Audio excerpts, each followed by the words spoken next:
Hello again, officer. Down? Do you mean the body is finally gone? Oh, right. Can you tell me when you've taken him away then?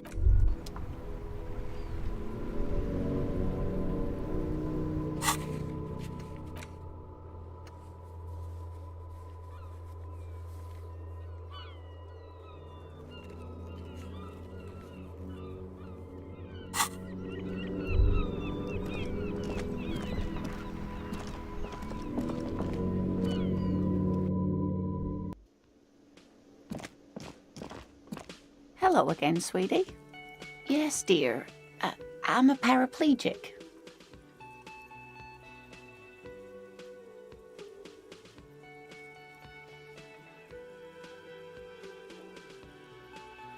That's quite all right. I'm used to people asking questions.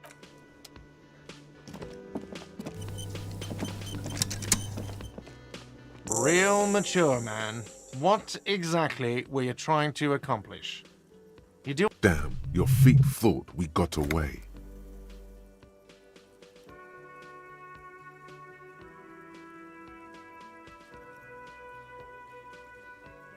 What are you, brain damaged?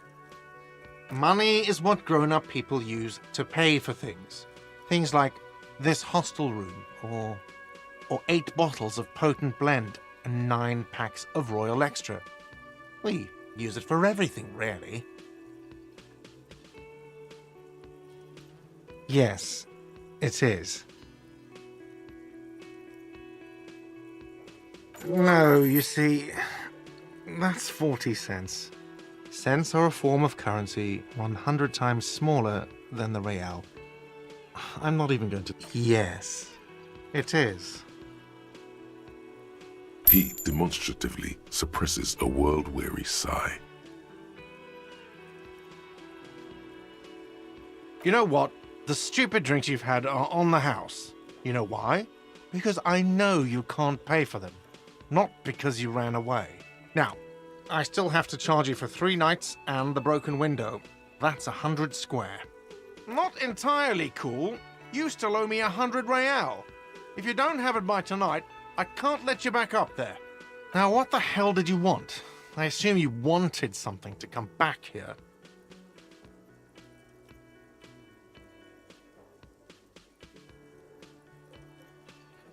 What thing? Yes, not the whole damn union, thank God. Just the nastiest and loudest faction. They come here in the evenings. Dumb, unruly types. Think they're big shit. But they're good customers. We should find out who this Lord faction is, occupying the booth. Loudness means talkative, and we need info. We don't. We have to wait. They'll show up sooner or later. Men get hungry, even striking men. If not today, then they'll be here tomorrow. What? By the way, you should come back to this thing-based questionnaire if you see anything interesting in the whirling later. Another thing. Great. Yes? Absolutely. Absolutely in the question. First we find a sad banger. Then we sing this place to shit. By the way, where is home? The address is coming up blank, and this place sure is. But you've been at this hostel cafeteria for only 3 nights. Where were you before? You had to be somewhere. You don't really know, do you? A vague, blackened image doesn't sound like somewhere you can stay if you run out of money.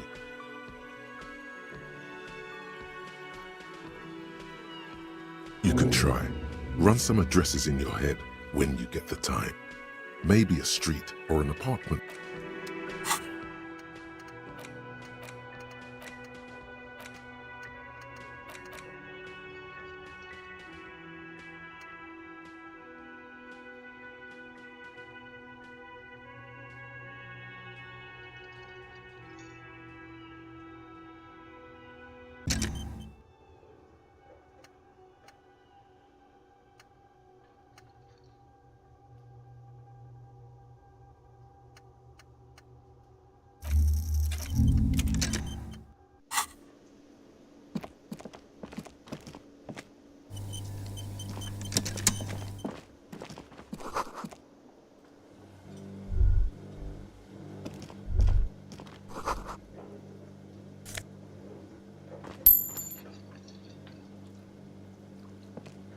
A thin man is smoking below an exhaust hood, occasionally sipping. As you step in, he nods toward the table and says something in a completely foreign language.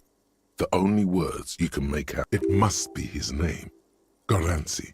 Goranci, Quebec. Sounds representative.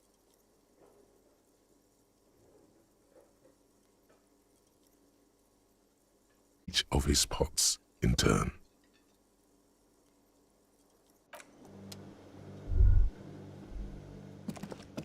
You see a heavy steel door with a prominent dimpled lock. It's painted blue. You immediately feel drawn to the color. Blue is for mystery. The cobalt blue surface feels rough to touch. The stainless steel door is flush with its frame on old cobalt paint, rough on the fingers. 40, 50, the door does not budge. You do? It's a door in the back of the kitchen. Why do you care where... The winch, outside, in the backyard. Remember? No? Your fingers do.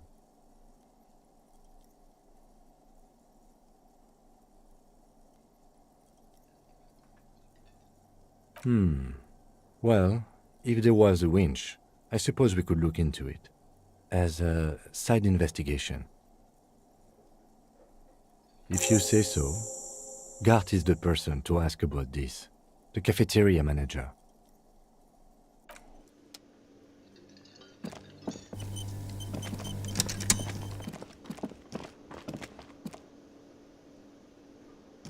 Can I help you? Another thing. Great. Oh, yes, that door, sure. There's nothing mysterious about it. It's just a door. No, I don't have a key. I don't know how to get there. And I don't care either. It's not like I've been wondering about it for 10 years. It's just an awesome, boring storage space with a bunch of old junk and dust. He's attempting to maintain an air of indifference. It's absolutely not convincing. He looks at the dust on his finger and wipes it off. Yes?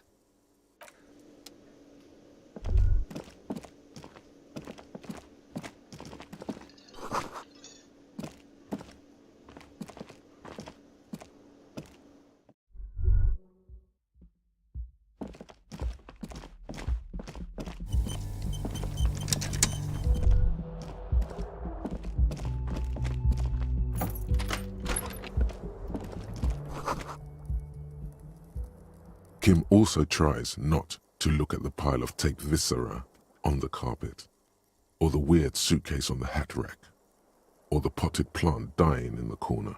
The man is finding it hard not to trip on the tape, and not to send any of the bottles where unidentifiable sludge makes it hard for him to breathe. Smells of vomit in here.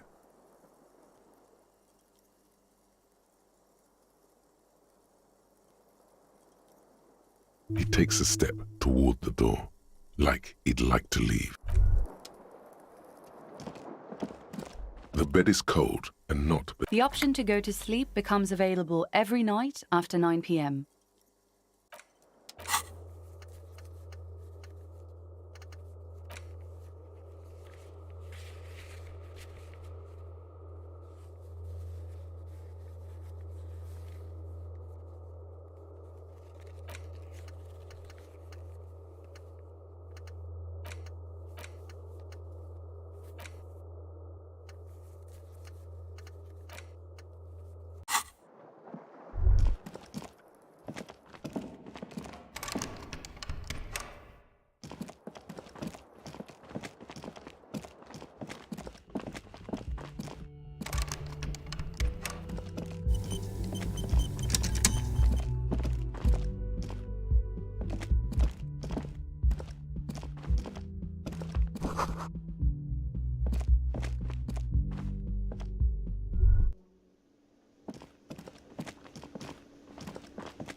Hello again, sweetie.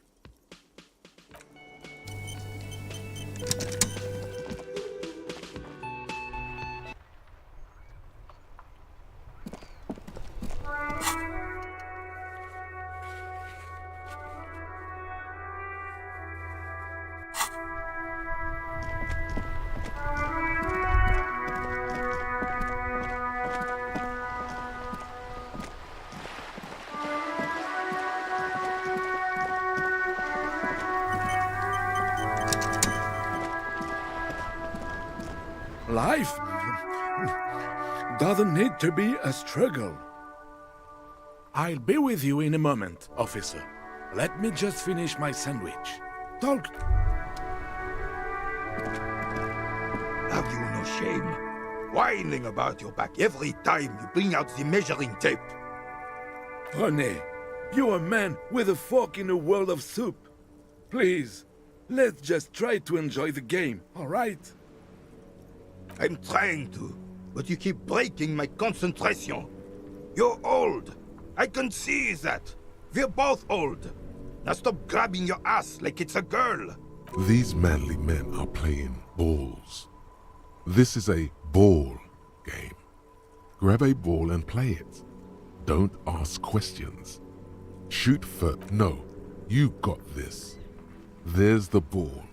You're the game.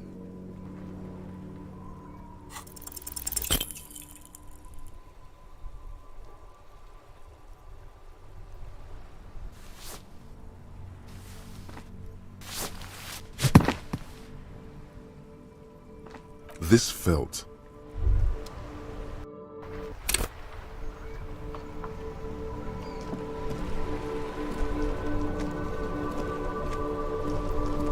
Life, I'll be... Have you no René, I'm trying. these manly men are playing ball. No, you got this. There's the ball. You're the game. See? Your munching and complaining have ruined my concentration. Could the objective of the game be to throw the metal ball so it lands by the wood? Ah, mon Dieu. The pain in my back is unbearable. I can't even say if it's in my... I hope you pass out from it. You goddamn jellyfish. Men like you are the reason this nation is sinking. Shush. Ignore them. They don't know what they're doing. They're old. You are letting down yourself and the team. Get in the damn game already. Eyes on the ball, Dinky Winky.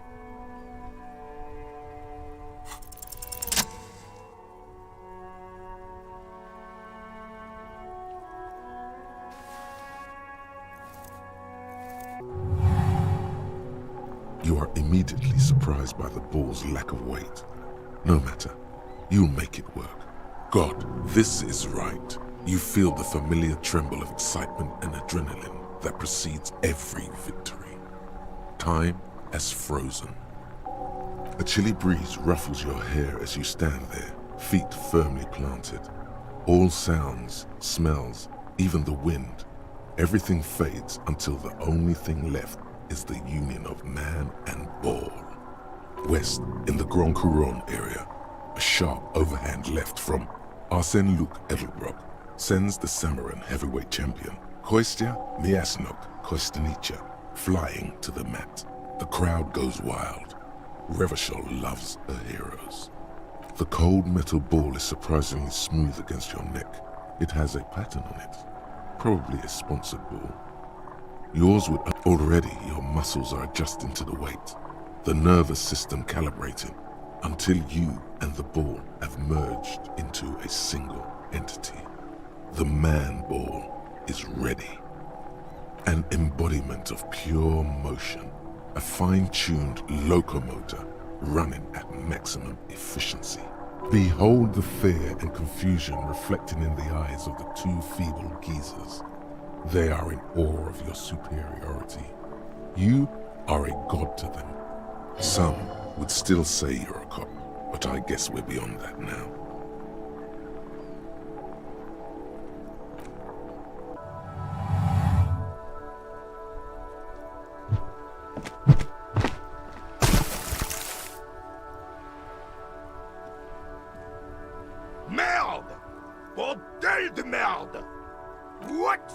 is your problem?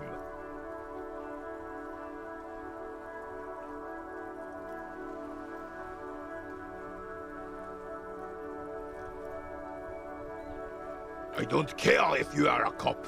You do not just ruin someone's game. A man his age getting worked up like that? Better watch that blood pressure.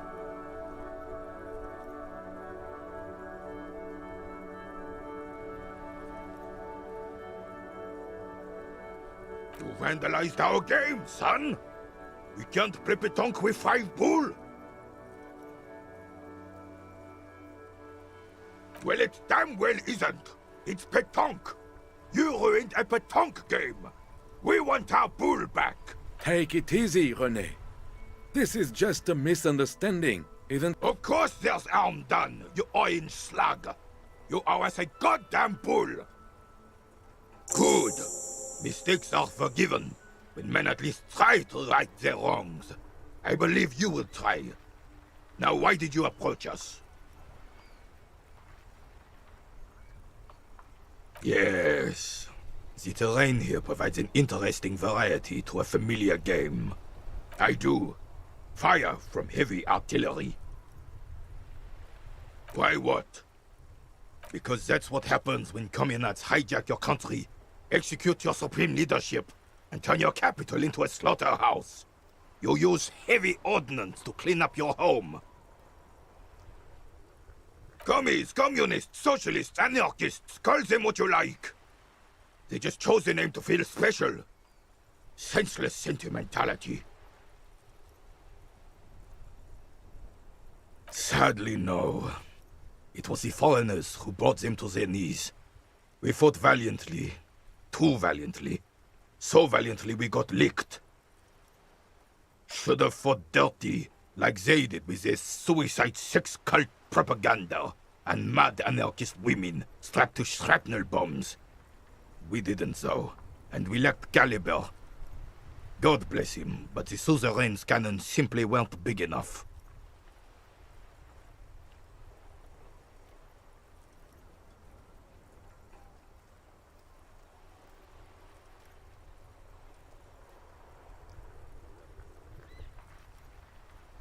Because this place is a damn beachhead. Had to soften the commies up first. Yes, the military coordinated amphibious landing to take back Revachol. Martinez was used as one of the 3 footholds in Revachol during Operation Deathblow in 08. The other 2 are off in Stella Maris and the Delta.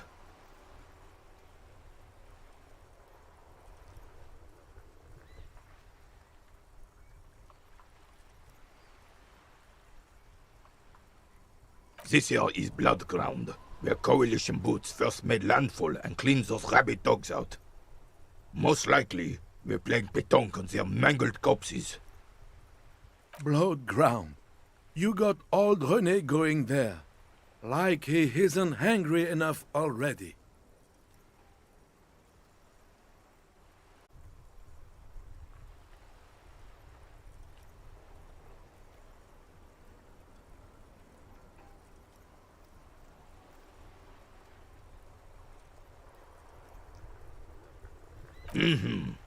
Don't get me wrong, officer. I hate those foreign dogs, but the enemy of my enemy and all that. They're the lesser evil. Damn right, son. They lit the fire of hell on the city before they stormed it. And it worked, too.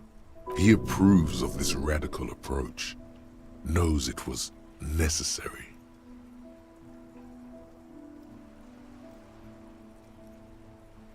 The rest of the city got cleaned up, but Martinez they keep as a monument.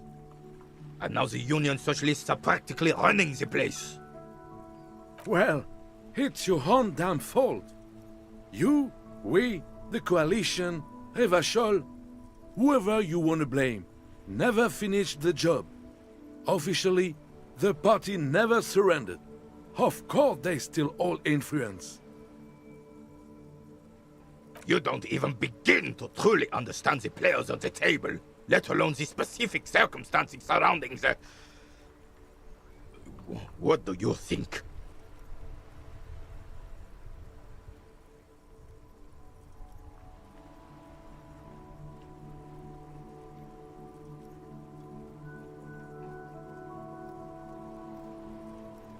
I'm sorry it had to be them.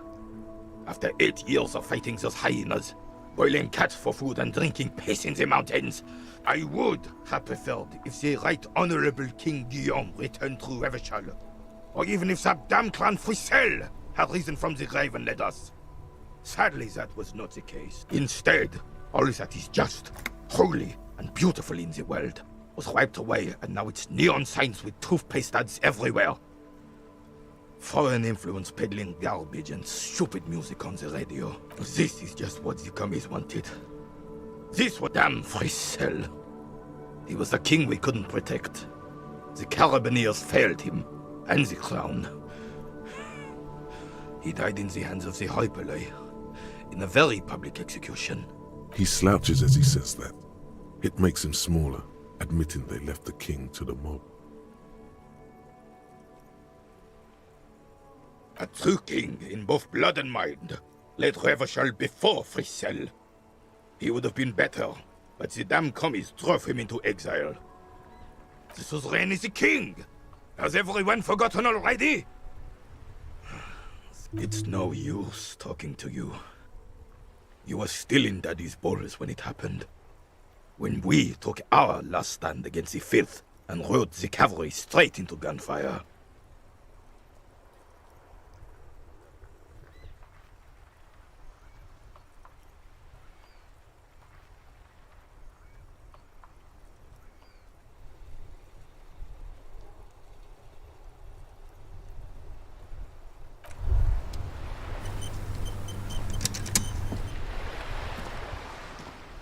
We are still waiting for a replacement for the bull you sent sinking. All you observe is a veteran refusing to let go of the past and is... This is the uniform of the Royal Carabineers in service of Frissel the First. Don't you mean Frissel the Fan? You do not speak his name, Craven, although he was a clown. But he was our clown, ours to ridicule and to mourn.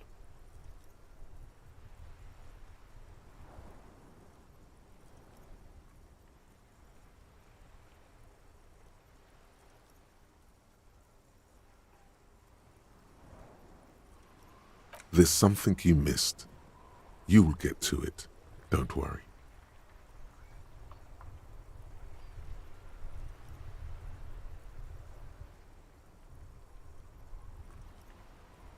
Unfortunately, I don't. Unlike most of the locals, I have no qualms about assisting law enforcement. In Martinez, the Union is the law. So can you really blame them? Cop is a pejorative term. I don't have a problem with policemen. On the contrary, I admire the effort to bring order to our streets. If I knew, I would not be afraid to tell you. I simply don't. I'm an old man, not a coward. The daily business of the riffraff no longer concerns me. I have really outdone myself. Yes, that's what you need, Gaston. More padding on that fat out. René, it's a little pleasures. Life doesn't need to be a... Hello, officer. How might I be of assistance on this fine day? Let me think. I heard someone was hanged and left on a tree for a week. But that's all I know, really.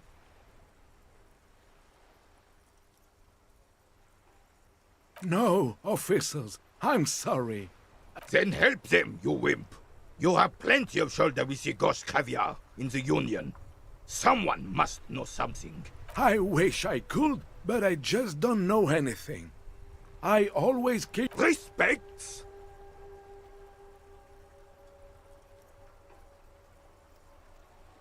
I'm not even anyone... Of course he's holding back. His mouth is so full of Union prick he can't even speak properly. Can I at least finish my fucking sentence before you piss on it? Is that okay, René? I'm not anyone impotent in the Union. I just know Evrard. Evrard Clare. Everyone in Martinez knows the Clare brothers.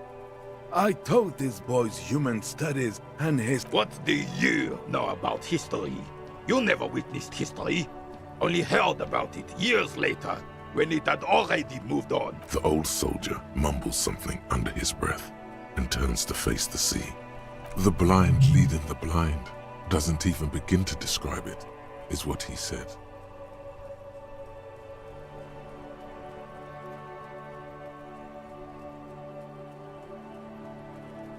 Let's try not to get caught in a crossfire.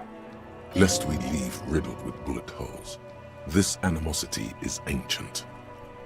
Oh, in many ways, yes. Like an honorary member. I attend meetings and parties, help with little things. Evrard, Edgar, and the older debarders all know me. Oh, yes. Not in the technical sense. I don't have a vote or a membership card, but Evrard keeps me on the pay. Of course he's not a member. He's not a member of anything. I knew that. I hate the socialist rabble, but even siding with them is better than living your entire life on the fence, never committing to anything. Pick a damn side already. Writing work mostly. Occasionally, he needs something written, and I happen to have... Oh, nothing official, I assure you. Just essays for the newspapers. About Martin... Well, he tells his little pen man exactly what to say. It's commie propaganda, plain and simple. You should be ashamed of yourself. No, thank you. For sure, officer. No, I'm sorry, officer, but I really don't share food. No. The only one you have. Suddenly you realize how hungry you are. The last time the sandwich looks like a culinary wonder. Well made and abundant in components. The author, in addition to the obvious slice of ham, a fat one, you notice a brim of a tomato peeking from below. And is that mayonnaise? Believe me, officer, I wish I could help you, but I need this sandwich to keep my blood sugar stable. You can barely hear him. The sweet smell of pickles in harmony with garlic butter and marinated onions emanating from the sandwich is driving your mind in a singular direction. Fuck off! It's mine! A glimmer of respect flashes in Rene's eyes. Sorry, officer. I'm sorry. I didn't mean it in a bad way. And it's gone. When the dissidents come to rape our country, he hides. But try to get a bite of his dear sandwich and he gets claws? We are a special kind of vermin, Gaston.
G'day to you, officers.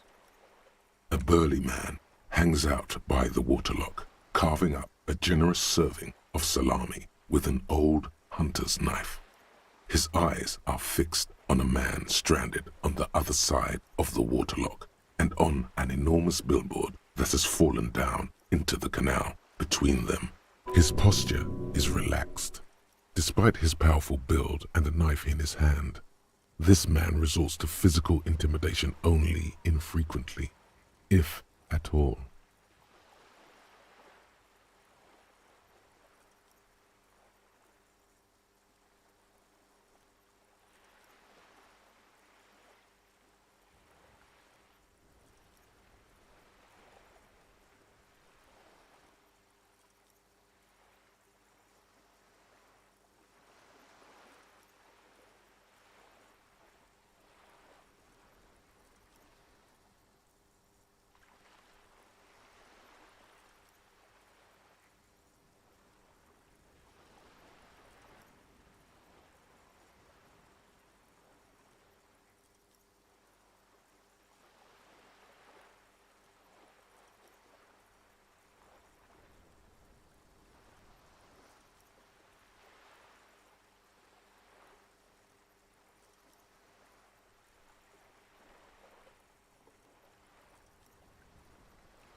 I wasn't here to witness it, but those look like tire tracks on that sign. Weird, huh? Then again, plenty of daredevil drivers in Revachol.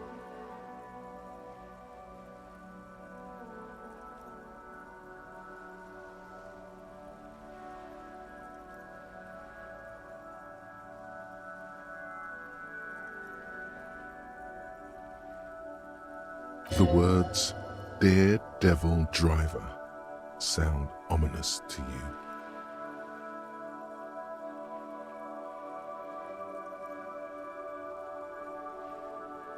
Too bad it also takes a year and a day to repair anything around here, especially a waterlock. The rest of the coast is closed off till then. Well, there's the fishing village, an abandoned fish market, a bizarro church. Not much use to the congregation, though. There always seems to be something wrong with it.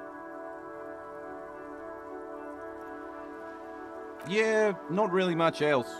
Just bombed out ruins. Sure thing. It is salty, it is savory, it is chewy. The hangover only makes the salami more tasty. Want some too, officer?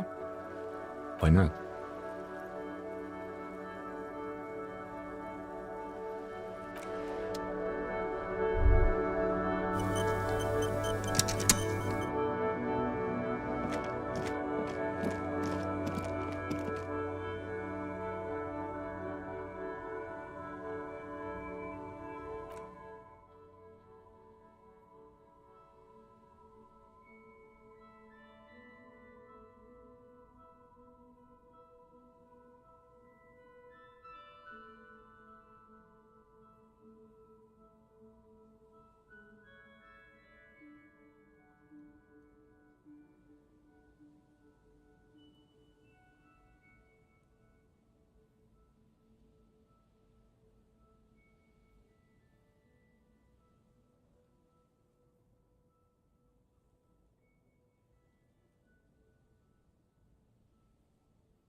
crumpled billboard reading, Samaran butter soaks in the canal. 2 ugly lines mar the bright countenance of the blonde boy depicted.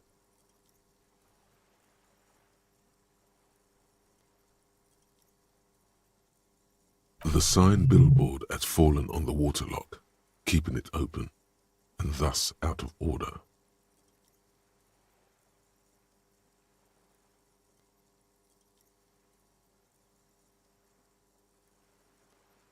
Whatever it is, the boy on the billboard seems very happy about it.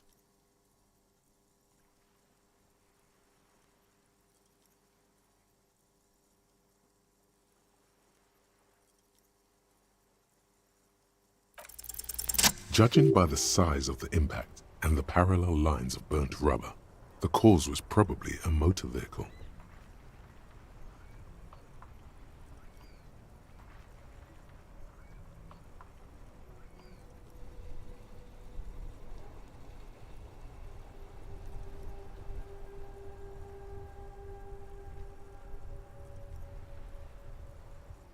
These look like the same tire tracks I saw earlier, in front of the whirling rags.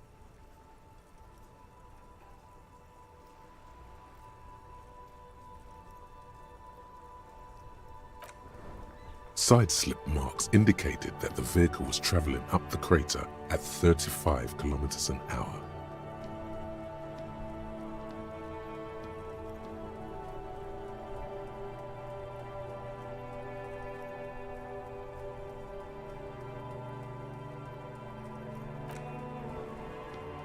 The black marks on the roof indicate that the vehicle vaulted from the crater to the roof of the shack.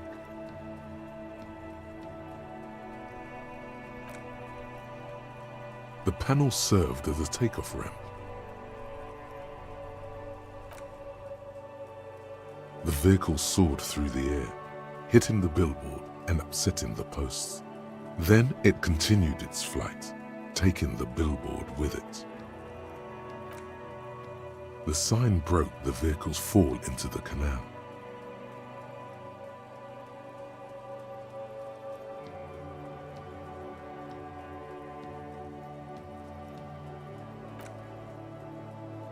Still speeding, the vehicle made a loop and vanished into the fog along the coast.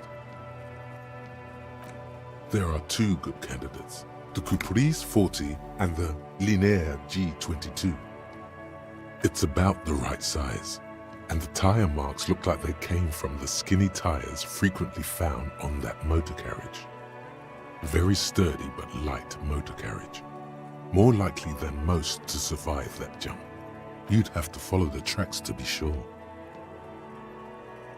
The lieutenant looks on, waiting for you. Any theories about what happened here?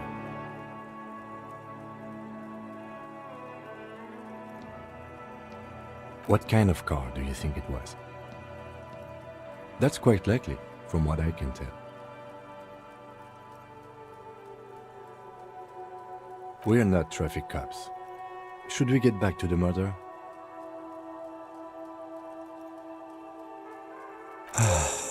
I'm not expecting him to get far with this, the lieutenant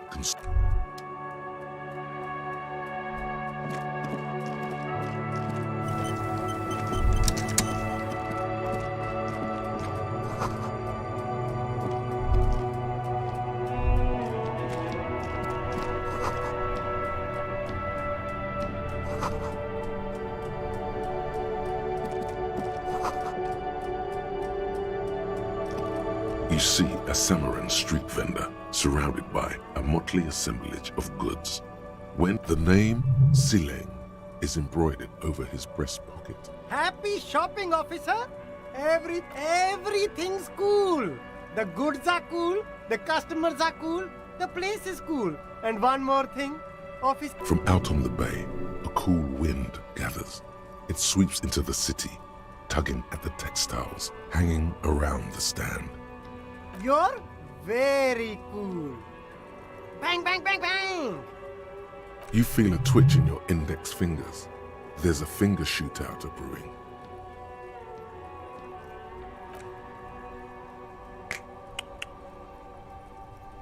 Don't shoot, officer! Have we got an arrest here or just a shakedown? Of course, I'll come quietly. But perhaps I could convince you to arrest some of my wares, officer. With your money, maybe?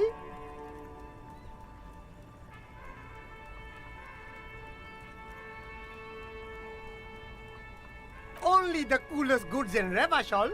I've got sneakers, speakers, extremely comfy pants too. Try them on right here. No shame, only freedom. I'm an entrepreneur, officer. I've got sources, buyers, suppliers, distributors, manufacturers, wholesalers. All extremely cool and about no need for discounts at ceilings, officer. Everything's already on sale. Anything you want, 50% off. Good joke, officer! Here we don't have... You glance around the decrepit buildings, the miserable weather, the sidewalks strewn with sunflower seeds and a dust-choked air. It's beautiful. Beautiful freedom.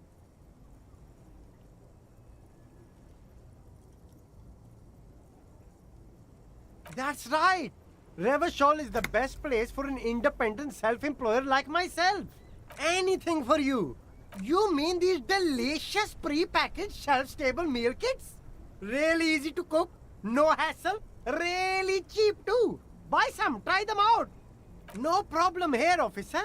I get all this from one of my suppliers, an extremely reputable guy. Oh, he's a good guy. I think you'd get along. I'll let you know. Interesting. We'll need more if we're going to pin this one down, he thinks. Me? It's a boring story, officer. Who cares about the past? I'm all business now. Very sharp, officer. I'm Serais, from the Sigai province of the Serais Empire. The apricot suzerainty, you know? The apricot suzerainty is what the Sigai archipelago is commonly known as in Revachol. It's a bit of a fraught term, I'm sure you understand. No, apricots come from Sigai. My grandma used to grow them. But Sigai is a shithole. That's why I came to Revachol. Here's much better. Speaking of, why not support an independent local entrepreneur? I send half my profits back to my grandma in Sigai. You see two lowly, defeated speakers, thralls, slaves basically, perched atop them like conquerors surveying the land. A pair of found, durable wear sneakers. I can see you've a taste for luxury, officer. Can't keep your eyes off those. These once respectable speakers have been conquered, reduced to a mere prop by the indomitable. A small heat emboss on the veneer reads, Solidarity Aid from the People's Republic of Samara. The speakers themselves. No, don't look at the speakers, officer. Look at the sneakers. The sneakers are the stars here. These, officer? These speakers are Samaran garbage. I'm ashamed to even use them for props. Don't waste your time on them. No way, officer. These aren't for sale. They're bad speakers. Low-fi socialist junk.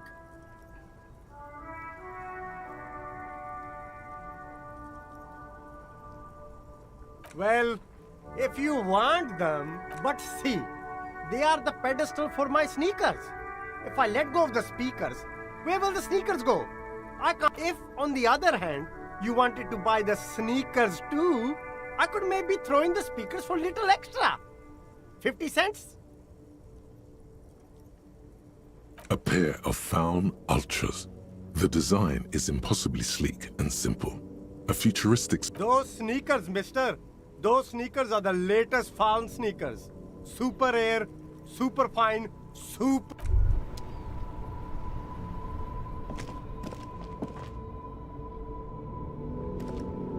There's a pile of cheap sunglasses. You like sunglasses, officer? I've got the latest... These are all boring. Boring third-rate ho-hum sunglasses made of cheap... These are all first-rate sunglasses. Premium design, superb material, very cool. UV resistant. These will definitely keep your eyes safe and cool. Abort. These are hideous. What's... Damn, officer. You look like a mega secret spy. They're perfect for concealing your bloodshot and baggy eyes. It's going to be very difficult for anyone to take you seriously. No, you are definitely not buying those. Are you sure? But they look so good on you. You should think this through, officer.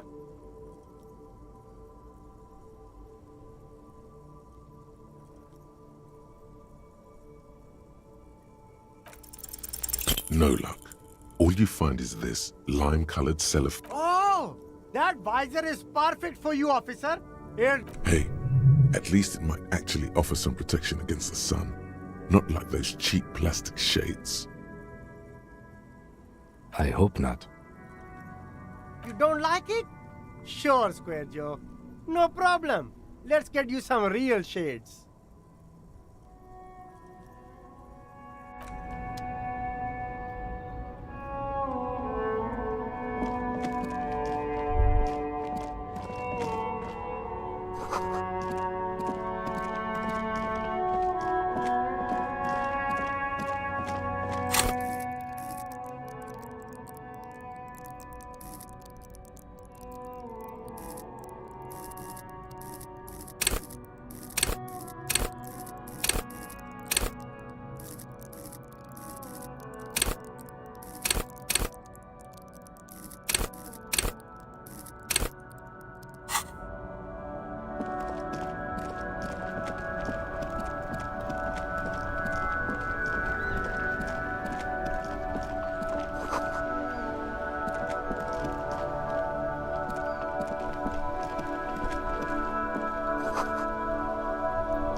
Hello again, officer.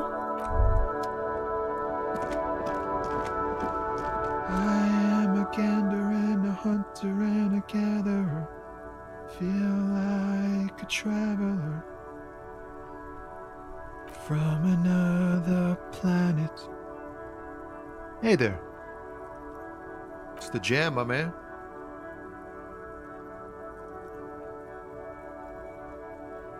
The air from the east is thick with the smell of crude oils, heavy metals and other byproducts of the modern era.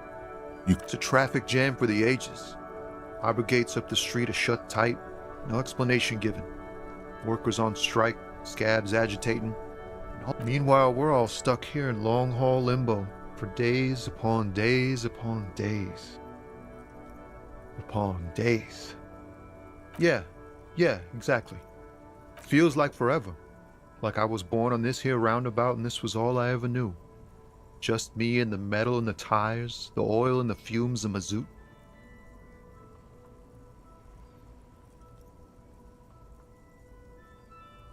Yeah, imagine. It's been a whole week already. So tell me, what do you need?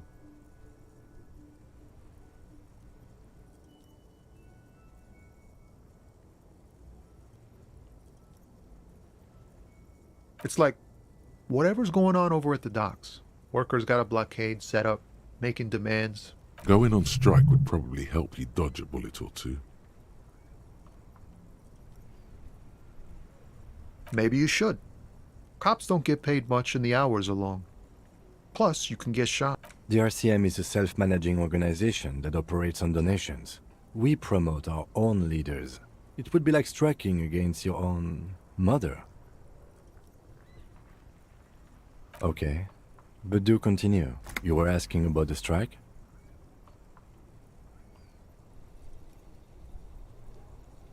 Some pretty wild stuff, I hear. Like a giant new power crane in half the company? I forget what exactly. Good on them, I guess. I've heard talk there's a company rep in town, too. Like, a strike negotiator type. They'd know what's up. Precise demands and so on. Ah, yes, from the Wild Pines. We'll meet her soon enough, I'm sure. They want to keep that money flowing in, my man. Ka-ching.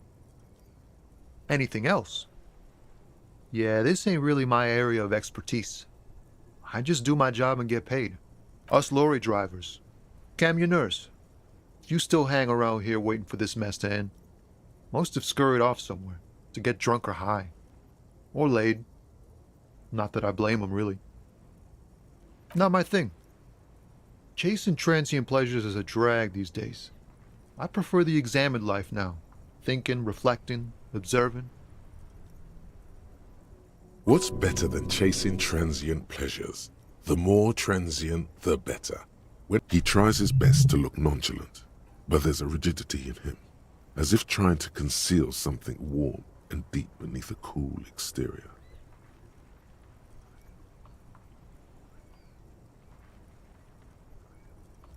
Nope, don't smoke. Some of the other drivers do, though. There's still a few around, waiting for the jam to disperse. Yup, nothing wrong with that statement. You could also check the kiosk down the street. Frit. With 3 T's. Revachol's weird.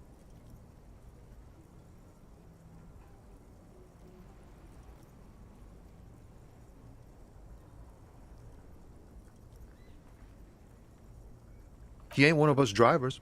I know that. All accounted for. Otherwise, I haven't really asked about that. Been wasting time right here. Keep him analyzing the fundamental structural and psychological conditions of being stranded in the midst of a sea of motor lorries and their sad, despondent chauffeurs. A sense of surprise there ain't more bodies hanging from more trees.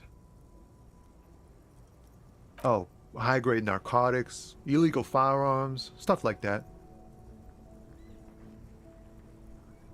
Ha! No, I'm joking, my man. Found runs a nice, clean business. This haul of cargo is mostly sporting goods. You know, tracksuits and that. They usually get shipped to Grad and the Occident. Though we've been making headway in the Il-Moran market lately. This rockin' beauty. Sure is, like a rash you can't get rid of. You interested in heavy-duty cargo machinery? Neat. For carrying large quantities of cargo a long distance. These found tracksuits need to find their way to the kids way out in Wamrau and Loran Bird somehow. We're pals and all, but I can't just freely hand out the merchandise. The bosses won't be happy, not unless they've illegalized sports equipment while I was on the road. The man taps his fingers rhythmically against his arm. Don't be a stranger.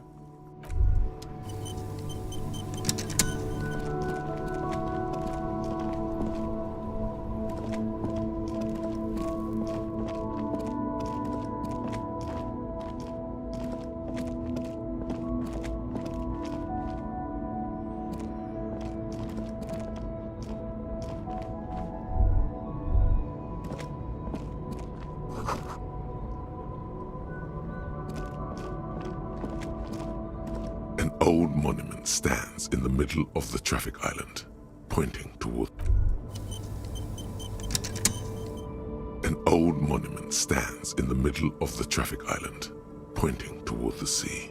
It looks as if it's been reassembled piece by piece, secured and mounted in the air with the aid of numerous ropes and rods.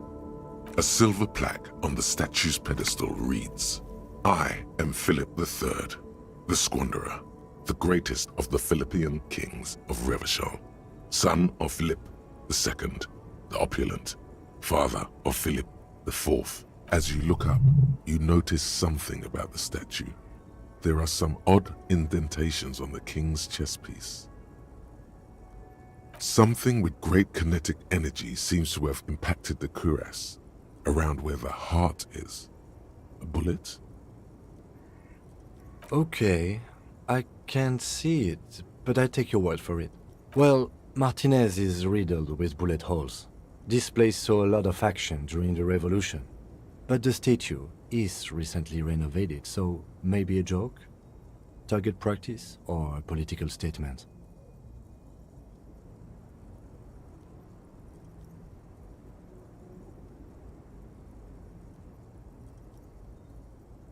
Why not? What this shows us is guns aren't too uncommon here, and people still shoot them, sometimes at kings. The king stands high above you, surveying the bay, mute and indifferent to your sightings. Even by the standards of the Philippian kings, old sumptuous Philip was known for his profligacy. Well, he blew through the whole national treasury, starting the decline of one of the penultimate century's greatest superpowers, the suzerain of Revachol.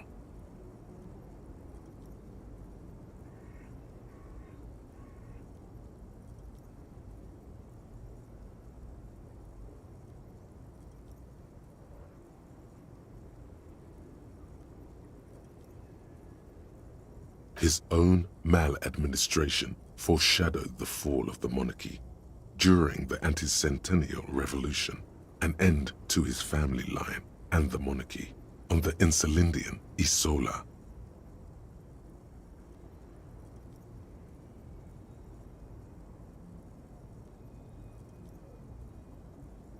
Stories have it that he had his bedroom converted into a treasure chamber, where he stored unfathomable wealth.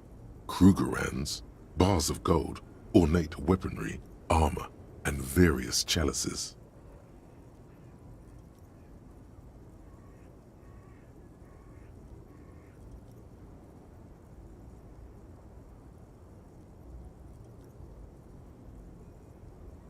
He called it the Sol Auron.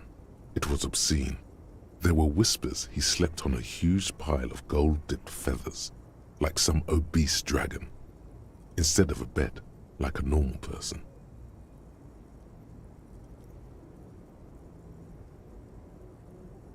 But wait, you haven't even heard about his fabled cocaine addiction. You see, old Philippe wasn't just good at squandering the national treasury on gold and ceremonial weaponry, he was also a prodigious snorter of nose candy. Not just any nose candy, though. We're talking Royal Philippian Blow, allegedly twice as potent as the stuff you find nowadays, and purple. Philippian cocaine was purple. That's what the revolutionaries said 150 years later, right before they emptied out the royal mausoleum and dumped His Majesty's mortal remains in the Insulindian Bay. His Majesty's courtiers said it helped him connect with the higher realms, cocaine. Beneath the cold waters of the Insulindian Bay, thrown there by the revolutionaries after they cleaned out the royal mausoleum, a group of marble pleurons still surround the king's vandalized tomb. A deathly cold wind sweeps up candy wrappers and old newspapers.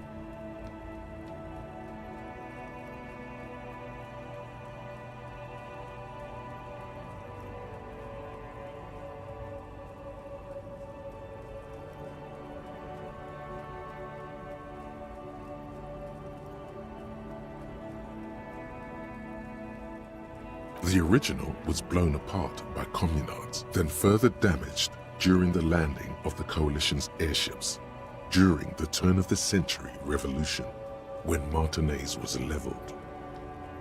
Some years ago, a group of liberal, artistically inclined individuals, designers mostly, thought it would be ironic to restore the statue of the most wasteful ruler of Revachol in the poorest part of the city.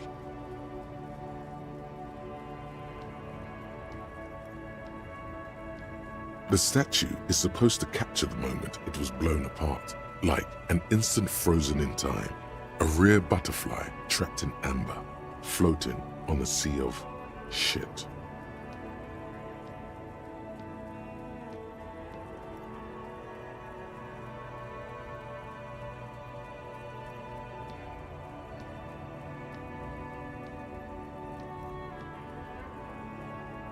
Neither do people in Martinez. The statue has proved to be controversial in a neighborhood mostly populated by the left-leaning working class. Philip III, the squanderer, however, with his bronze face up in the air, doesn't seem concerned about what the hoi polloi think of him in death.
small, wrinkled woman does not greet you.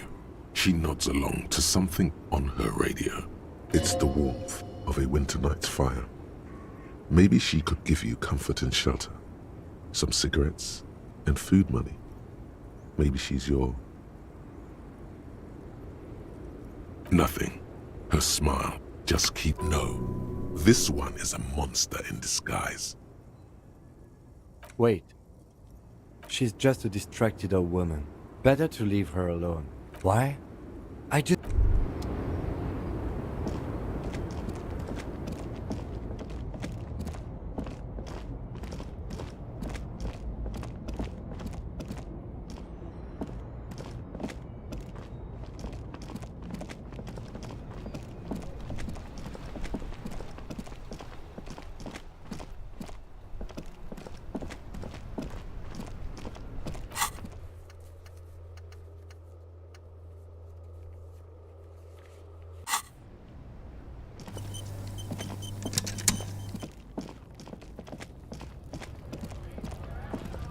Looking for something?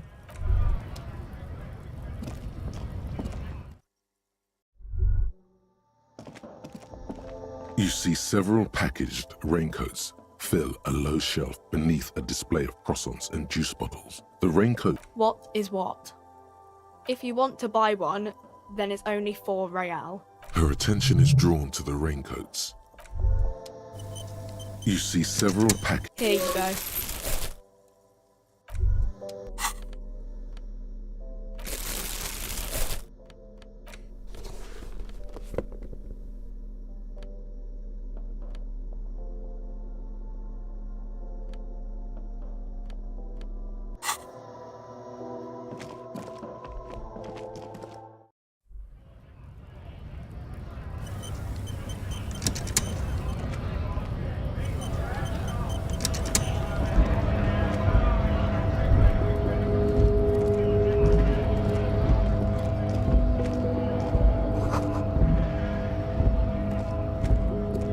Stuck in the traffic jam. This big, heavy Grad-made machine is well kept for such an old machine. The windows are clear. They've been recently washed. You can see a lorryman's cabin with personal belongings, stickers. The driver has adorned his space with a substantial collection of peculiar paraphernalia. Proclamations about honor, strength, and purity are glued to various panels. A large metal pendant hangs from the rear view mirror. The back end of the cabin has a small perch to sleep, large ashtrays. Racist nationalist paraphernalia. Not unusual in this part of town. This is our guy. Likely, yes. This guy's proud of who he is. Drapes it all over his machine. There he is, in front of Rita. He was acting tough before. This probably scared him a bit. Who knows when it will come in handy? A slightly scared, racist lorryman.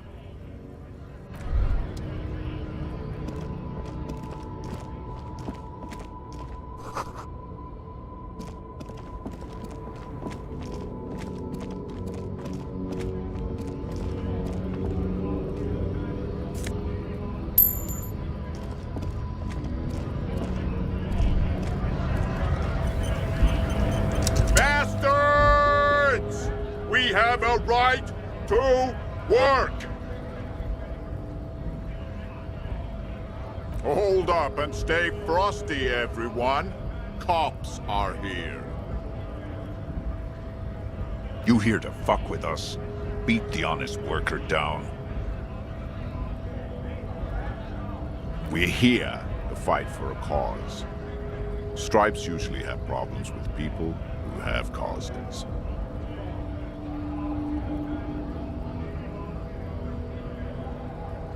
Ha! Couldn't handle us. Cause gives the workers strength, gives them power. Besides, we're not that different. It helps if people see us talking, cops and strikebreakers together. Shows authorities are on our side. Builds confidence. Might be time. Don't let the fat bastards tread on you. Cops tend to side with the higher-ups. I don't trust cops, but I can see you understand the right to work! Right to work! Rights of people, rights of workers, to have gainful employment, to make a salary, and feed their families. Maybe you should ask them the questions, like why we're not allowed to make a living here. Shame on you! We have families to feed, you piece of shit. So do we, Scott.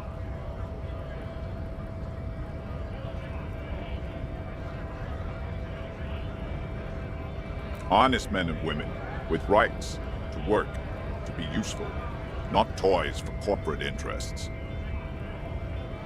We came here to help the harbor run smoothly in time of crisis. If Union fucks don't want work, they ought to let in those who do. I have a question. Why do all these men follow your leadership? You think they follow because I'm big and loud? No. They follow the rules of the market, the rules of the economy, because they were given a job to do! We were promised work. We'd be in there, working, if the bastards hadn't shut the gates. Main gate's locked. Would take heavy ordnance to bust it open. Could try to get in through the secretary's office. Door's locked. The guard's blocking the way to the access panel. And I don't mean the scrawny mess punk either. I mean head measurer. Or whatever he is.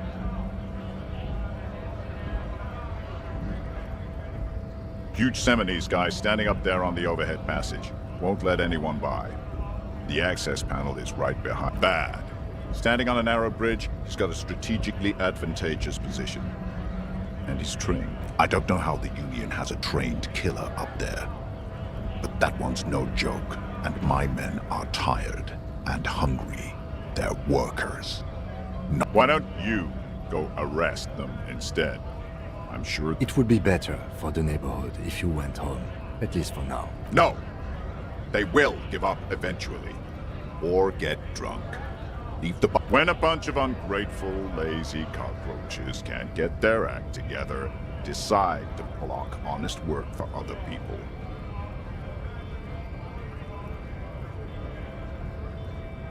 Beats me. They mumble nonsense about boardrooms and workers' rights, while we have the right to work! When the man moves around, you perceive some serious abs, and there's something odd in the way he carries himself. His set of clothing looks vaguely mismatched. The different pieces of the attire seem ill-fitting. His shirt is far too small and an unpleasantly tight fit, while the overalls, held up by a belt, seem to fit a man with much more corpulence. He ignores your question, choosing instead to turn to the emaciated workers, raising both fists in the air. The clothes are obvious. You've been talking to him for quite a while now. Something is off with this guy. Ask him where he's from. What's it to you?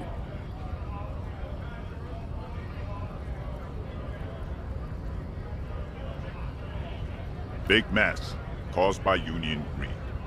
But I only fight for the rights of people. We're all workers, right? Workers stick together. Came from the eminent domain, in Jamrock. Backgrounds in odd jobs, heavy lifting, cargo hauling, bouncer work. A monstrous shadow high above the fire traps of the domain. The 881 motorway running over this district of Jamrock. Concrete pillars rise up from the midst of the dilapidated wooden houses. On the horizon, barely visible, the hazy machinery of the harbor.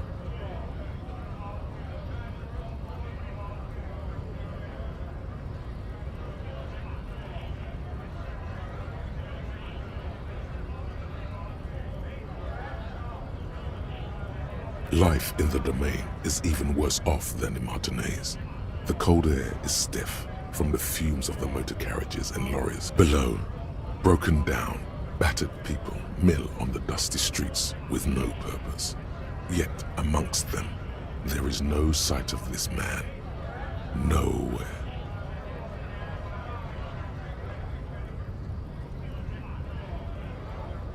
Yeah? What makes you say that?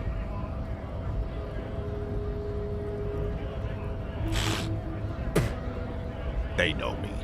That's bullshit.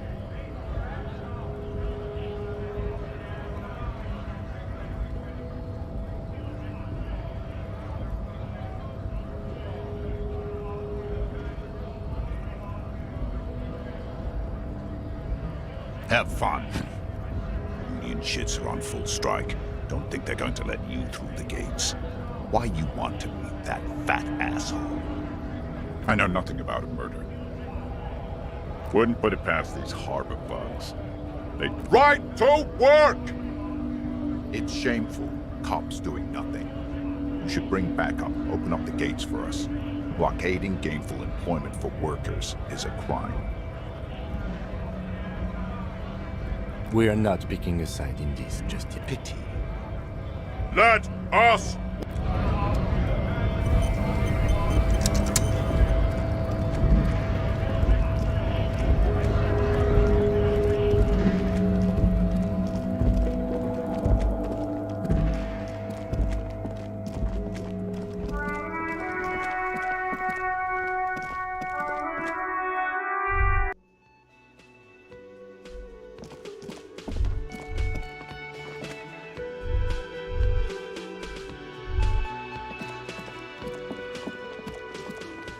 Can I help you? Can I help you? Yes. Have you got it? A lot. For the room and like what? I was...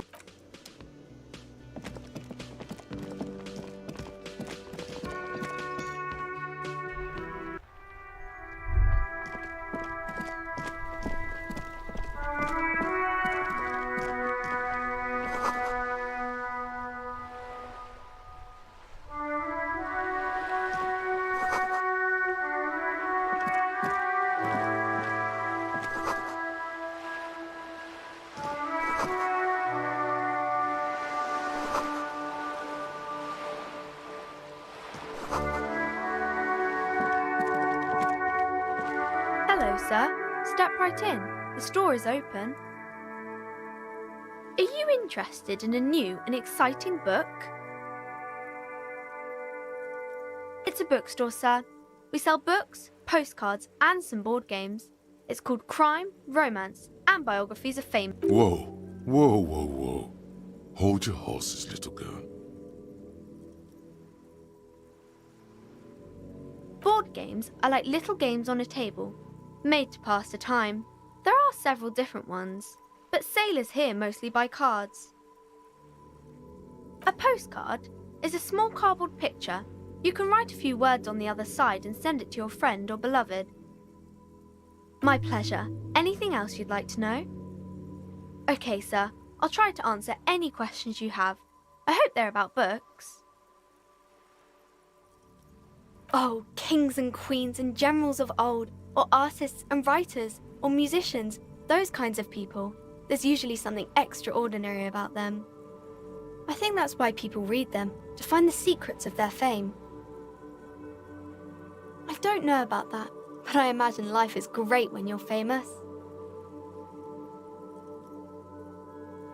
Annette's expression remains ever so helpful, but she doesn't say anything.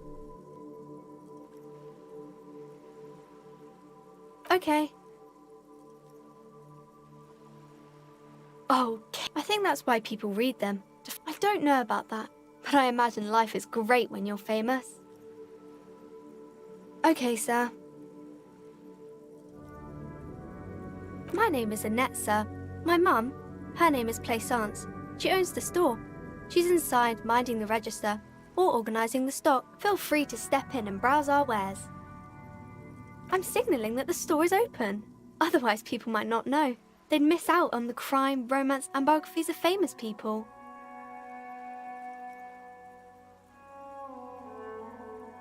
Thank you, sir. I'm happy to help Mum out with the store.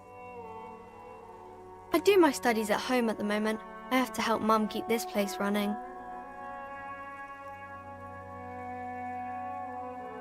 Mum says it's necessary to do both because it builds character.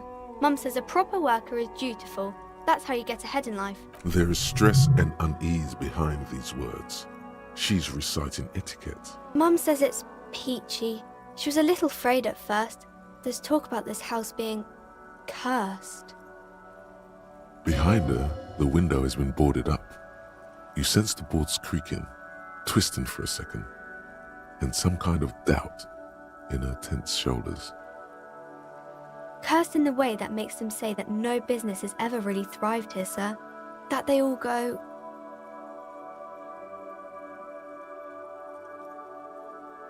Well, they run out of money and have to stop doing business.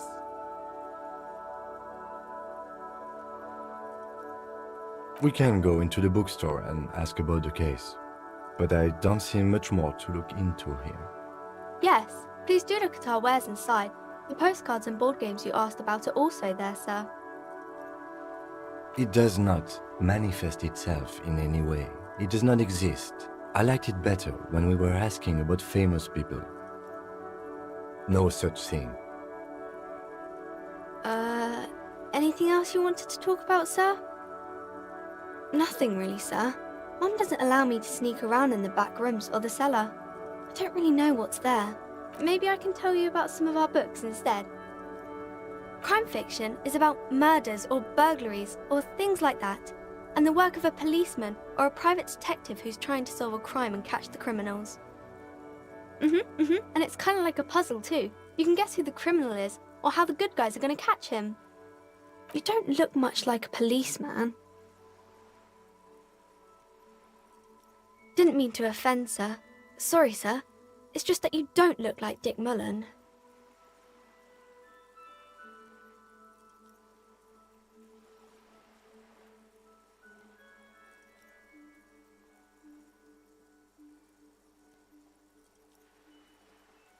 Don't say that. He's not even real. You're real. Cheer up, sir. It's much easier being a fictional character. He doesn't have to deal with... Maybe you can show me some real deductive police work, sir. Like in the books. Hello again, sir. The girl keeps her hands folded, hidden. Why is that? What do you mean, sir?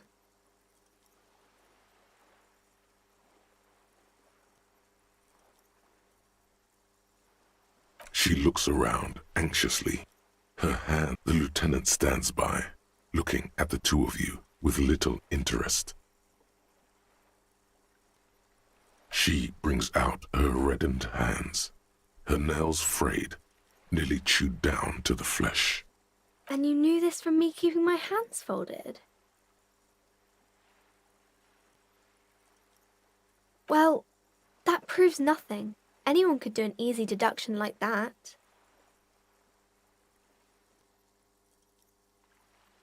She nods, half provocative, half enthusiastic.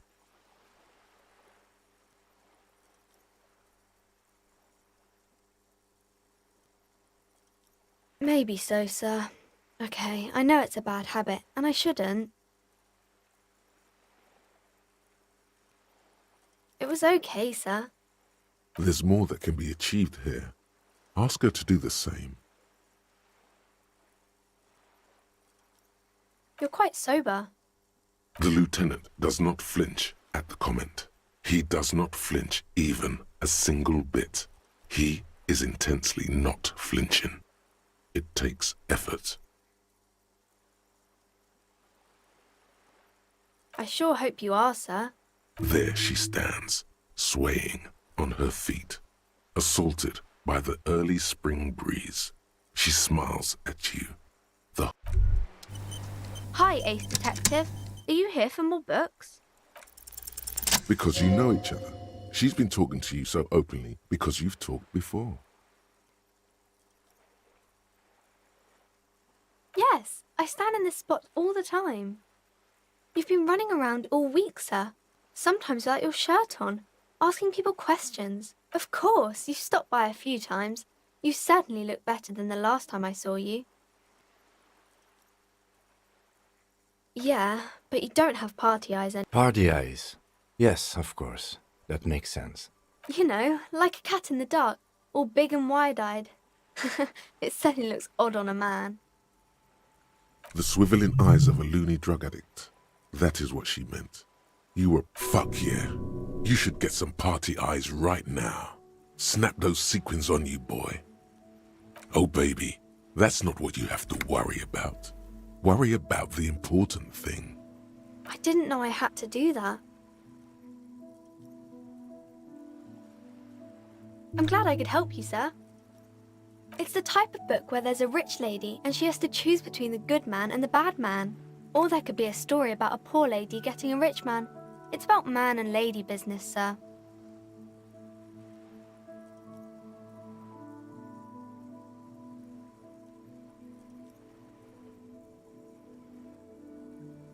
These are not very common. You can't have a choice between bad and bad. Nobody wants... Well, maybe then it's fine. Maybe if the lady then decides not to pick either, because she doesn't need a bad man. Yes, that would be interesting. That's really not a proper romance story. That's more like everyday life. Not in romance books, sir. These are about nice, and it happens, but usually the guy gets rich in the process. Or should actually be rich himself, but has lost his family property unjustly.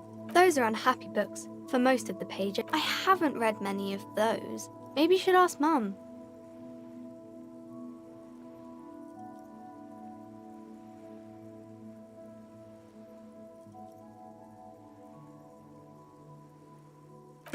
I'm sure she can help out.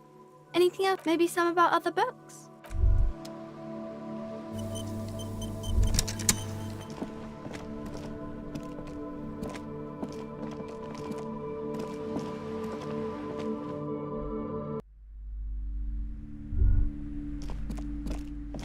The display rack is brimming with worn paperbacks featuring an extremely muscular, sword-wielding barbarian on the cover. Nearly all the titles contain the word Heimdall somewhere. Rows and rows of Heimdall men blur your vision. You make out some titles. Man from Heimdall and the Mammoth Riders. Man from Heimdall, Return to Heimdall. And the solipsistic Man from Heimdall and the Heimdall Man. Maybe 100. Man from Heimdall and the sages at the end of the world. Man from Heimdall and the false god. Man from Heimdall and the scorched earth. Man from Heimdall, the Heimdall colonies. Man from Heimdall and the swamp beast. Man from Heimdall and the snow crabs. Those snow crabs are worse than they sound. Not even close. Man from Heimdall in hell. Man from Heimdall and the forest of slaves. Man from Heimdall under the lake. Man from Heimdall, Heimdall burning. There's even The Trial of Death, a Pastanol combat gamebook set in the world of Heimdallaman, and so much more. A twinge at the back of your head makes you flinch. Your eye starts twitching. Your hand reaches toward a book with glossy cover art of the very muscular Man from Heimdall in chains, kneeling in front of a staircase leading to a throne. A woman sits. She's laughing at him, belittling him. Between the throne and the Heimdallaman lies a bonfire, casting shadows on the wall. The shadow of the woman's headdress looks like a pair of devil horns. The title reads, Man from Heimdall and the Devil Woman.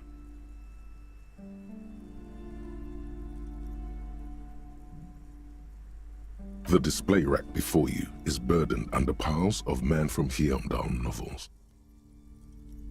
Rows and rows of Heimdallamen blur your vision. The display rack before you is burdened under piles of Man from... Oh, Man from Heimdall. A very popular series of adventure novels. They're awfully immoral and blood and violence, scantily clad women, epic narratives, all those mystical things he encounters. They're bound to grab those with little imagination and nothing to do. What does it matter? They're all the same. However, the customer is always right, they say. If you're a novice of the series, I'd recommend Hjelmdalaman, the man from Hjelmdal. It's supposed to be a good introduction to the series.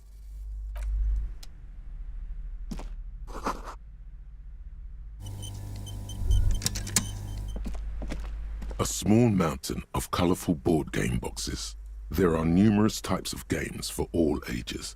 A lot of shelf space seems to be taken up by Wirral-related merchandise. An endless variety of source books, lore books, and codices litter the table. The topmost book is titled Welkin Compendium, 2nd edition.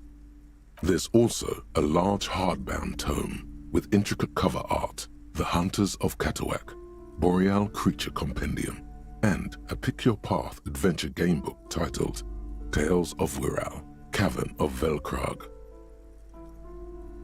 There's a box that says Wirral, 3rd edition Mega Setting Supplements Module. The side panel notes, a fantastique adventure board game, new maps and miniatures. A sticker on it displays nonsense for anemic Beano-clads. Wonderful board games, sir. The Viticulturist is a classic for sure, or perhaps you'd like Archipelagos of Insulinda, a very educational game for those interested. Raubritter is a fun game of economic competition, but can get quite intense after a while. We have games. Who are you going to play board games with? Do you have friends or family? Are you actually friends? Or just colleagues thrown together by circumstance? Friends are technically like family. For playing with friends, I'd recommend Suzerainty. It's a civilization building game where you build a civilization, then set lousy auras there. No, role-playing games are popular among those types. You know, who are into those kind of things. Personally, I don't. I've heard they turn people into occult enthusiasts. That they have rituals where they try to summon entities. Highly immoral stuff. You can still buy them though.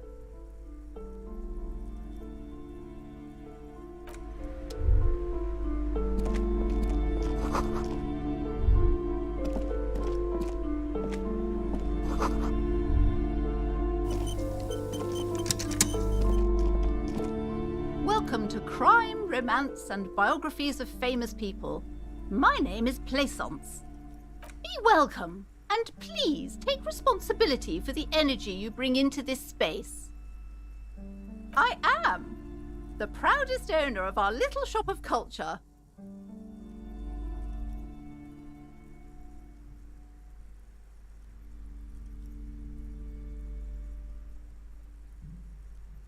Annette, yes, my daughter.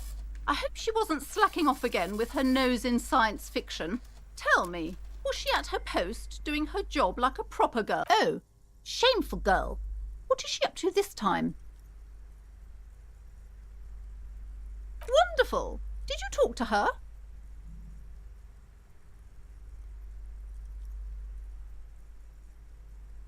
Great. On a scale of 1 to 10, how compelled were you to buy books after talking with her? Come now, it's not personal. It's about proper sales practices and my precious. Her dedication brings joy to my heart. If you have children, I hope they turn out as great as my Annette.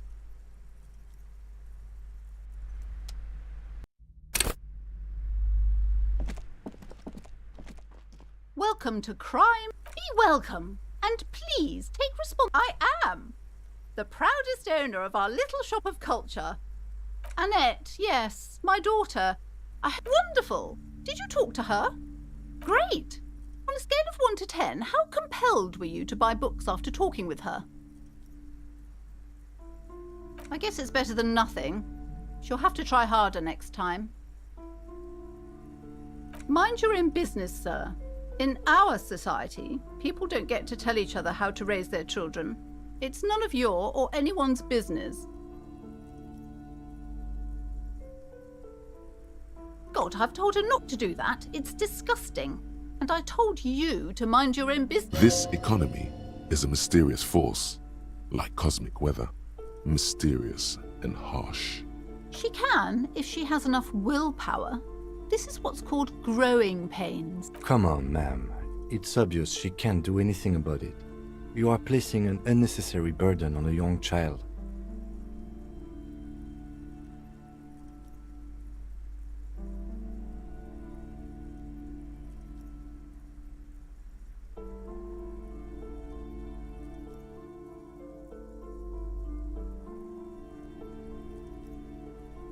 She stands stiff and severe, silently fuming. Oh no. Hold on. I need to invite her inside and apologize. There.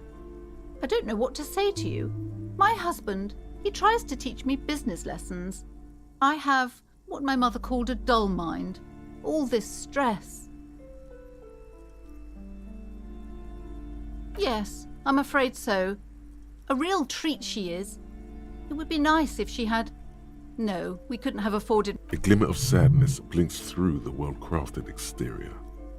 Exactly.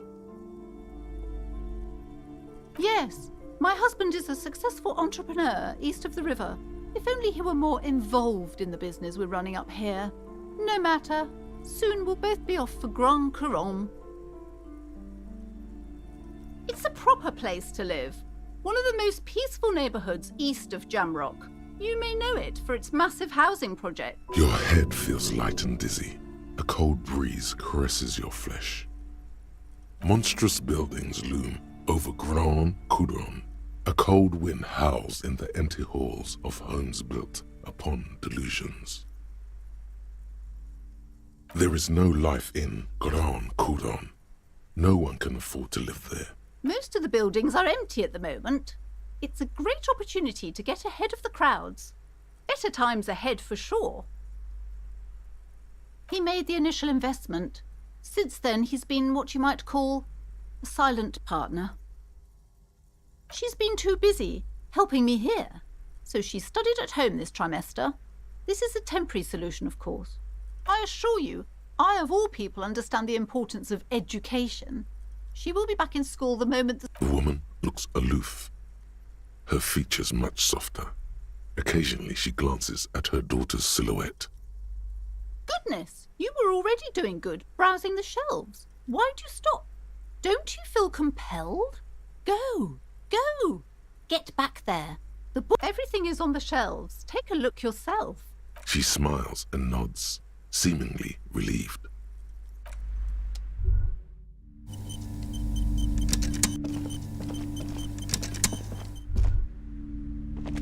These shelves are overburdened with books from the same series. You see the name. A couple of spook novels hide amidst all the detective books. Thrilling tales of spycraft and daring-do. Crime fiction is a disgrace. An asinine misrepresentation of the physical attributes of the arduous everyday work of actual police officers. These books greatly overstate the excitement of police work, glossing over how long it takes to actually follow up on leads and eliminate dead. Furthermore, they have no idea how hard it is. What's more, they completely ignore the psychological hardships of year after year coming into contact with people during the worst day. Not a single mention of all the stress this work creates upon the officer's family. Detective fiction just doesn't tell the truth at all. Now, would you like a list of all the books found on the shelf? You see Dick Mullen on the job. Get Me Mullen. The Stalwart Adventures of Richard P. Mullen. Dick Mullen and the Murder in the Orchard. The Sordid Affair. A killing is declared. Dick Mullen in the Murder House. The Final Case of Dick Mullen. An obvious lie. Dick Mullen in the Clock Tower. The Ordeals of Dick Mullen. Dauntless Dick.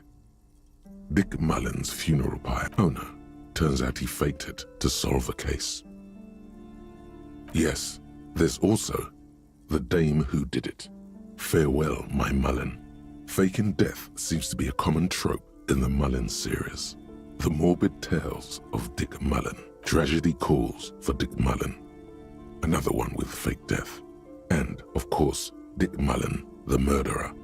In order to catch a murderer, Dick Mullen must become the murderer. After all this, you still haven't found the answer to the one question that matters. Who is Dick? Shelves filled to the brim with crime novels. Your attempt to grasp at the answer. Shelves filled to the brim with crime. Your attempt to grasp at the answer. Shelves filled to the brim with crime novels. Your attempt to grasp at the Shelves filled to the brim with crime. Your attempt to grasp at the Shelves filled to the brim with crime novels. Your quick eye notices a small caterpillar crawling across the spine of a book. The title reads, Dick Mullen, a worn paperback from Dick Mullen's classic Hard-Boiled Phase. The premise seems to be that Dick Mullen is framed for the murder of his best friend. And could it be the motifs of unstable identities and shocking betrayals? Perhaps you're drawn to the dark and noirish atmosphere. Then this is the book for you.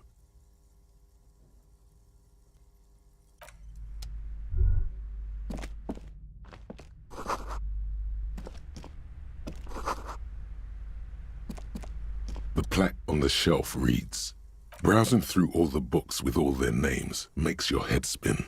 None of these. Suddenly, a particularly odd title catches your eye. It reads, High-Speed Love, the tragic true love story of Jacob Irv and Alfie Delatraz. By one Cecilia. High-Speed Love chronicles the romance between two of the finest tip-top tourney racers in history. One of them is the madcap driver. Next to Irv's life story, you see a slim biography of an Occidental rock star called the Anti-Star. He's famous for shooting morphine into Next to that, Revacholian radio personality Guillaume Bevy stands in front of a rundown drug den. He's a permanent fixture on Channel 8, reporting on real life. I really must insist you buy one of the books. Reading them is not for free. Do still browse though, but I'm sorry, I did not mean to rush you. You are browsing. Go ahead. Take your... Several maps have been attached to a bulletin. The maps look old and faded. Your eye catches a map of Insulinda, a map of Revachol, and a map of Martinaise. This large map displays archipelagos. You see a constellation of small dots on the light blue emptiness of the Insulindic Ocean. The largest in the northeast is La Caillou. You are here. Another far away in the southwest, Seminese Islands, Ile de Fantôme. Ozon, Laurentide, Fas à la Mer, archipelagos, North Arcade Islands, all just specks of dust on the vastness of the Insulindic. On the edges of the map, the color fades into a blur of dotted lines, black and white. In the northeast, a dust mite stands on the north coast of Caillou in a bookstore. It's radiating outwards from you, the suzerain Revachol. With a radius of 80 kilometers, still, the crown jewel of this Isola would be barely visible. You can, on Caillou, Revachol, a single black star, on Ozon, Fondelier, and Vilmandu, on archipelagos, Croyan Moran, Villiers, on Seminine, Olduvai, and on Laurentide, Deora of the Seven Seas.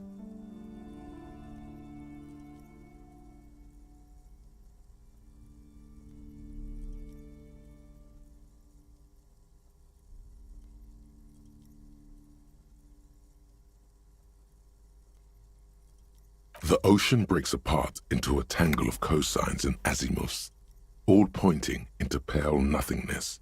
Muindi is the north azimuth. Grad is the northeast azimuth.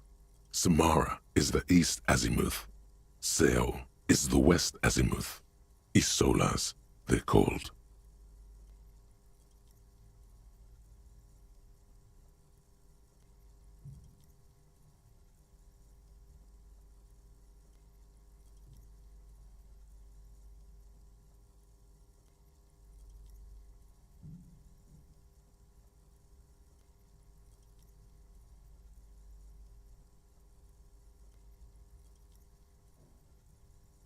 Connections to other worlds, words past the Insulindian, unknown to you. You have little idea what they are. Distant stars, gods, but looking at them makes you feel almost non-existent. Whatever they are, the Isolas are immeasurably large compared to you, and perhaps they are gods, gods of distance and outer dust. The north coast of a verdant island is shattered by the delta of a river. It is the River Esperance. Countless bridges put the shards back together, connecting city blocks to river islands. La Delta says a great artificial heart in the center, teeming with life forms and construction. To the east, rolling hillsides, Le Jardin, Stella Marie, the suburbs of Saint-Baptiste, swallowed up into the megacity. They sound rich to you. This is Revachol East. Hudon, it's somewhere to live. Not bad. Then there's Jamrock. It's bad. People shouldn't live there, but they do. Then Forburg. It's almost as bad and much larger. Then Coal City. It's the worst. It's so small you can't even see it on the map. No, wait. There it is. North of Jamrock, the strip of coast next to the Greater Revachol Industrial Harbour. It looks downright despondent. It's almost Coal City, to be honest. No, Coal City is worse. A charred limb. Rain falls on its slick black streets. And then there's the burnt-out quarter in the heart of Jamrock. Is it cold in this bookstore? Or is it just... No, this is somewhere to be. This is all you have. But it's still something. Streets and sodium lights, the sky, the world. You're still alive. It's not really a map. It's a tourist thing. A picture postcard with buildings on it, drawn from an isometric perspective. A date in the upper right corner says 48. Still, it's detailed. Could be pretty useful for scouting ahead. You see the jagged boxes of an industrial harbour, even the whirling in rags there. I'm sorry, officer. The map of Martinez is the only one available. The other two are not for sale anymore. And besides, they're quite valuable, though they might not look it. The map of Martinez is 90 cents, though. That old thing. It's an out-of-date map of a tourist location that never was nor came to be.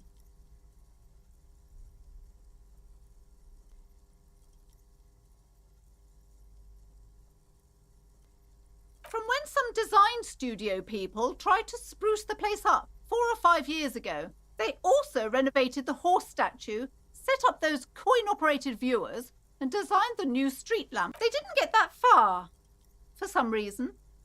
A shame the project never got going. Would be nice if someone fixed Martinez up. All these ruins are bad for business. Several maps. The maps look old and faded. Your eye catches a map of Insulinda, a map of... Always good to be informed of your surroundings.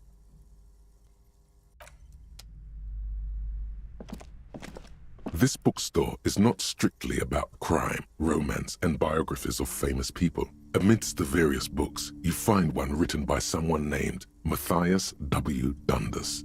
It's about wholeness. The point of the book, and many others on this shelf, is to give people medicinal advice in situations where they don't have access to paid health services. It serves platitudes, while also telling everyone that traditional medicine, the kind people don't have access to, and which costs more than this book, is garbage, and would only give you cancer anyway, without even wholeness, unity, balance. On the other hand, can basically take care when it's up to your mind to heal yourself. Then it's because of your mind that you're ill. It's your own fault if you're ill. Got it? The book features chapters on topics such as how to find magnesium. It even lists plants you can harvest magnesium from.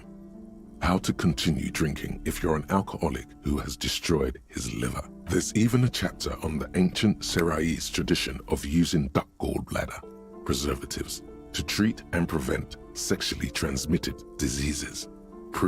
This is just mundane garbage. What's even paranatural about this?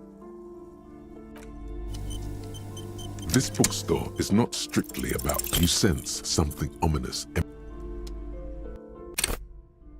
This bookstore is not strictly about crime. You sense something.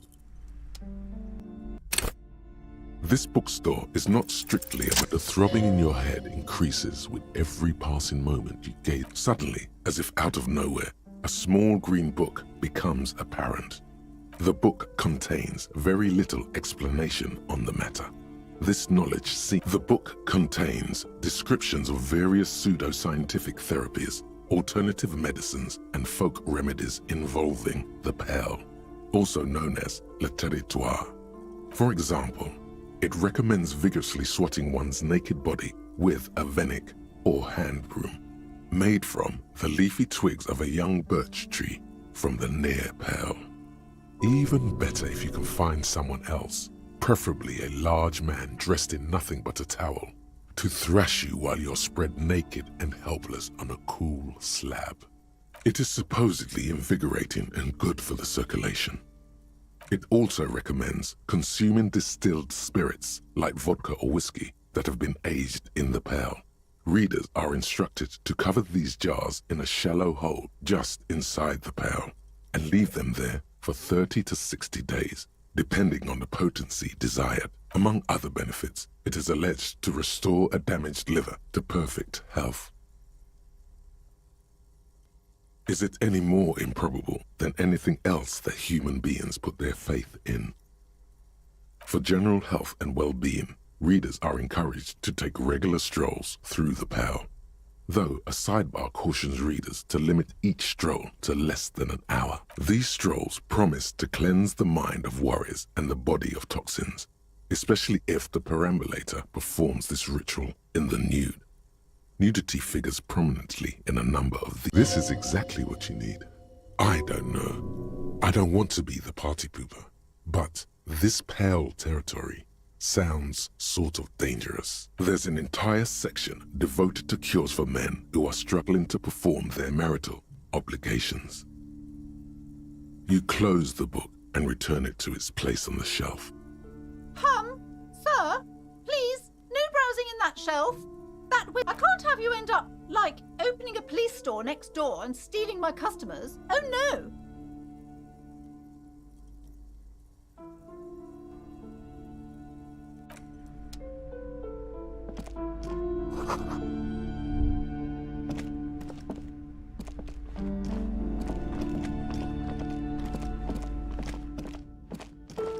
You see a set of tattered curtains blocking the way to another room. A strange... Excuse me, officer. The back room is strictly for employees only. You see a tattered set of curtains and a Nothing. Now please go back to browsing the books. Don't you feel compelled to look at the books? Oddly enough, the more she tries to draw you away from the curtains, the more alluring they become. You see some kind of charm, an irregular polyhedron assembled from bones, sticks, and straw. Inside, a disturbing fish head with empty eyes. Aside from poking at it suspiciously, there is nothing else to do with the fish head charm at this time. The curtains remain shut. Just as you're about to pull apart the curtains, the petrified voice of... Sir, don't touch that. I told you it's off limits for the customers. Parapsychologically speaking, we're done if you decide to open them. I won't be held responsible for the She looks away, mumbling. Why is everyone always messing with the curtains? Why can't they just buy books like normal people? No, it's just a storeroom for the employees, I told you. Now please step away from the curtains. You do? My God, even more reasons not to mess with the curtains. Just step away, dear sir. Why? It's not like anyone was... I am sorry, I don't mean to be so impolite. Just please... The curtains do seem frail suddenly, not robust enough to No! Please just talk to me, officer. Come... Lies. There is something mysterious about the curtains. The curtains, tattered with age and covered in dust, hang... You see a dimly lit room full of dusty furniture and trash. A doorway stands in the back, covered in dozens of scary I warned you! You're unleashing forces...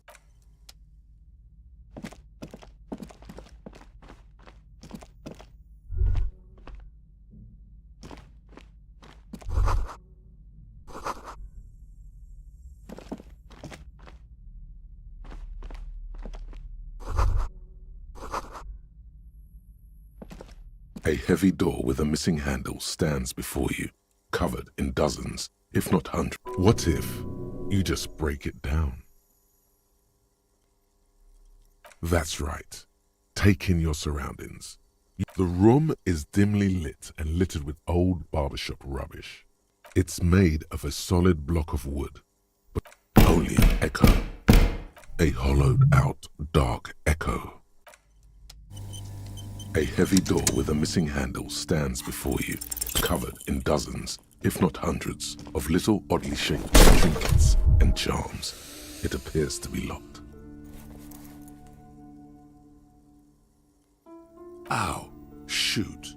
Whose moronic idea was it to just run through the door? Don't you know that things like that hurt?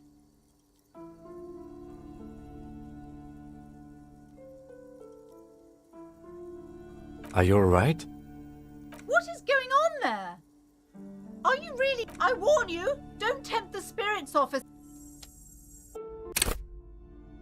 A heavy door with a missing handle stands before you, covered in dozens, if not hundreds, of little oddly shaped trinkets and charms. It appears to be locked. Ow, shoot. Who's... A heavy door with a missing handle stands before you, covered in dozens, if not hundreds, of little oddly shaped trinkets and charms. It appears to be locked. You smash into the wood and see a small crack appear on the door frame. It's going to take one more try to break through. You're not thinking of trying again, are you?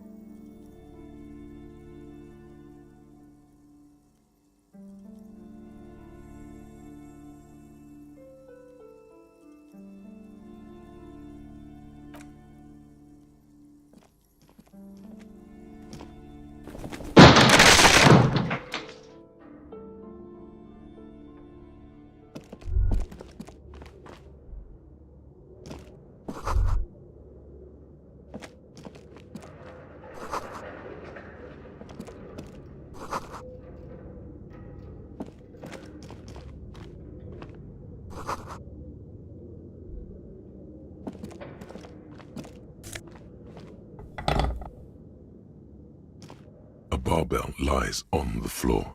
It's 60 kilograms. Your triceps, why does it feel so familiar? No, it's not that. It's the stale smell of rubber, the squeaky sound of sneakers, your bruised knee, a memory from another life, when you were young and fit. The barbell waits patiently on the floor, like a dog for its master.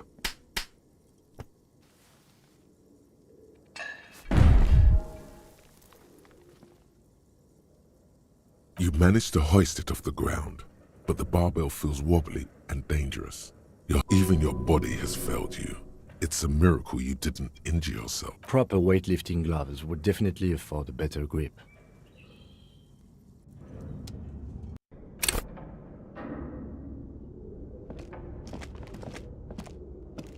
What is this place?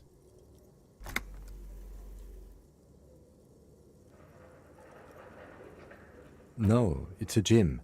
Though it looks like no one... I doubt the electricity still works. Good thing we have a... Some specks of dust shimmer in a faint beam. An eerie feeling rises in your chest. Yes, because it's closed. No need to look for supernatural explanations where...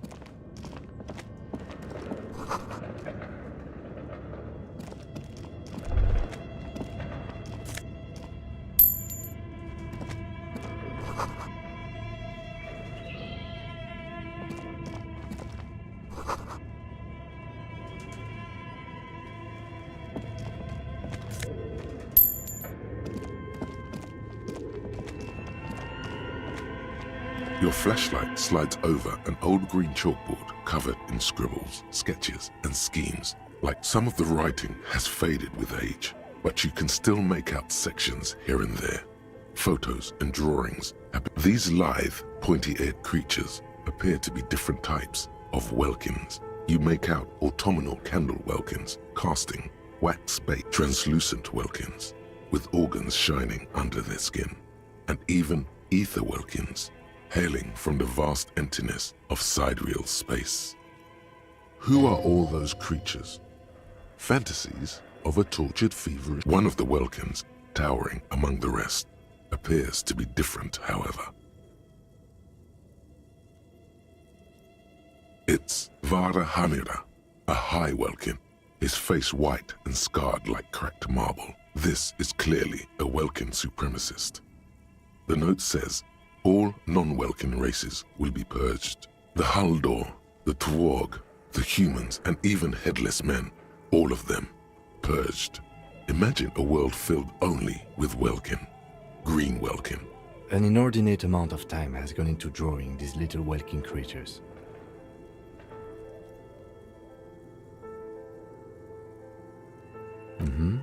Political commentary. That one has a great beard too.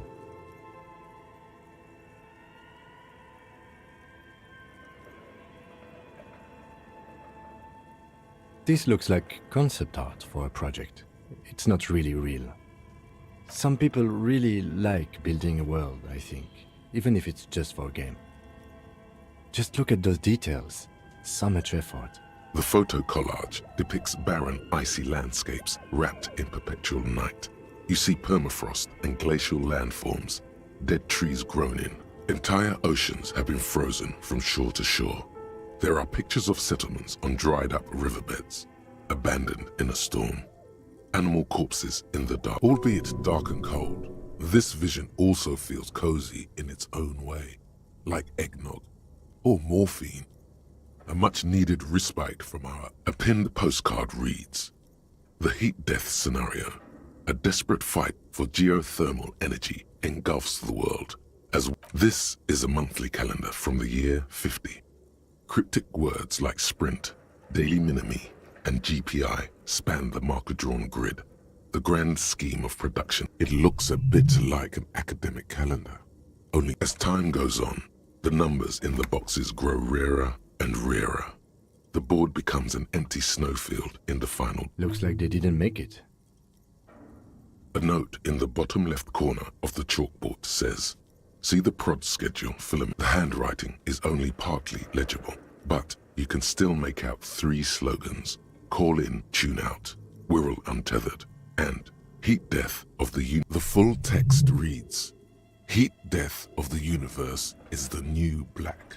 Another note says, the biggest advancement in role-playing systems since the 30s. Outside, a cold wind wraps the building in its bosom. Snowflakes in the wind. An old woman passes what the locals call the doomed commercial area. She tries hard not to look at the bookstore windows. It's unwise.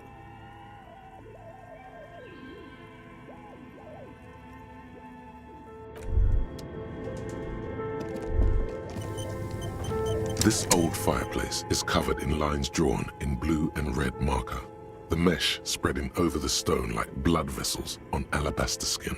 It looks ghostly and strangely ancient. Radio frequencies, it seems. UKV 123.6, UKV 123.7, UKV 123.9. Some writ unclear. It looks like a cardiovascular system split into veins and capillaries. Very advanced. You think so? The web is comprised of radio stations, all lead back to one red heart, titled the Game Master Frequency. A note says, this one can listen in on any station it wants. Looks like a surveillance program. They must have had massive airwidth. These things don't come cheap. Whoever decides to call in to a call-in station, it looks like. A list of names under the stations suggests people across 6 Isolas would be playing.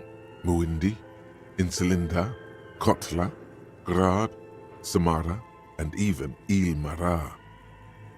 My God. It's as if the less money they had, the more ambitious their project became.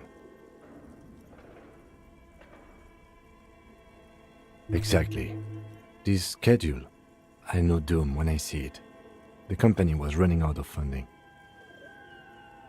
Nothing. It's just lines on marble. An echo from...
A thick layer of coal dust covers the furnace.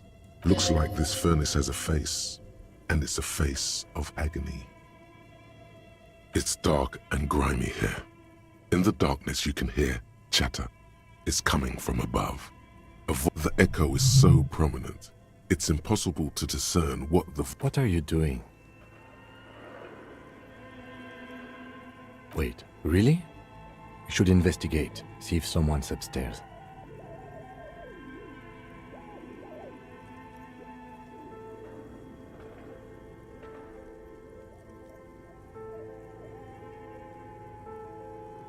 Looks like it.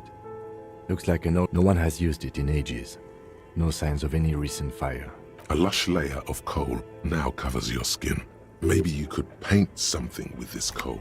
Leave a cave paint. Still, it's good to have this dirt on you. Real men wear coal for makeup. A thick layer of a hollow ring echoes through the furnace. Your toe hurts.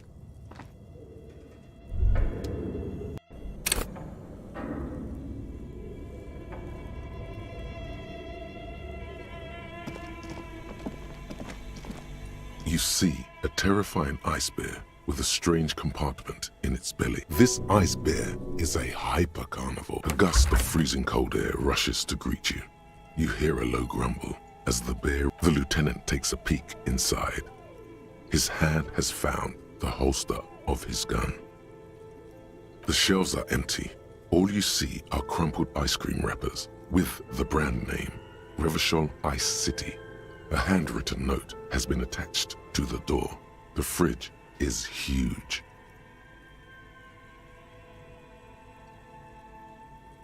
Good question.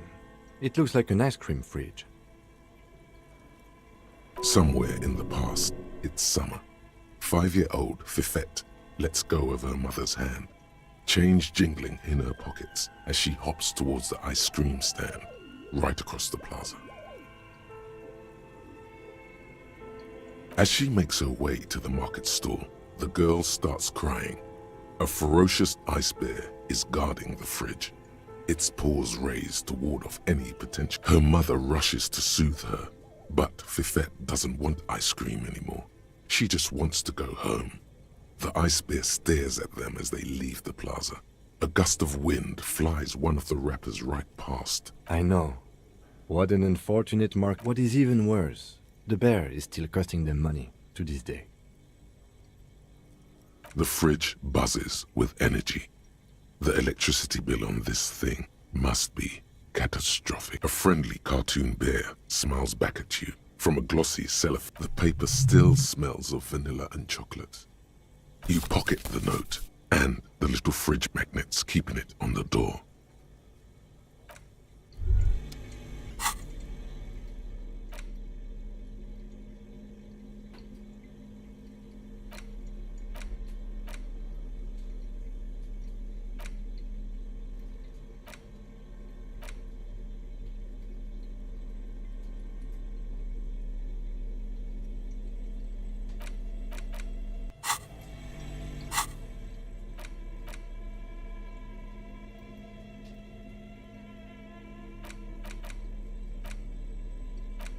worn map features the patchwork grid of the streets of Martinez, with directions to appropriately touristy locations. Year 48, your finger moves through the various streets, across Rue de Saint-Ghislain and Rue Saint-Sipar, over Saint-Brun, and finally coming to a halt on the spot where you are currently standing.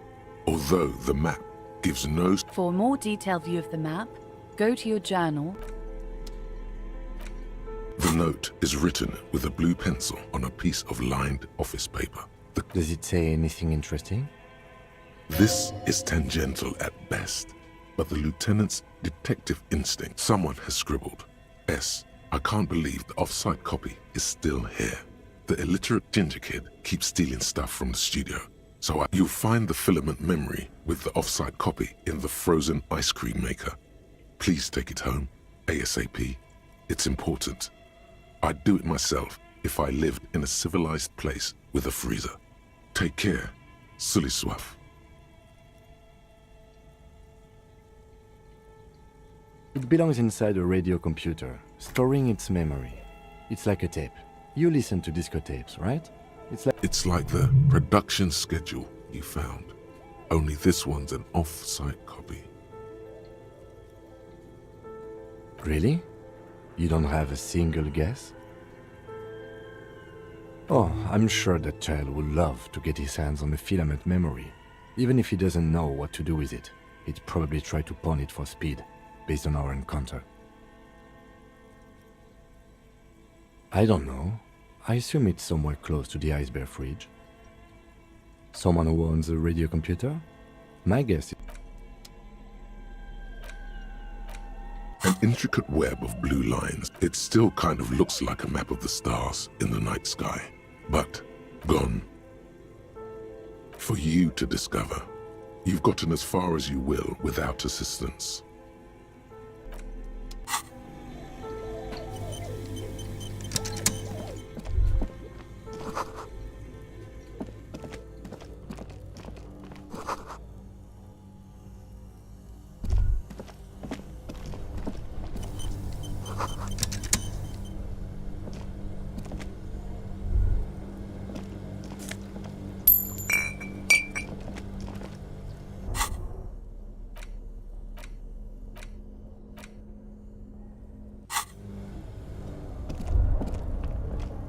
Two cables are plugged into the breaker box.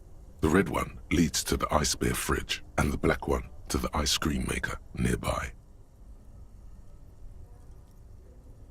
An electric sizzle. The room is slightly quieter now.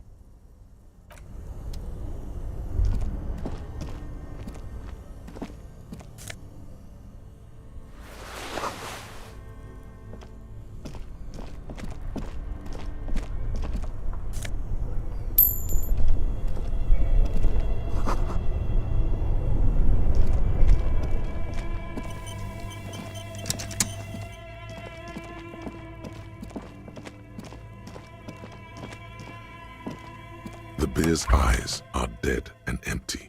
Ice inside the fridge, slowly melting.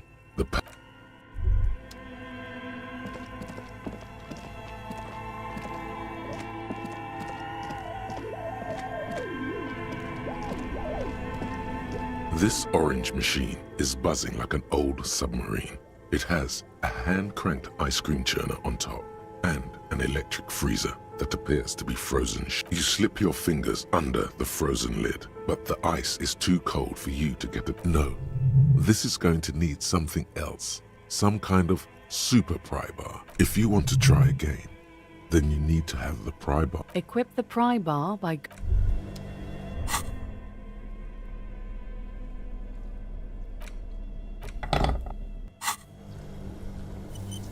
This orange machine is buzzing like an old submarine.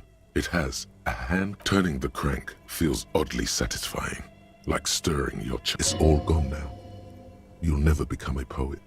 Or what better to assuage the creeping sense of failure than...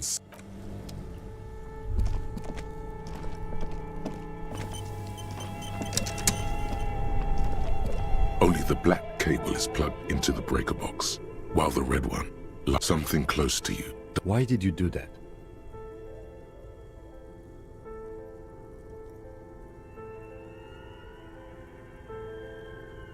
The lieutenant raises his brows, but doesn't say anything. This orange machine is dead still. It has a hand-cranked ice cream churner and an electric. Both cables are unplugged somewhere. A machine hums along.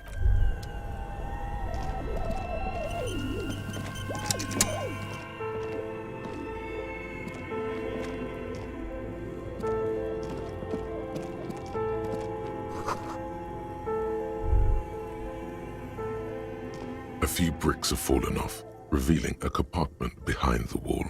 It's too dark to see in.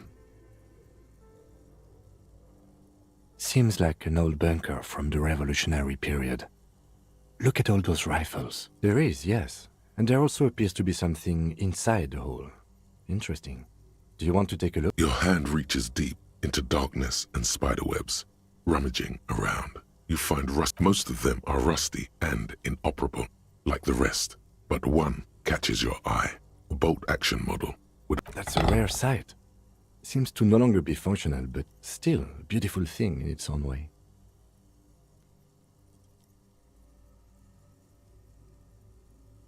It means there are firearms, albeit inoperable, still lying around. He likes this find.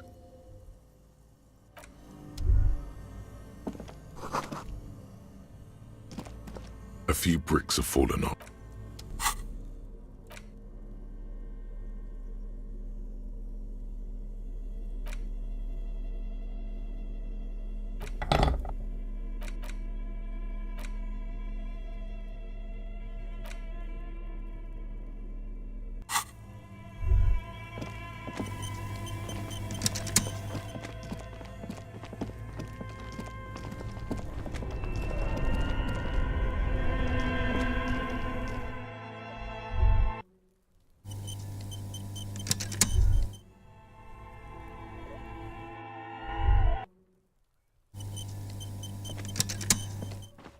An old call box with a matrix of push buttons lists all the companies. You ring the doorbell. Just seeing the words Andro Orlando gets your hackles up. Its very existence is a threat to your masculinity, to say nothing of your hair. You ring the doorbell, but nothing happens. Silence. No one answers the doorbell. Silence. No one's home. At Fortress. Silence. No one on. All you hear is static. Looks like someone has melted half the plastic off with a lighter. The doorbell doesn't work. You hear static from the intercom speaker. It sounds as if you can almost hear them breathe. Yes, hello. This is Tricentennial Electric. Have you come to play the... Wait, but what happened to Slipstream SCA? There's no Tricentennial Electrics on the list.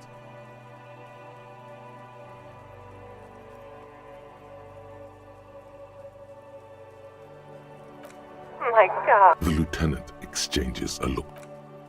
It's you. My God. I didn't think I would hear your voice. It's a woman. And she must be mistaking you for someone else. No. Something's wrong here. Are you sure she's talking to you?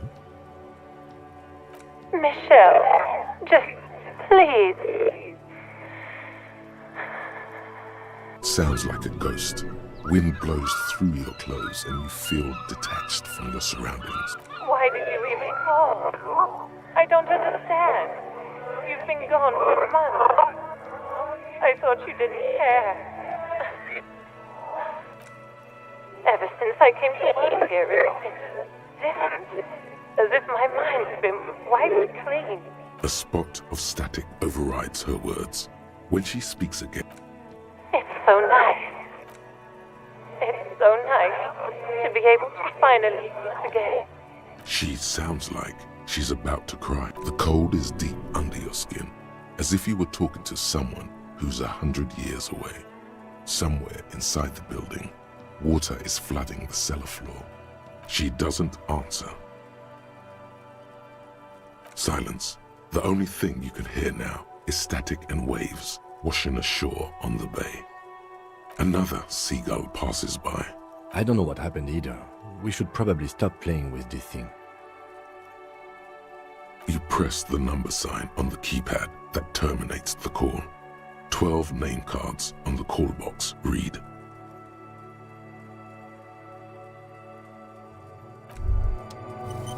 An old call box with a matrix of push buttons. Whatever she says, it can't hurt you. You're a different person now. All right, maybe not healthier, but there's a light buzz as you press the doorbell, waiting for a strange metallic taste fills your mouth. There's the static again. Yes, hello. This is Tricentennial Electric. Have you come to place an order?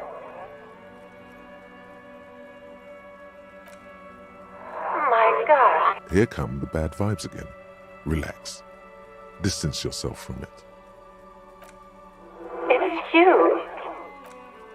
My God. Wait, is she...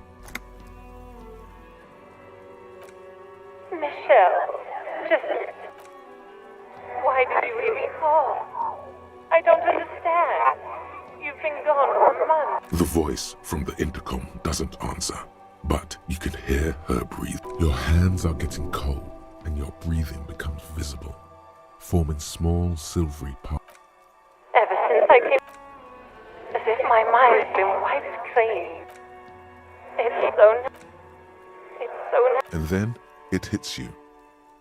She tries again not to cry, and still doesn't succeed. Anger boils up in your chest.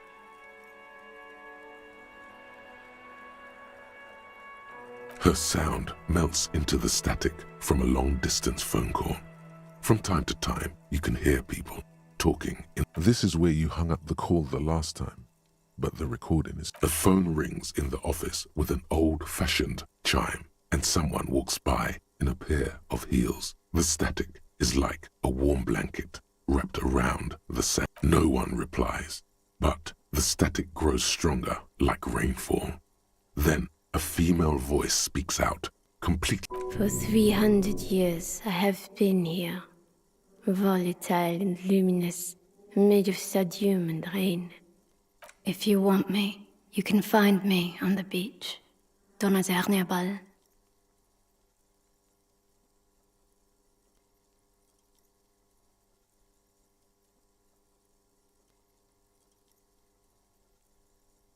So... It was a recording trapped in the circuitry from some ancient tenant. This sometimes happens. Shall we conclude here? We have other mysteries to solve. Don't take this the wrong way, but during our short stint working together, something weird is almost always happening to you.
This coin-operated viewer is facing southwest.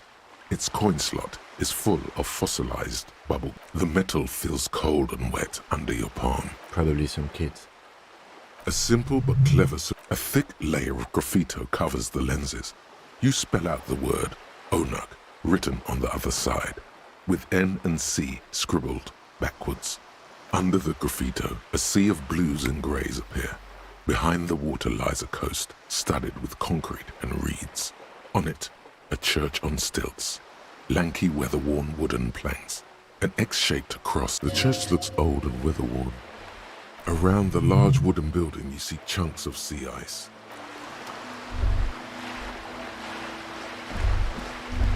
This coin-operated viewer is facing south.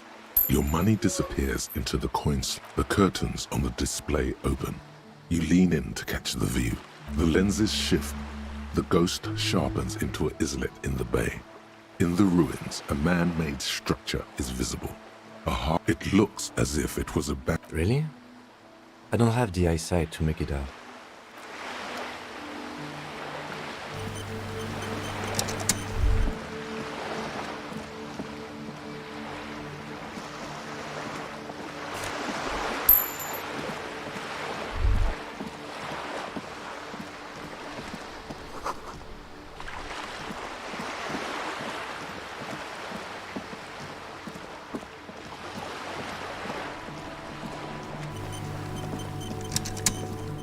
I like playing in the dark. Sharpens your nocturnal instincts. Feels like being on recon again. What is this? Are you mocking us? This isn't... Now. No need to get angry again, René. I'm sure the officer tried his best. It's not like there's a bull kiosk here in Martinez. The best, huh? This isn't even a bull. But fine. I guess you did attempt to right your hooliganism. Consider it forgiven. I like playing in the dark. Sharpens your Ah, yes! King Philip III! Oh, absolutely. At the mercy of a cocaine-snorting tyrant who emptied... A superpower! Feared and respected. A testament to what this country can be under the leadership of a true king. Someone who knows how to rule decisively, without fear of offending the sensibilities of the frail and weak-minded among his subjects. This is something the insurgents never understood.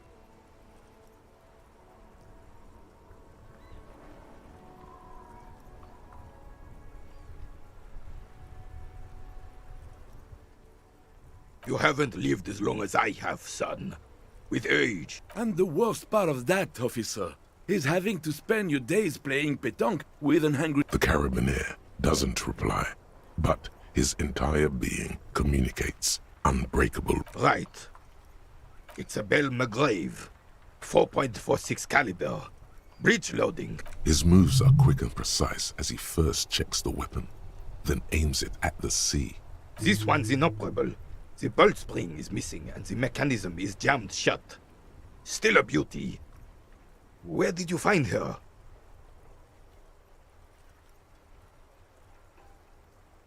I'm not surprised. There are probably lots of forgotten wartime weapons lying around here. Back in the day, as for the rifle, I don't know what else to tell you. These BM-446s are an antique. No one uses them anymore. The ammunition is impossible to find.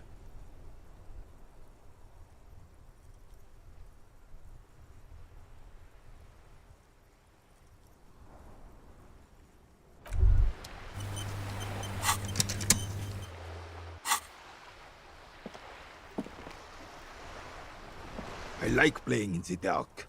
Sharpens your nocturnal... Still, all you see is... I like playing in the dark. Still.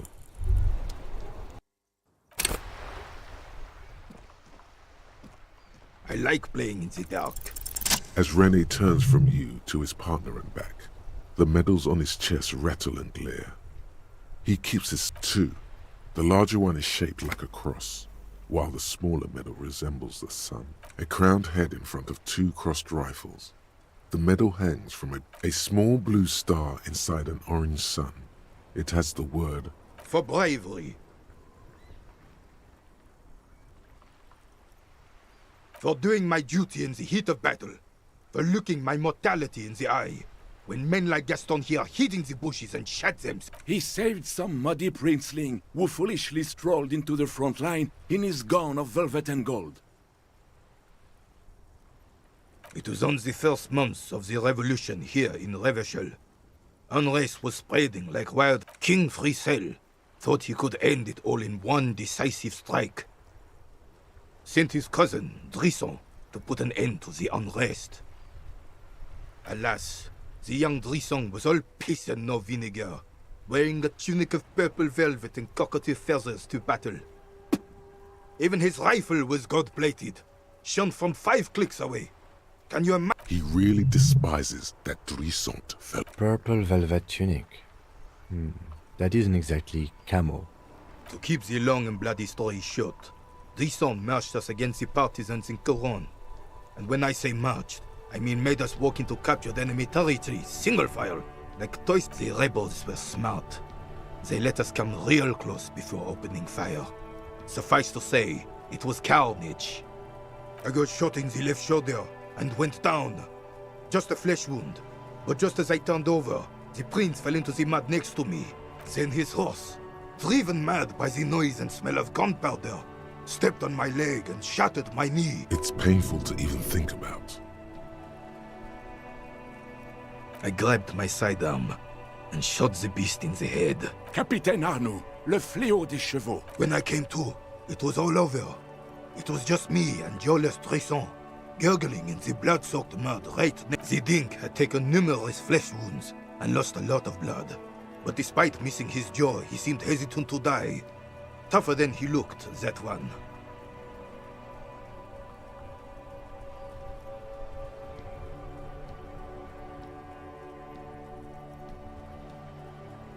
So I grabbed the Dink and started crawling.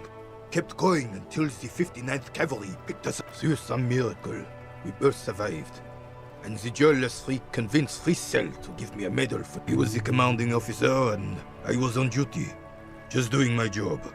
Shouldn't hand out medals for that. 13 months later, I received the Sun for distinguished service. You sense he's downplaying it. He did a lot more than his duty. More than anyone's duty. It's in his spine, in his billowing breasts, and untarnished. The old carabinier stands quietly.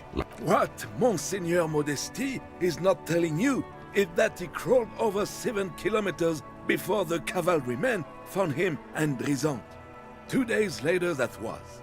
And that even whilst crawling with a mangled half-dead prince on his back, he still managed to murder... Is that pride in his voice?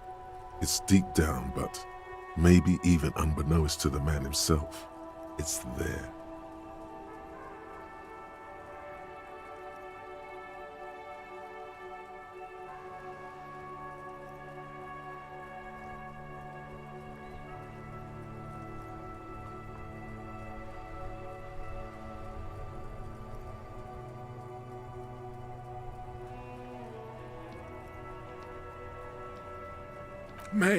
Maybe, but also bear in mind, officer.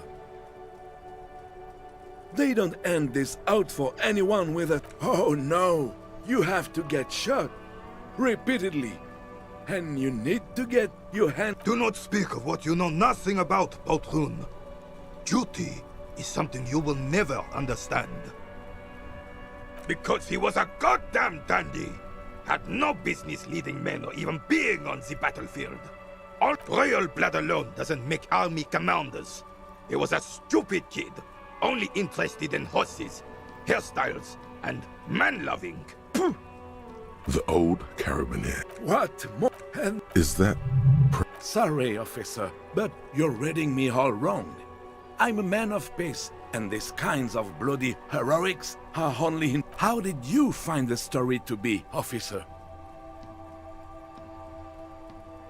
Maybe... Oh... Do not speak of what you know. Bah! There were many such stories in those days. Many such men, too. Oh, yes, René, yes. I'm not getting into this with you again. Officer, was there anything else?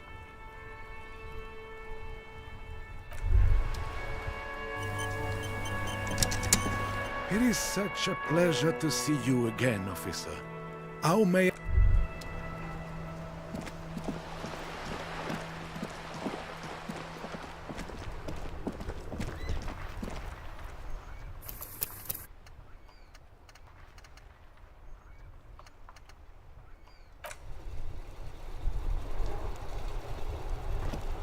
worn and beaten wooden planks of the bench. We can sit on benches after we've solved the murder. You can revisit the bench if you ever need to pass the time when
This is a wall on the side of an apartment building.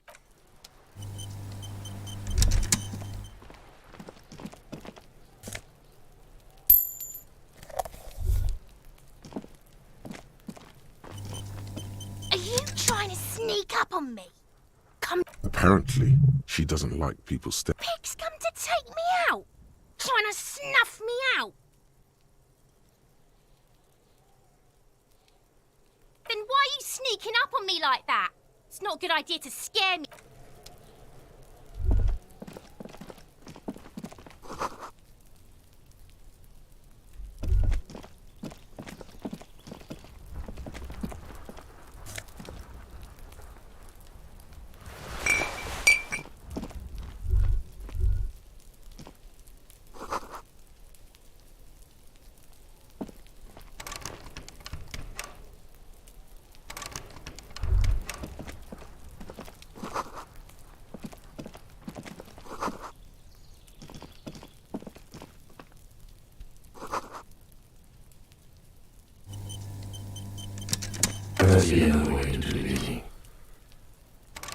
Can't get involved in this.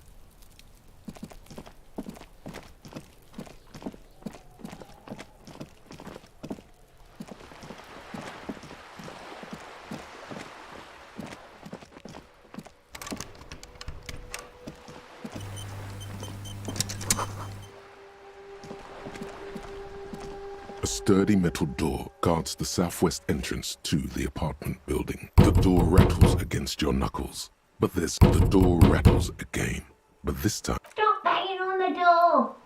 I'm not letting any more strangers inside. Doesn't matter who I am. From within comes the faint sound of a broom sweeping. Ha! The police? Everyone knows the police don't come round here. No.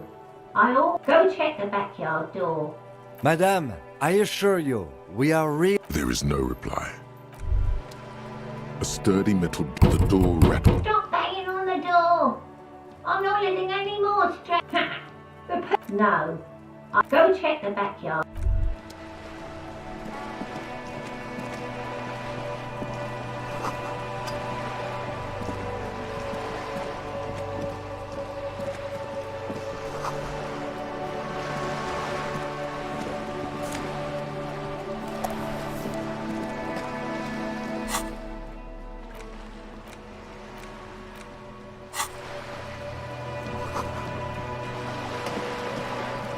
A striking woman leans against the cabin top.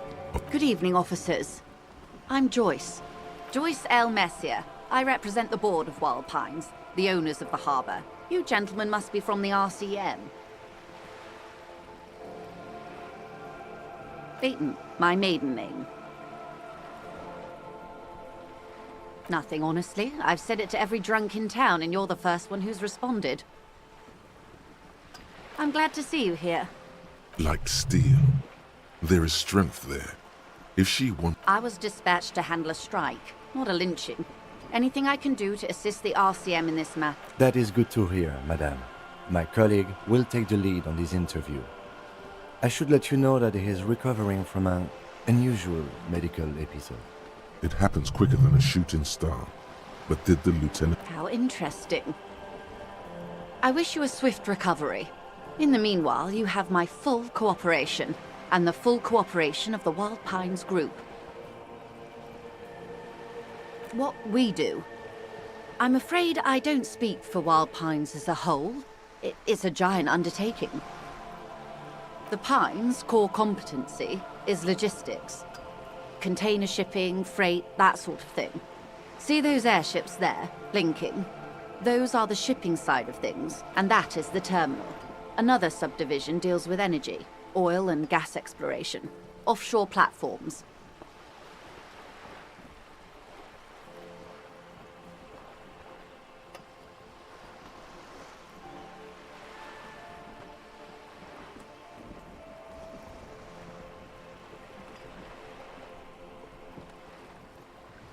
I'm not at liberty to discuss the company balance sheet, but I can tell you that last year, the company booked more than 20 billion. A billion?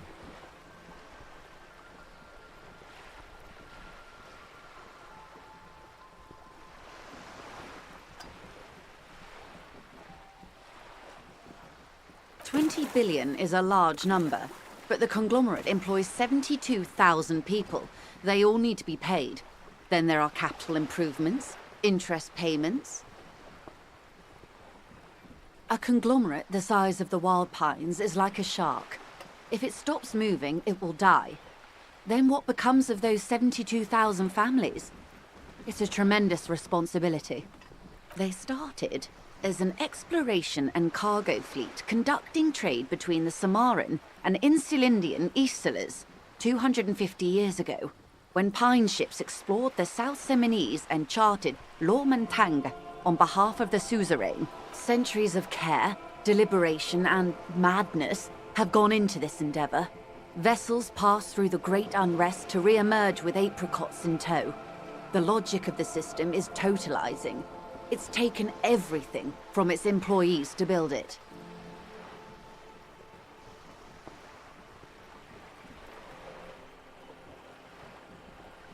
You mean aside from being the terminal's legal owners, who are responsible for moving 8% of the world's cargo?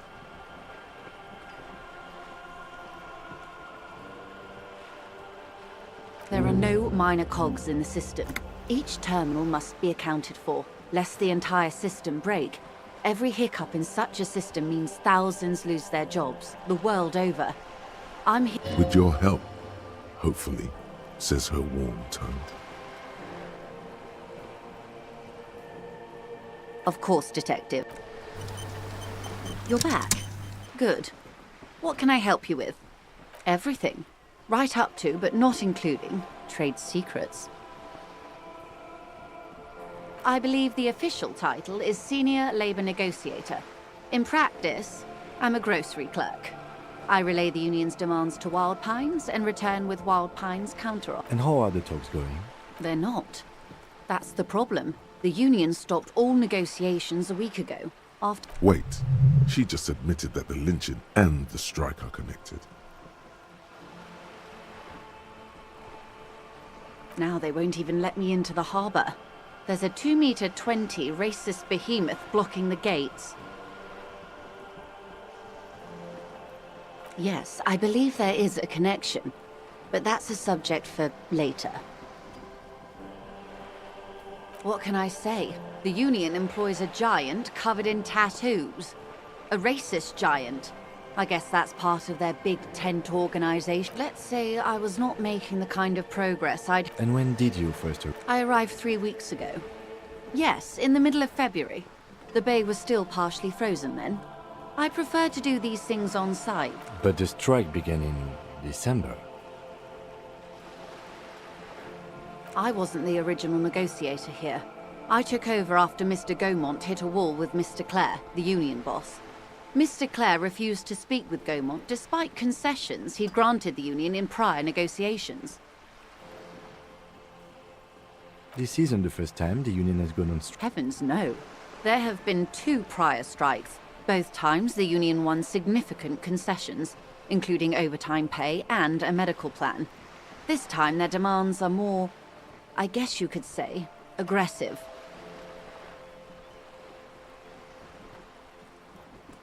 Mr. Clare told him to... how did he put it? Fuck off, midget. Gaumont is short of stature, you see. Yes. Keep in mind, this is a negotiator Mr. Clare has worked with before, and who was more than fair with him and the union. There are leaflets everywhere, and banners. What did they say? Every worker, a member of the board.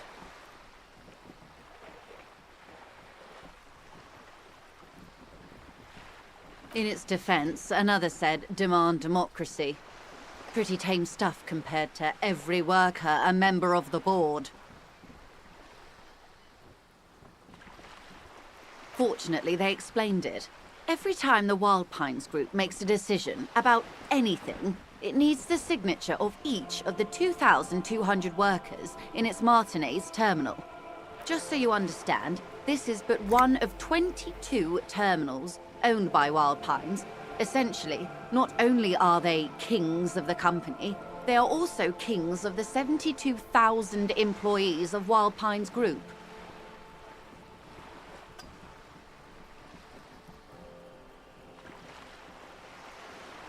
They're having a blast. But how can they afford it? After 4 months, my assumption was they would prefer a more practical solution. I'm not sure. Naturally, I assumed that was just their opening position, a hard-nosed tactic with a side of mockery. But there's been no follow-up, just the same nonsensical slogan repeated. And now, people are getting lynched, I hear. Behind the whirling in rags. Excuse me, from whom did you hear about... I first heard it from the bowyer at the gates. The one whose very name advertises his aversion to work. I think he said it was, call me mañana. This checks out. Everard Clare is a man of the utmost integrity. If you can say one thing about him, it's that he always puts the interests of the workers first. Of course not. Everard is fantastically corrupt. I imagine he has a thick, viscous goo where you and I... If you were to prick it with something sharp, you could see it oozing out. A knife, maybe? No, a rapier. Oh, heavens, no. We get along just fine. Yet, now that you mention it, I can't stop imagining that black treacle just dribbling down his double chin. He is the most corrupt individual I have ever seen, and I deal with men like him for a living. If there is anyone more venal, more irredeemably nepotistic, then yes, Edgar looks exactly like his brother, except for that lazy eye. He also talks exactly like Everard does. And when one's term as foreman is up, the other takes over. It's how they circumvent the term limits, you see, with a funny little switcheroo. While in office, they've embezzled God knows how much of their workers' dues. The Débardeurs Union was once a perfectly normal institution. 20 years ago, anyway. It must not have been easy to establish under the Emergency Act. But they did it. Organised labour at its best, as they say. Then something happened in the local chapter elections. The brothers Clare came and transformed it into a... how do you say? A mob. The Débardeurs are a crime syndicate. Sad as it may be, I suspect we'll be forced to... Refreshingly honest, officer. The company has tried appeasing in the past, but I'm afraid our concessions have only emboldened Everard and his brother. And your opinion, detective, if I may ask? I'm a curious and talkative person, you see. Would you say the Débardeurs Union is...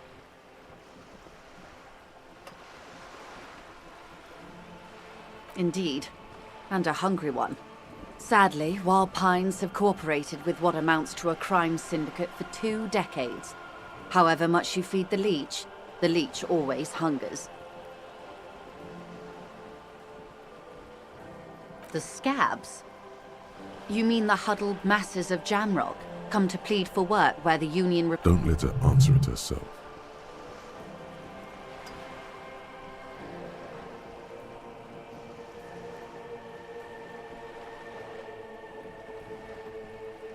If these strikebreakers were organized by Wild Pines or its affiliates, then it would be a company secret.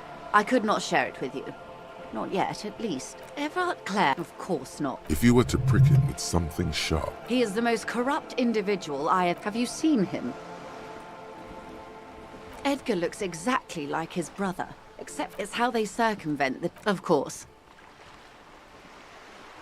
The scat. don't let her answer it. If these workers were organized by what? I'm glad you asked. There was a woman, the previous forewoman of the Union. She disappeared. Disappeared? Yes. On the last day of the local chapter elections, her daughter phoned in and said she wasn't running anymore. Or coming to work. Ever. End of story. This forewoman, her name? Sadly, the company records do not even give a name. She's just forewoman in private correspondence. Holly. I don't even know if it's a sir or given name. And I don't have access to the Union's files. Downright haunting, if you ask me. The Wild Pines suspected foul play, but the point of the presentation is, these kinds of things happen around the Clares. Watch out when you're dealing with... Thank you for your concern, ma'am. We'll be just fine. Of course. How else can I help?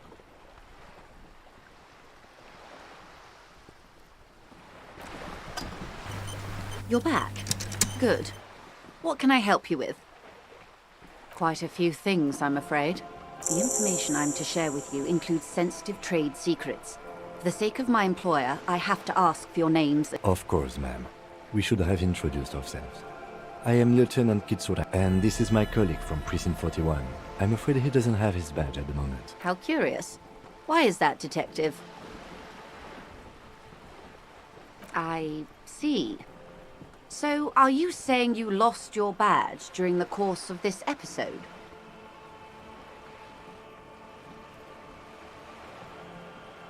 I can't hear you, darling.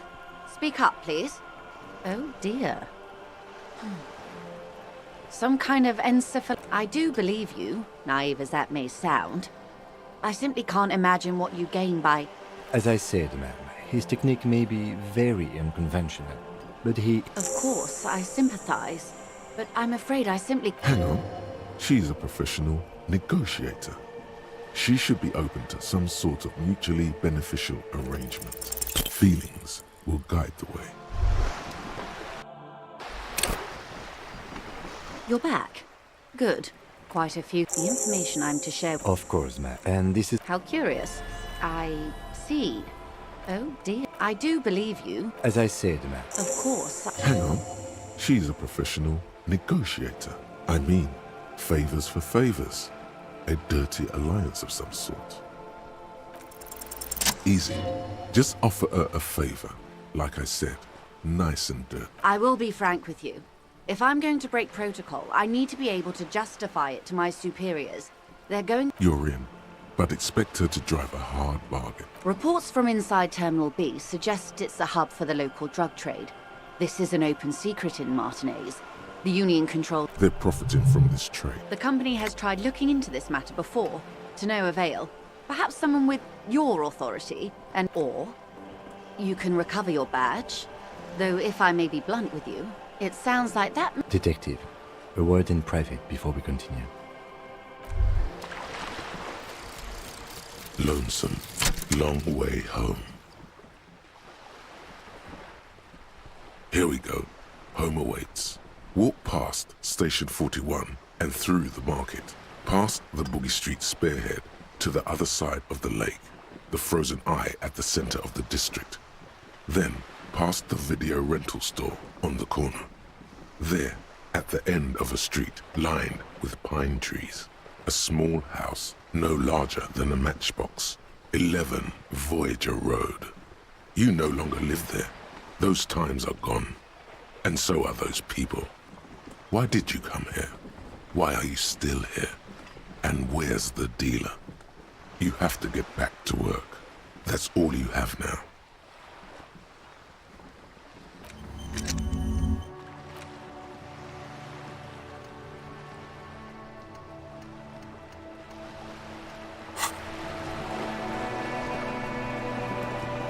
This is not going quite as I hoped it would, Detective. Honestly, I was expecting you to use your unorthodox technique to keep her off balance, and not volunteer us to be her henchmen.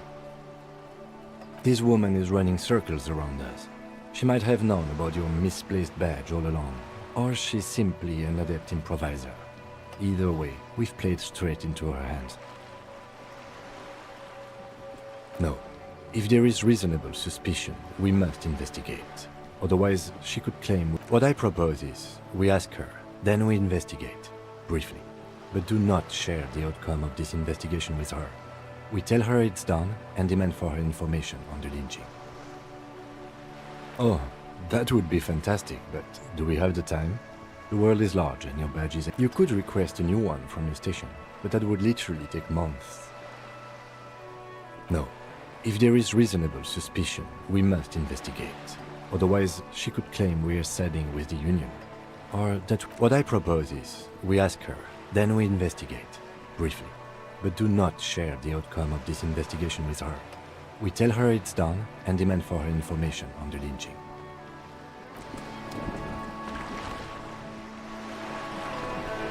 You're back. Good. What can I help you with? This reality.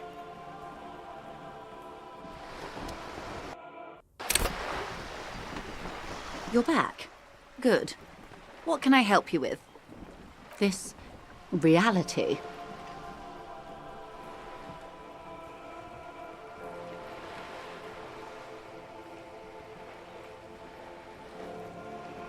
What?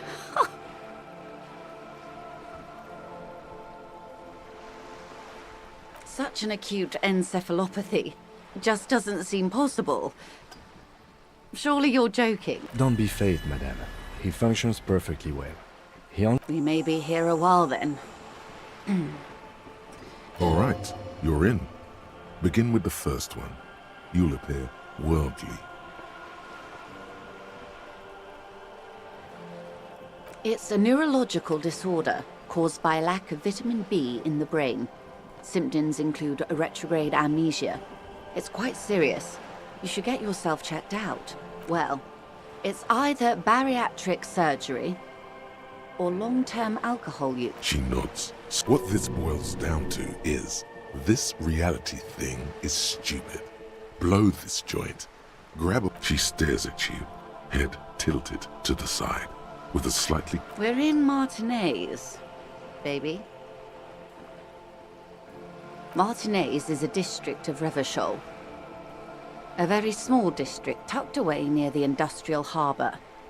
North of the 881 and Jamrock. You would be excused for not knowing about it. Unimportant, they say. Forgotten, even. Shelled to smithereens during the Revolution. It has its charms, just not this time of year. I'm not a good ambassador. I've only been here once before, as a teenager. This place used to be a province. A workers' resort before the city swallowed it and the artillery did its work. The reeds are the real star of the show here now. The further down the coast, the wilder it gets. It's not really a sea, it's the Bay of Revachol. And the bay feeds into the ocean. Yes, we're on an island in an ocean. The world's largest body of water, the Insulindic. Vast, lukewarm and unknowable, flowing in and out of sight. Caillou. Imagine a pebble. A smoothed-over pebble amidst a great blue sea, misshapen, cracked. The cracks are the River Esperance. We're in the delta of this river, on the 6th branch, the Martinez distributary.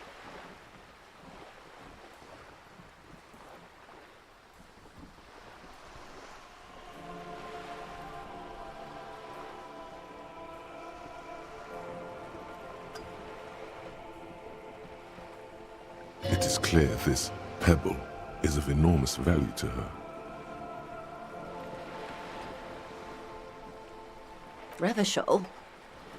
Revachol is what you call the great kind. As if it's self-explanatory, beyond patriotism. History detective. They built this city to resolve history. Our part in it, at least. Our centuries. In the DeLorean century, 380 years ago, the nations of the Occident, or migrant workers from Semenine and Ile Marat, depending on your creed. They say it's where the terrible questions of our time will be answered. The tensions are highest, the fault lines deepest. By that I mean conflicts. Ideological conflicts. The stuff of men. We are standing on a fertile, self-sufficient island able to sustain up to 200 million people in the middle of the Insulindic Ocean, the world's connective tissue. It's where the money is.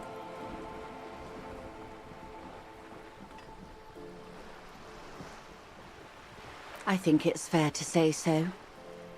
Martinez is about A sparkle of lights on the horizon, like 22 kilometers from the center of the world. That soldering iron is the bank of the world building. The bottom floors are Insiacom. Coalition government, Insulindian Mission Command. silence. The water, the light. It's as though there is no recognition, only the immensity of the sea and the cold radiating from it.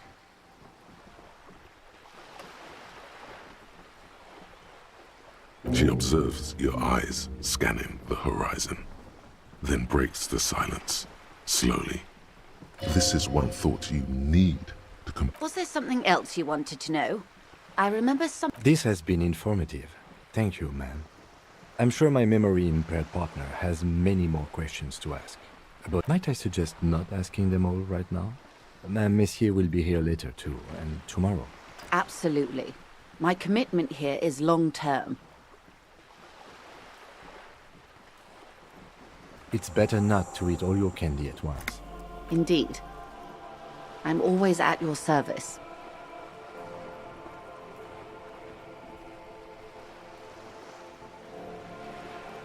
A bird? A sphenicid? A flightless bird of the polar regions? Some sort of krill hunter? No, wait. You're an ancient ruin. A symbol of hubris and decay. Half submerged in some salty sea. Of course you're not, my dear. I'm just terrible at guessing games. Ah! This is the pier of Rue de Saint-Ghislain, 33A, or 2. A pre-revolutionary tenement. Old buildings are called tenements, you see. And new buildings, bâtiments. After les bâtiments nouveaux. But 33A and 33B are not nouveaux.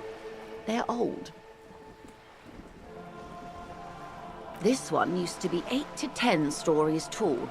A real high-rise by the standards of the last century. Built to mirror the skyscrapers across the bay in the Delta. That was before the war, of course. Mostly the urban middle class, I believe. This was once primo real estate, before the cannons locked 4... Splat, splat.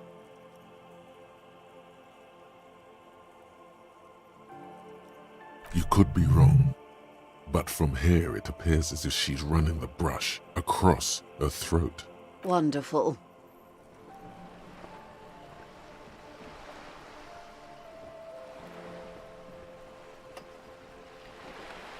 The girl in the old lady rags. Looks like a sullen and rebellious member of a teen infra... Yes, you and I belong to the supraculture. We're common, the herd. The music on the radio, the food in the chain restaurant, those are all too popular for the girl. She prefers a fantasy world, an infraculture with its own dress code and vernacular. It is an illusion, I'm afraid. There is no refuge from the supraculture. Young people who dye their hair funny colors and wear old people's clothes are stupid, and their little rebellion is self-defeating. All right. What next?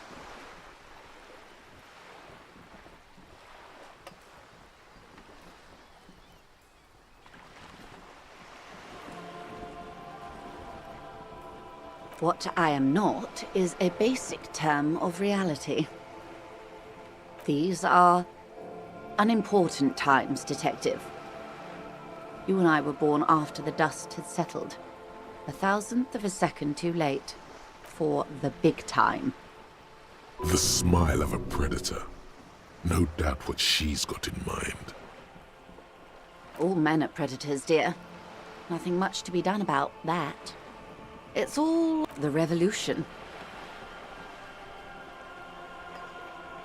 It's quite easy. Every 100 years or so, our species gets together to decide what's next, who gets shot in the head, and who gets the mineral rights. It's a real kerfuffle.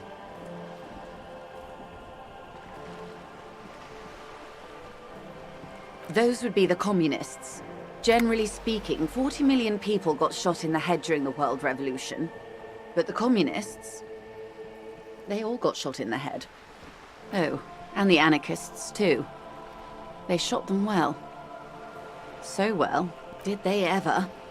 Before they got shot themselves, they shot 2 million people.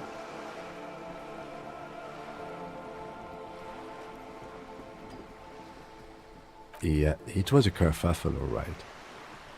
Yes, the Insulindian deluge, they call it.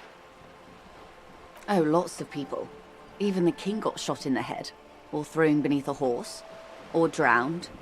Accounts differ. It was unceremonious. Just as well, he wasn't actually the king. The real king abdicated and lived out a long and productive life as a venture capitalist in Grad.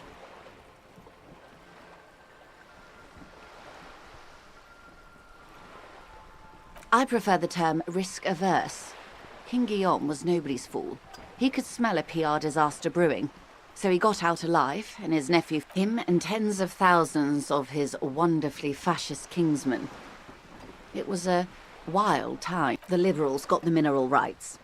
And by mineral rights, I mean everything. They didn't win so much as survive. We were the last ones standing when the war ended. Everyone else got shot in the head, remember? To foreign intervention. The coalition. Those people really took the mineral rights. The liberals took everything that wasn't nailed to the ground. The coalition took the ground. The coalition of nations. Grad, Mesk, Vesper, Messina, Oranje, and Sur-le-Clay, the armed center of the world. They landed here and ended the revolution. It was the moralist thing to do.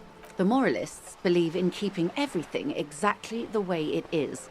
They believe in mineral rights, and not shooting, at least not in the same manner and volume as the others do. They are the long-standing provisional rulers of Revachol now. The rulers of Revachol, and also... This is their zone of control. They embolden the RCM with crumbs of the same law they took. Technically speaking, you are a moralist.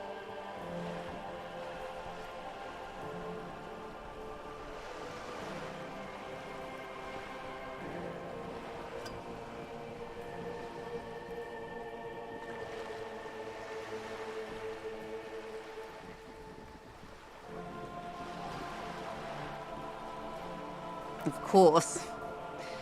Not easy to be moderate about head shooting in your... Rooty tooty, pointy shooty.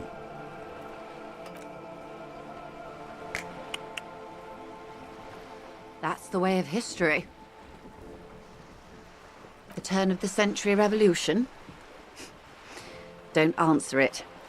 It's a trick question. The revolution began in '02 on the Isla of Grad, though by the end, nearly the whole world had gotten involved. It wasn't a who, but a what. A pandemic of Zarat, a particularly virulent prion disease, which the authorities in Grad proved unable to contain. Then Marzolf came along and overthrew the government. It made people overthrow their governments. Indeed, Zarat is a highly infectious microorganism that destroyed brain tissue. The actual causes of the revolution were material. From Revachol and Grad? Not far. The world managed to cauterize itself. Mazov's government was overthrown in '08, and the coalition crushed the Why? You and I, officer. Our lives in the zone of control. Something tells you her life and yours are not that similar. Maybe it's because she has a boat and you have that necktie? A pair. No doubt. But we share the same time and position on the planet's crust. That counts for more than you think. A city-state divided into free market zones under the everlasting interregnum of the Coalition of Nations. And you, of course, the citizens' militia. The Zone of Control is the third incarnation of Revachol, after the failure of the Suzerain and the Commune. Modernity. They developed the marvels of the inter-eastlery communication, telematic milieus, radiation, colored plastics. Meanwhile, in Revachol West, the aftermath continues for the 5th decade.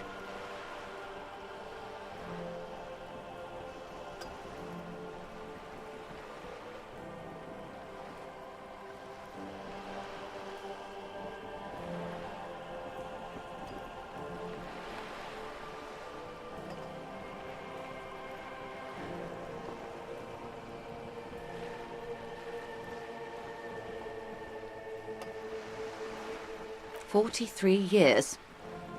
Hard to fathom, I know. The 20s saw a decade of urban war, west of the river leveled, offshore platforms in flames. Still, it's regarded as an improvement on what came before. '08 to '19 was simply hell. The 30s? Things settled down in the 30s. Revachol East transformed itself into the world's largest tax haven, with the international community's blessing. For the first time in a long time, no, it was a market mirage fueled by cocaine and quantitative easing. The 40s dispelled it like a cold splash, an Isla-wide hangover, you might say. And here we are. Welcome to reality, baby.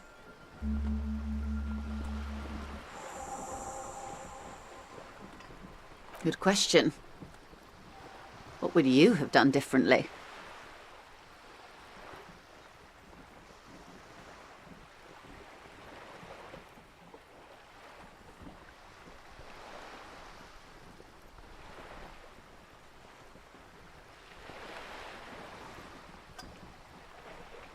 The cold runs down your spine as you say the words, like a small... I see. A tenth of humanity. The key of history is in the lock. Keep turning at any cost.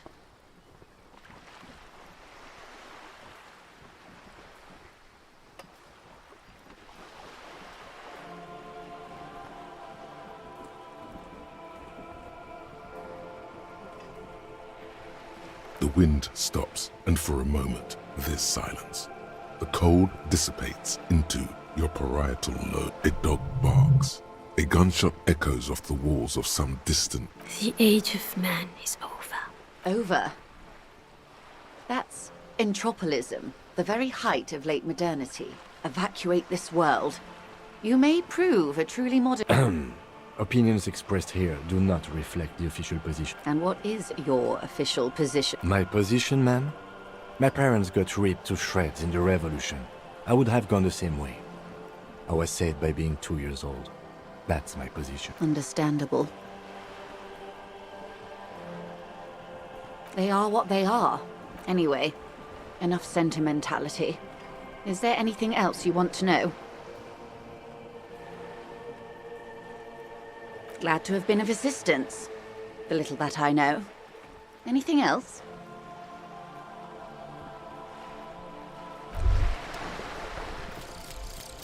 Lonesome, long way home.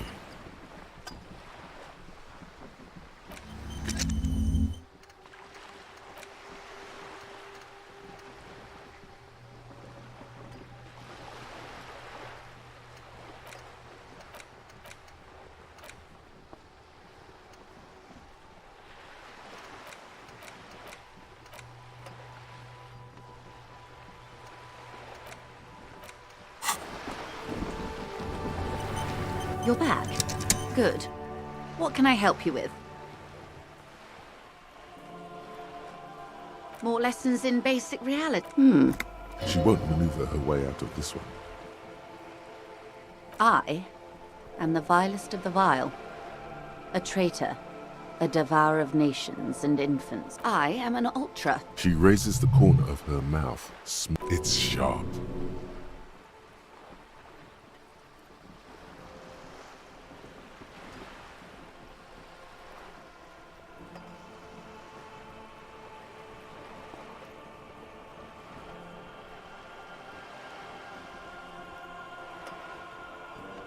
Haven't you heard?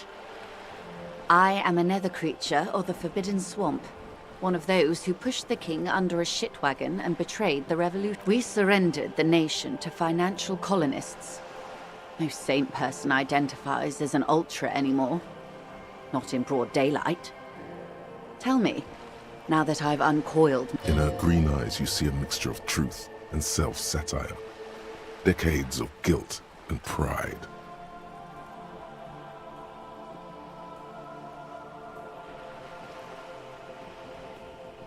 A fitting punishment, to be forgotten, if not forgiven. Save a prayer for us in our chateaus on Azon. When the dust settled, the Liberals were the only ones left to clean up the mess. By virtue of their survival, they were handed enormous power to shape the future. This was all our last generation managed. With due respect to our overlords, the eternal caretaker government that keeps Martinez a monument to the While a gentle wind sweeps the streets in the rebuilt east, light drizzle washing it clean, lights go up and motor carriages circulate. I would not have relinquished sovereignty to the Coalition. Not here in Martinez, and not in the Stella Maris or Delta Beachheads either.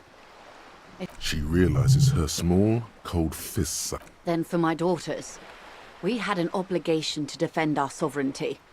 We should have burned the whole Isla down rather than... Dark orange flames reflect in her green eyes. An oil fire on the ocean. Yes, I suppose I am. Seditious talk, man. Perhaps. My intellectual vanity will be my undoing. Yes. Whatever else I am, I'm also a mother and a wife. Now, shall we return to reality? Glad to have been of assistance. The little that I... You're back. Good. What can I help you with? Why, yes I am. The boat? No. It is called Cordelati 19 because that's the type of sloop it is. It's a pleasure craft. A 19 pacer. It also happens to be rated for Category 1 racing.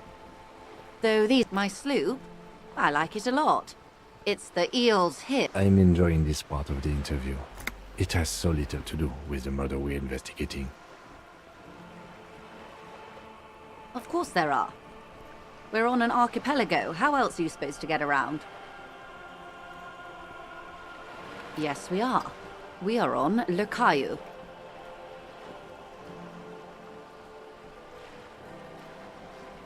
We are, and the city of Revachol is on the island of Le Caillou. I haven't seen anyone else drive a souped-up Capri Kenema motor carriage. Actually, that motor carriage has been specially issued to serve as a patrol and pursuit vehicle. It's for crossing long distances in the greater Revachol industrial harbor. Neither is this. A toy, I mean. It's a machine for crossing long distances in the Bay of Revachol, between the city and the islands. Officer, I assure you I'm a... The crowns of her teeth are porcelain. White, qualified pleasure craft. Why wouldn't it be? This is Revachol, Wayfair Act and all. Good. You're back. Good. Quite a few things. The information I'm to share with you includes sensitive... Of course, ma'am. And this is... How curious. How can I forget? I was hoping your condition was rhetorical, Detective. A questioning technique.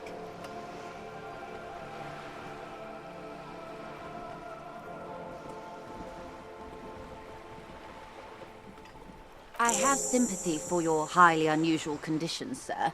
And I believe you. But as it stands... I understand that I'm afraid not, Lieutenant. Hang on. She's a professional. I mean, favors for favors. A dirty alliance of some sort.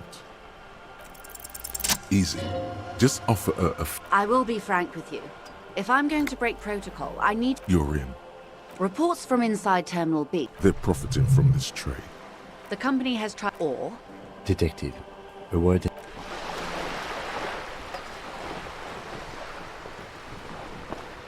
This is not going quite as I hoped. Honestly, I was expecting you to use your unorthodox technique to keep her off balance, and you know, not volunteer us to be her henchman. This woman is running circles around us. She might have known about your misplaced... No. What I propose is, we ask her, then... You're back. Good. What can I help you with? That's the man who was killed. I'm afraid this is a discussion for one... You're back. Good. What can I help you with? Quite a few things. The information I'm to share... Of course, ma'am. And this is my... How curious. How can I forget? I was hoping your condition was rhetorical, Detective. I have sympathy for your highly... I understand that... I'm afraid... Hang on. I mean, favors for favors. A dirty alliance of some sort. Of course. The situation is extremely volatile. The sooner we can speak about this lynching business, the better. That's the man who was killed. I'm afraid this is a discussion for once we've cleared the lynching question. Better not tie the fourth day to the bat's day on this. I hope there is something else I can help you with. I'm afraid I can't say any more until we've taken care... Easy. Just offer her a favor. I will be frank with you. If I'm going to break... You're in. Reports from in... They're profits. The company has tried... Or... Detective. This is not going quite... Honestly, I was expecting you to use... This woman is running circles around us. She might have known about your No. What I propose is, we ask her... Oh, you could request... You're back. Good. What can I help you with? It's quite straightforward. Someone is using Terminal B to... Ingredients for what? Meth and dextroamphetamine, GBL, and various synthetic psychedelics. Honestly, it might be quicker to say what you can't make from the stuff.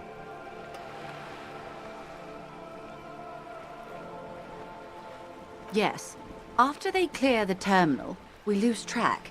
The actual production is taking place at various sites in and around Jamrock Quarter, north of here.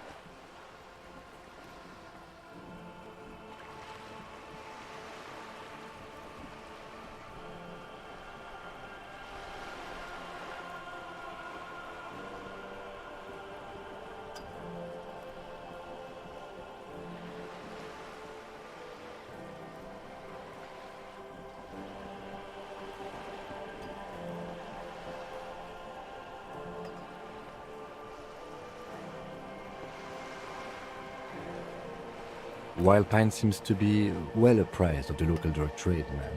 Do you mean to say the Union also produces the... We're in logistics. It's our business to know. And no. As far as the company knows, the Union does not produce it. They transport the ingredients for a cut. Yes, but you won't get anything out of Evrat and the Dockworkers Union. Still, every chain has its weak link. The lorries. Someone needs to move the ingredients from the harbour into the city. Once they reach Jamrock, they're distributed to a network of local Perhaps you've noticed that a number of lorries are tangled in a traffic jam at the roundabout just now. Interview the drivers who are still hanging about.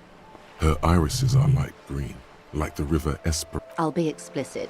If you find this driver, I will share company secrets with you. We did. On more than one occasion. Apparently, there's some sort of inter-precinct disagreement about... We know the company has launched its own probe into the Union's alleged involvement. We also know it's come up empty. It's not just the art... Well, here's your chance, officers. No. We asked East Motor Track to raise the drawbridge. The road company is a partner of one of our subsidiaries. However, this is a limited time opportunity. Once the complaint has been processed by the trade committee, they'll have no choice but to lower the drawbridge. And the thousands of litres of raw ingredients will pour onto the streets of Revachol. Not the east across the river, but the west. The vulnerable, the weary. A cold breath rushes in from the bay, making its way down the alleyways and potholed streets. From Martinez to Jamrock, in the traffic you hear the clinking of glass vials, concealed beneath tarpaulin. Or is it just your teeth chattering in the... A lot of it. It comes in from large Samaran factories in South Safre, Sigai, and Sinyao. The literage they must get from this terminal alone must be oceanic. Well, at least this solves one mystery. What is that, Luke? Why I had to call East Motor Track and beg them to open a drawbridge for me. I'd wondered since I first drove in, on my motor carriage. I am sorry for the inconvenience, Lieutenant Kisaragi, but we need them trapped here. This is a unique opportunity. I'm sure you understand. How do you think they're financing this strike? There are thousands of unpaid dock workers. There was a shakedown of local businesses preceding the strike. Many were squeezed. With all due respect to these desert cacti, the contents of a few cash registers cannot provide for 2,000 men. The local businesses can scarcely provide for themselves. Precisely. Smuggled out of that very gate at night, most likely, then loaded onto lorries and driven to Jamrock. You simply need to find one driver who will open up to you. Yes? Excellent. According to my reports, there are at least 3 lorry drivers. It may come to nothing, or it may just blow the case wide open. In the meantime, let me know if there's any other way.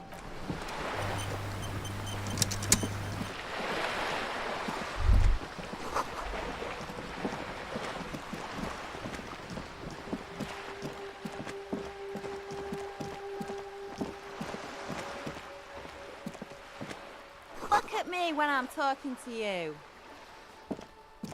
The streets will flow red once more. A great torrent rushing down Rue de Esperance. You wait and see. The streets will not flow red with anything. I'm Cindy the fucking Skull. What else do you want to know? Date of birth, blood type, the last time I was tested for Hep C.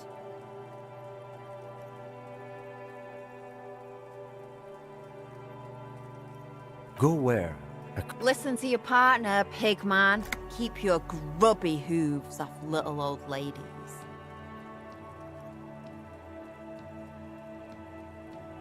Can't you tell? I'm painting a beautiful... I haven't really started it yet.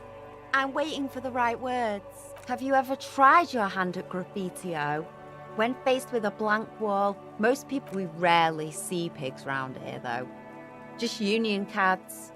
And my name's not Mona, so...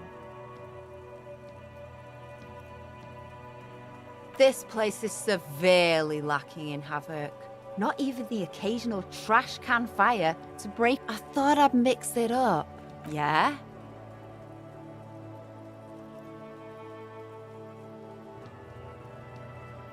Thanks. I'm sure the inspiration will come to me now that I have an official RCM stamp of approval. The lieutenant is desperately searching for another handkerchief. Hatred, disgust, it's difficult to tell which of the woman on the boat does not know. That is on her. Someone's got to keep an eye on her. On a first-name basis with her, are we? Piggy's moving up in the world. It's where they grow whores like her. And they're whoremen. Have you got a crush on her? Aching for an opportunity to defend her honor. I ain't no snitch, Pigstein. Go forth and forage in someone else's shit. No shortage of Actually, There is a shortage of people who talk to us in a normal, calm. We weren't put on this earth to make your life pleasant. Watch your back, Ungulate. You've got...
Can I help you?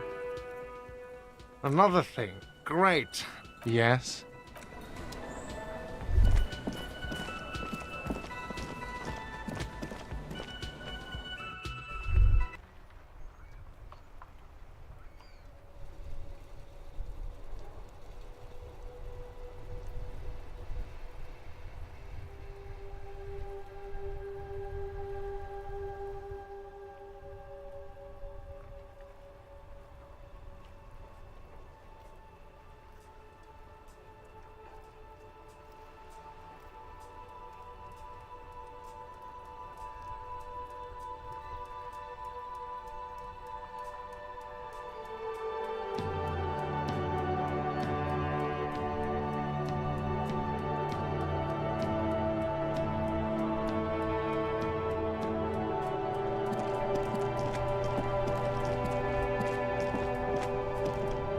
Inside, you see a set of steering levers, a radio microphone. This is Precinct 57. How may I assist you? Right. 10-4, come in. Fireworker, over. 10-4, I hear you. I don't have the authority to... What does he want now? He's asking for money. Is he fuck? I don't think he... Don't give that asshole anything. Alright, that's a negative on the additional funds, over.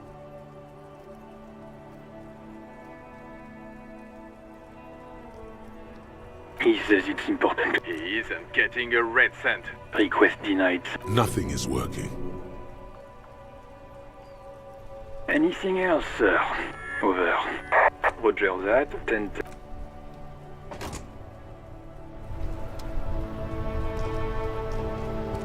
Yes?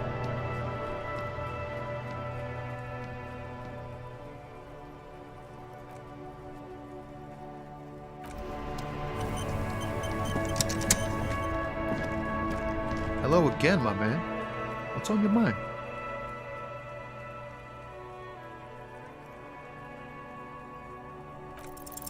Ease into it. Don't go too far. This seems like a personal matter.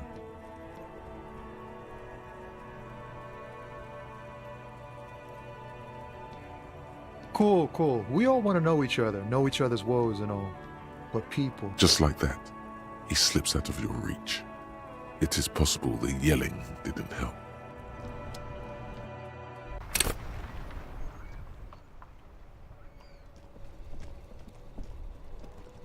Hello again, my man. What's on your mind? Ease into it.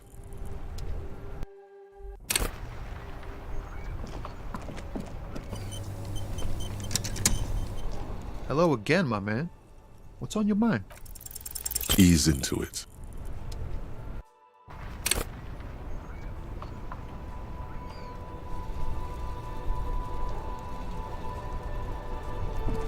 Hello again, my man. What's on your mind? Ease into it.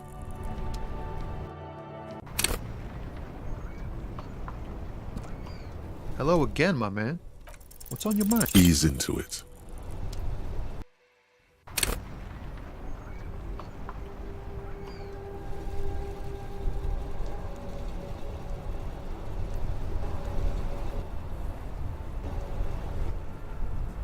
No business leading. I simply can't imagine what you gain by... As I said, man. Hello again, my man. What's on your mind? Ease into it. Hello again, my man. What's on your mind?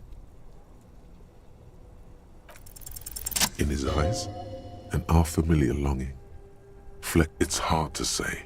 His gaze wanders southwest. The road continues for miles, flowing together with other roads, turning into causeways or bridges, ending suddenly in dead ends, or ramping up or down highways.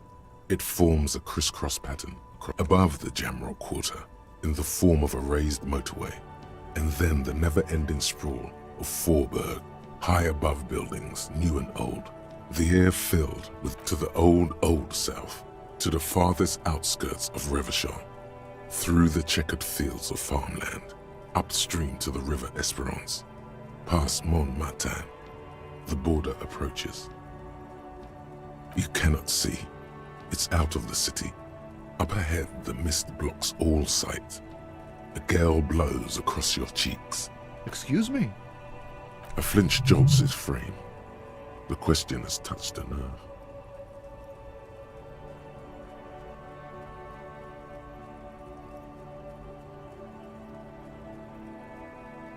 Man, I don't know what to say. Not much anyone can do. There's no helping in absence, you know. I miss my family. They're all I have. My wife, second kid on the way, waiting all the way in Diora. And here I am stuck in this shit, so far from home. What's it like? Good. And bad. An ache that brings you joy. I think of them a lot. I dream up these silly scenarios in great detail of living with them. It comes. What about you, cop man? You missing someone? Is that what it is? This feeling? No, it's scarier than that. You're pursued by a hunter, smelling of apricots and sorrow, and the past. Hunted? By what? An ex-wife? The pain burns in your chest, radiating. A crown of arteries on fire.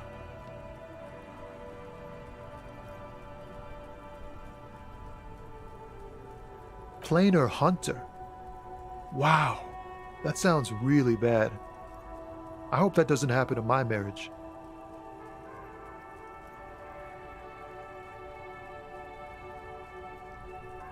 Sure, man, if you say so. Thanks for this. It's good to talk to someone. I know it wasn't easy to ask, so I hope you find your way through your own troubles.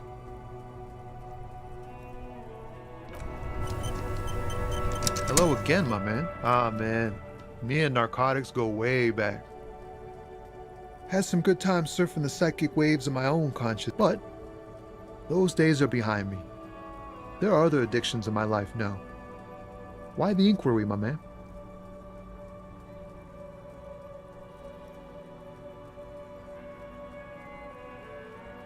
Hey, man, that's serious criminal talk. Are you trying to pull some sort of an entrapment thing on me?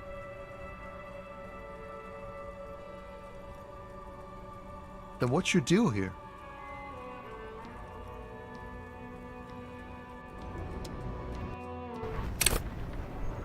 Hello again, my man. What's on your mind? Ah, man. But those days are behind me. Hey, man, that's serious criminal talk. Are you trying to pull some sort of... Entrapment is where a law officer gets a person to commit a criminal offense they otherwise wouldn't commit, often through... Yes. It's like trying to trick a person into doing something criminal that they'd never do.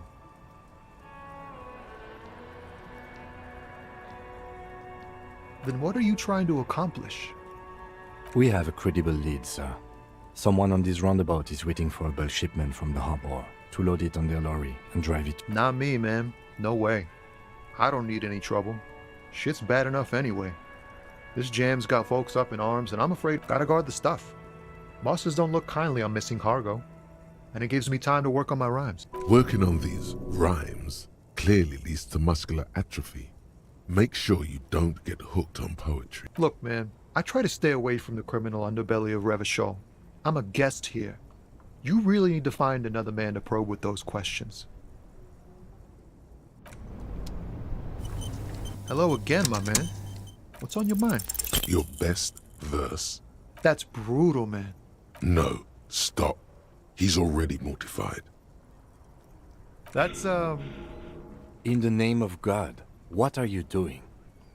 Yeah. Yeah, I get it. These are your... Hello again, my man. What's on your mind? Your best verse? That's brutal. No. Hello again, my man. What's on your best? Hello again, my man. What's on your mind? Your... Hello again, my man. What's on your mind?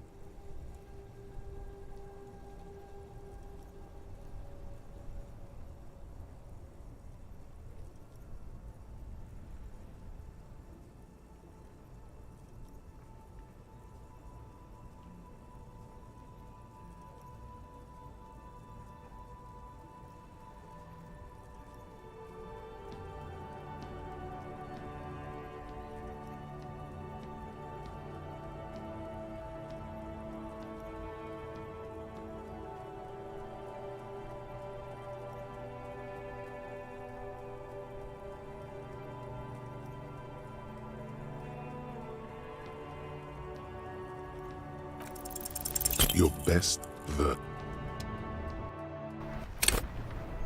Hello again, my man. What's on your... Your best. Hello again, my man. What's on your mind? Your best. Hello again, my man. What's on... Your... Hello again, my man. What's on... Your best.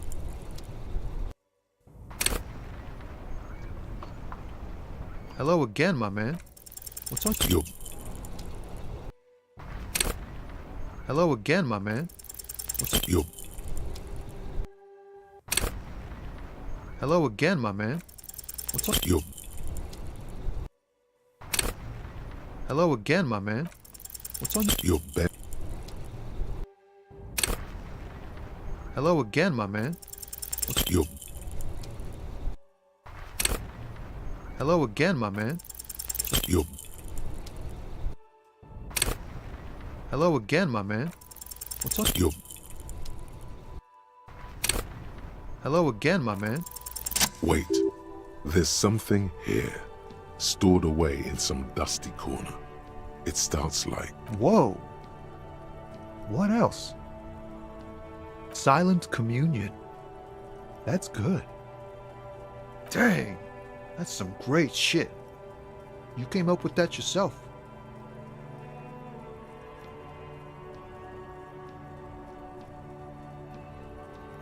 No matter.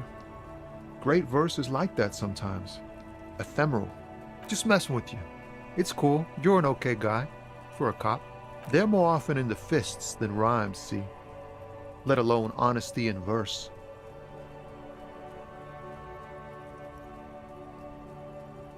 The lieutenant closes his eyes. If you say so, officer. You found some common ground with this man. Even impressed him. The next time you look in the mirror, though, remember those words.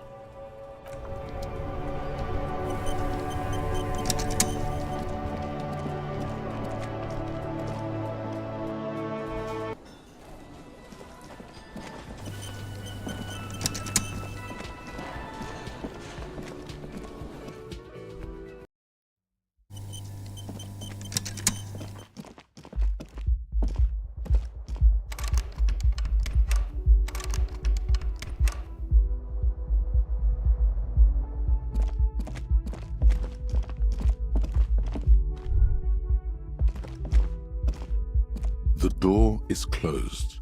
There is no answer. You hear the shower being turned on. A tremendous loneliness comes over you. Everybody in the world is doing something without you. The door is closed.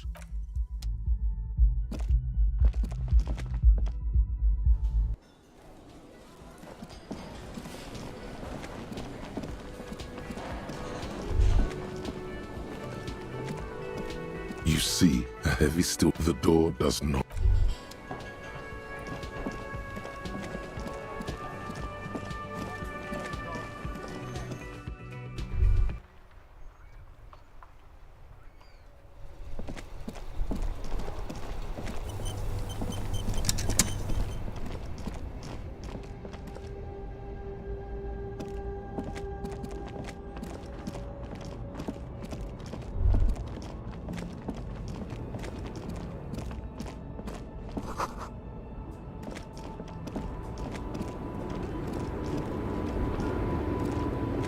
The woman still has her eye. No response. Wherever the...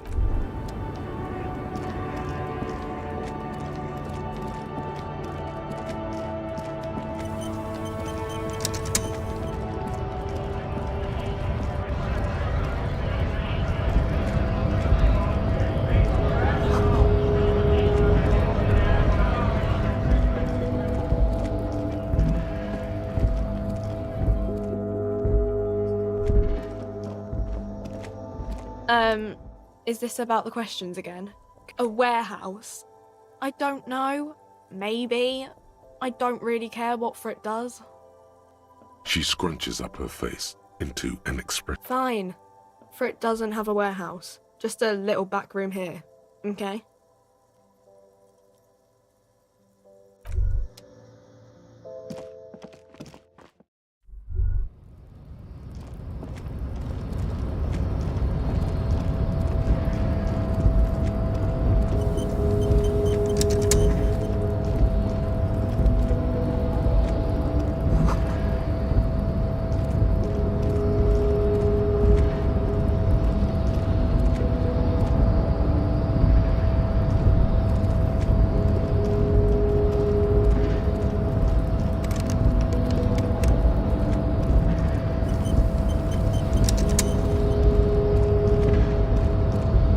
Body betrays your degeneration. Yeah, Measurehead. His body totally betrays his degeneracy.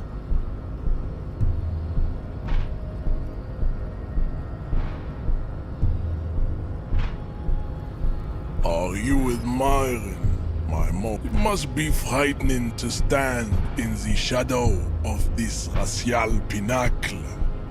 Be calm, I'm Sandwich. You are not in danger.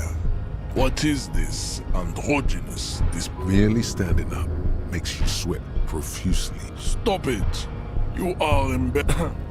This display of weakness makes Jean-Luc, his body is betraying his degeneracy pretty hard.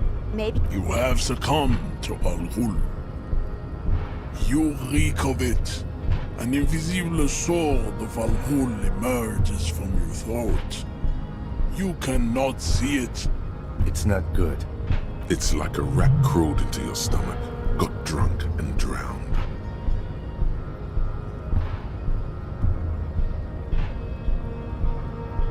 Your mouth moves, but the one who speaks is Al Ghul. You are, but Occidental Haplogroup B4 is done giving orders around here. The influence of the Am Sandwich race is waning.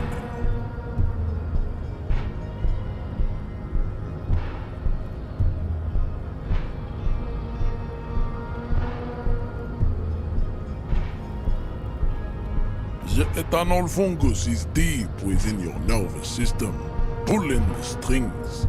You are merely its pupa now. I see no hope for you or your kind. Jerking motions, signs of a late-stage neurodegenerative disorder. How far the Occidental Haplogroup has fallen. You were once a noble. You gave the world eugenics. electricity, and powerful weapons of war like missiles and aerostatic aircraft. You made great gains in metallurgy, race theory, and state. You dominated lesser cultures, like the deformed Hemians and the inexplicably potato-obsessed Khoikos. But now your ascent to the genetic summit has halted.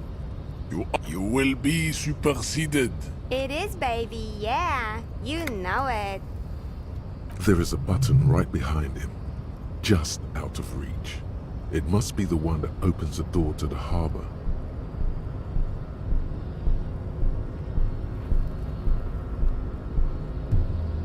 It is my task to keep the degenerate drunks from entering the harbor. Enough with this begging. You bring your troops to the Simonine Islands and to Boogie Street, and we will pulverize you. The walls will be lined with bottles of Al Ghul, your beloved beverage. Inside, we will store the oaths to homosexuality you call art. This is your chance. He's talking. Rip it. No, don't rip into anyone. You're sensitive. Remember? Communicate. Racists are generally not very good examples of them. Welcome to Revachol. You hear him yell at a redhead woman visiting. I am not like them. I am craniometric perfection. I have taken the trouble to permanently draw a phrenologic grid on my... True, that is a noble cranium, but you got a hard noggin yourself. You exhibit forward projection of the jaw, indicative of schizophrenia and sexual inaccountability. From a purely aesthetic standpoint, the dimple in your jaw makes it is impossible to see any more of your bone structure. It is covered in the ravages of Al Ghul. From what remain of your features, this leads me to conclude you are not a police officer.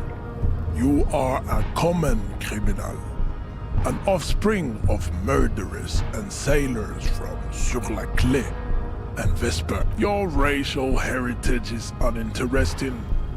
It is the same as all Revacholians. Your parents and their parents made the decision to reproduce while under the influence. He's right there. It's almost impossible to get it on unless you're both drunk. It's too... Don't be vulgar. White or not has got little to do with this.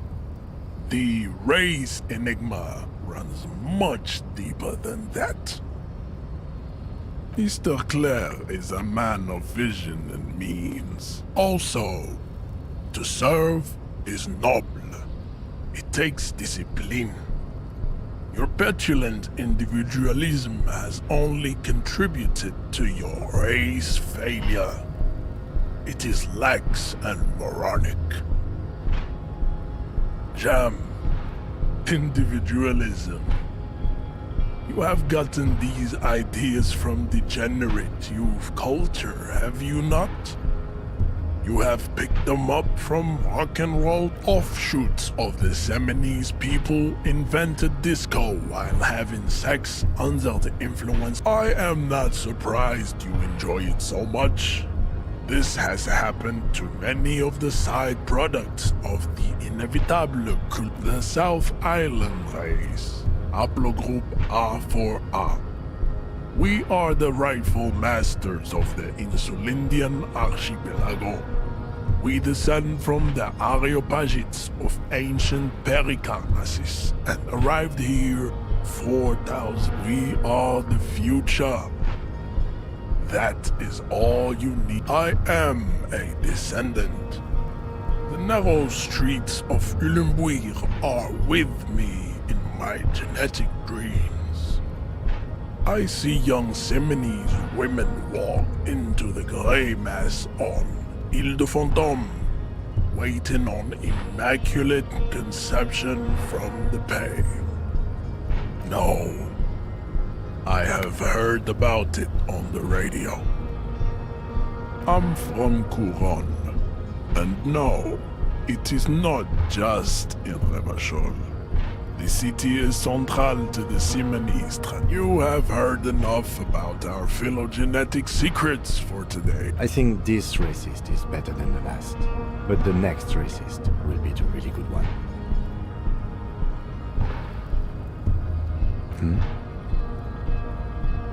That is understandable.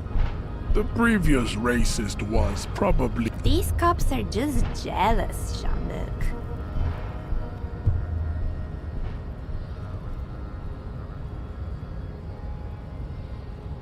We still need to get into the hub. Your race descent has only... Go ahead. Don't be shy. Just ask for... Your race descent has only worked... Go ahead. Your race descent has only... Go ahead. Don't... Your race descent has only... Go ahead. Don't be shy. Your race descent has... Go ahead. Your race descent has... Go ahead. Don't be shy. Just... Your race descent has... Go ahead. Don't...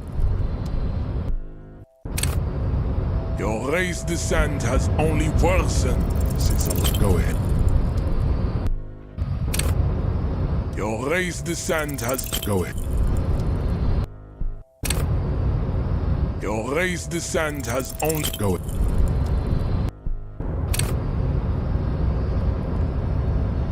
We should think about calling it a day, maybe.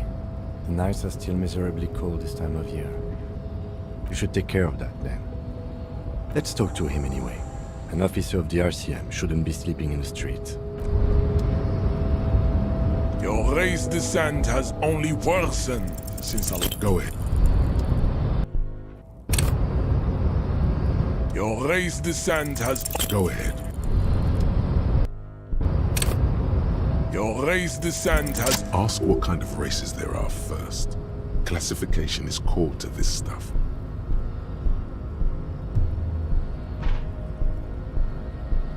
Do you?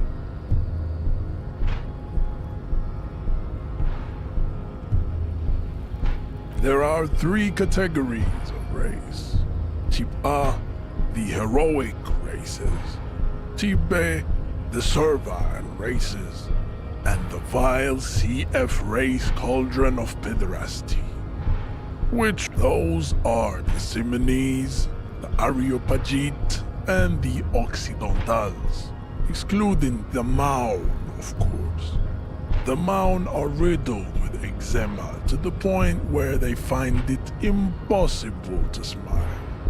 They are all lactose intolerant, a common result of inbreeding.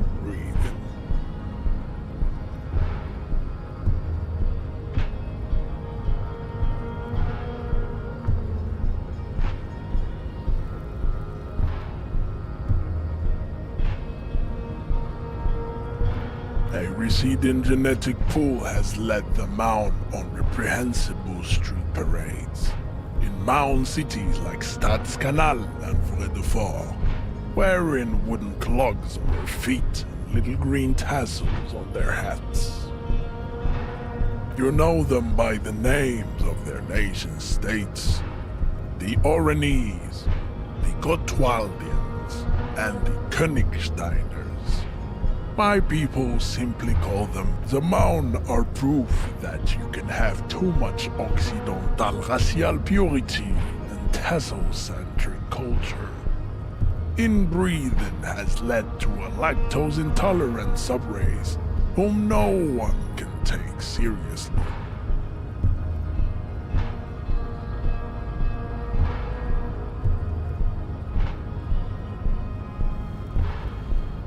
Colorful tassels are, let's be honest, not a good sartorial choice for this century.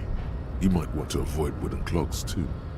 the Vespertines and Messenians of Vesper and Messina, the ancient Meteorans of Meteo by the golden Pisantic Sea, the Suren of Sur-la-Clé, and even the North Königsteiners, all have Type A race. The other large Mondial civilization, the Mesk, are too yellow and oleaginous to count as a heroic race.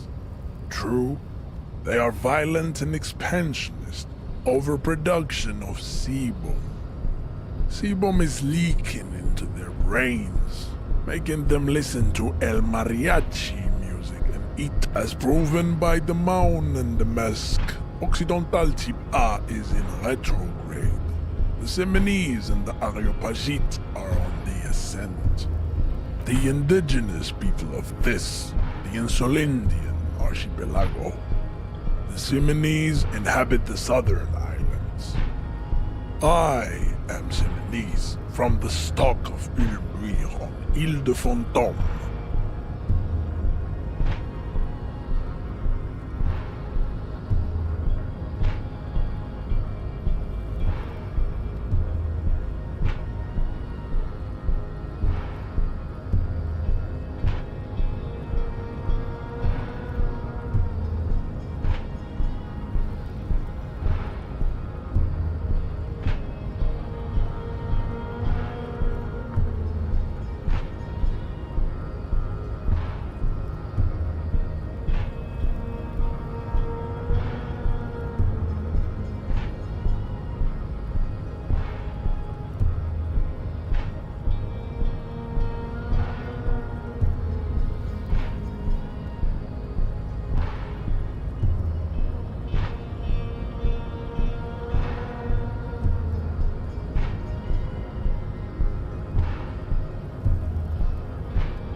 The Areopagites are the master race of the Ile-Maran deserts. The Simonese are descendants of the Areopagites.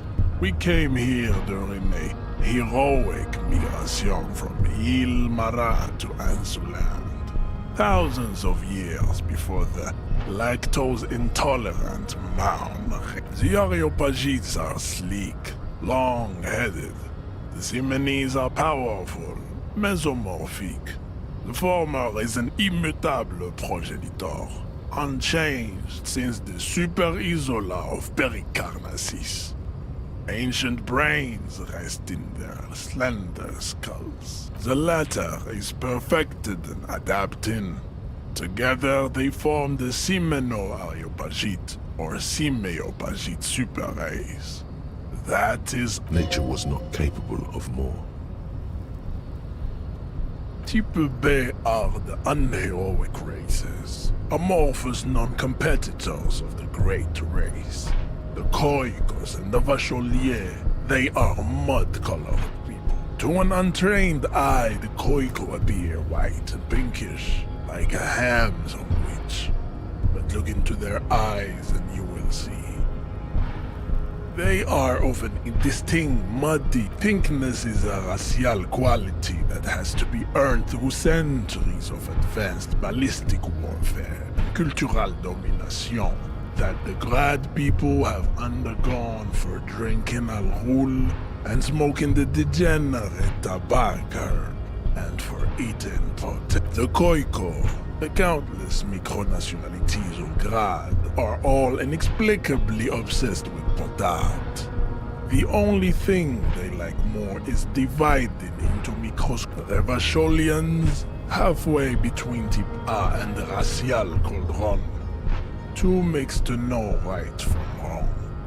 You tried your degenerate little revolution, which was the single greatest failure committed by humans in our 82,000-year history on this planet. Types CF are a museum of failed chimeric experiments and tragic maladaptations. They are tortured creatures waiting to be put to sleep. Lesser races like the mosquito, a grotesque mixture of a masked woman and a Semenese man. Only possible if the mother is masked and the father Semenese.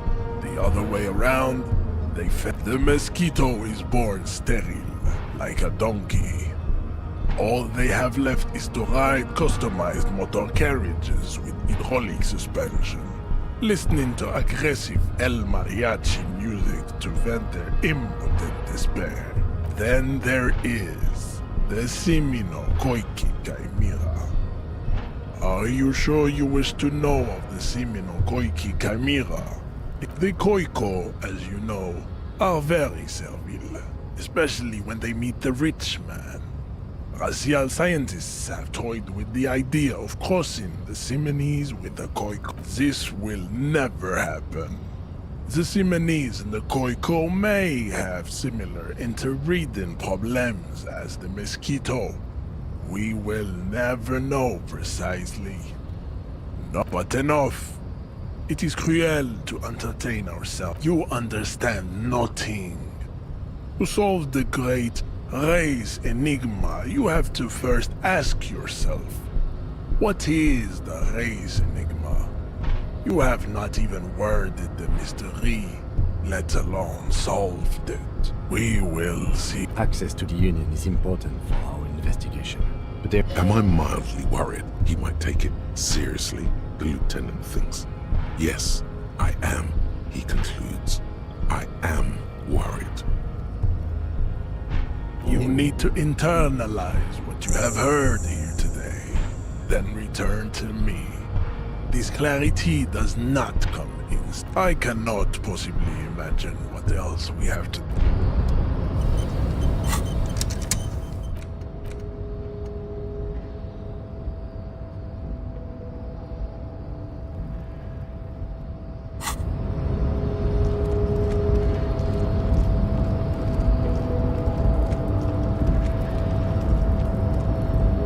We should think about calling it. We should take care. Let's talk to him.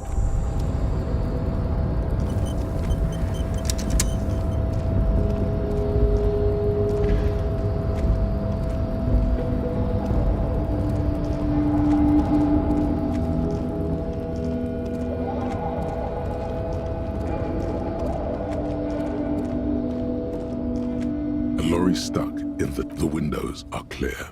They've been recently washed. Fumes of heavy fuel oil waft.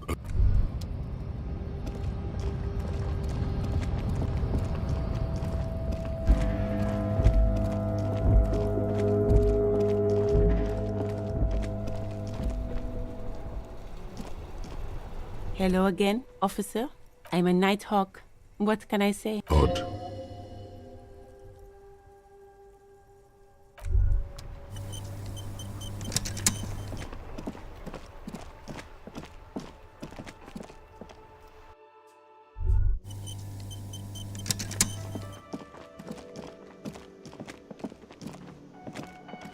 Can I help you? Yes, have you got it? Does that arrangement include you paying me what we already agreed you owe me? I understand your predicament as the manager. I feel I must remind you that we are here to conduct an important investigation that... Forgive me for saying this, but your colleague seems more committed to drinking. I mean no offense. It's really nothing personal. I just have to protect the interests of this establishment. Good luck trying to use it. Draconian measures. All the locks have an electronic component. They have to be unlocked down here with a master key before your guest key will open the lock. Not until you bring me the... Okay. I might have something in my motor carriage we can use when you're done. Oh, Lieutenant, we're done here.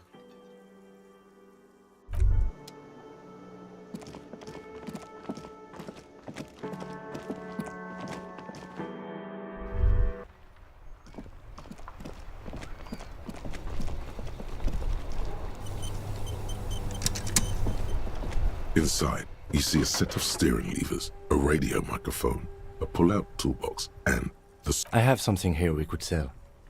Look in the back, in the suspect Transport enclosure. The cage at the back of the motor carriage looks rather uncomfortable. I confiscated this for a little while back.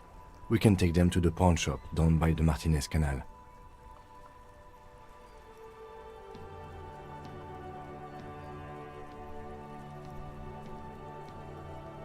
There are spinner hubcaps, frivolous things you put on your wheels. When the wheels come to a stop, the caps keep on spinning. There's no real use for them, it's just for vanity. Honestly, that sounds like an amazing physics demonstration.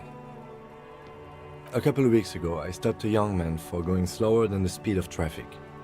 Turns out he was some coalition official's son and high.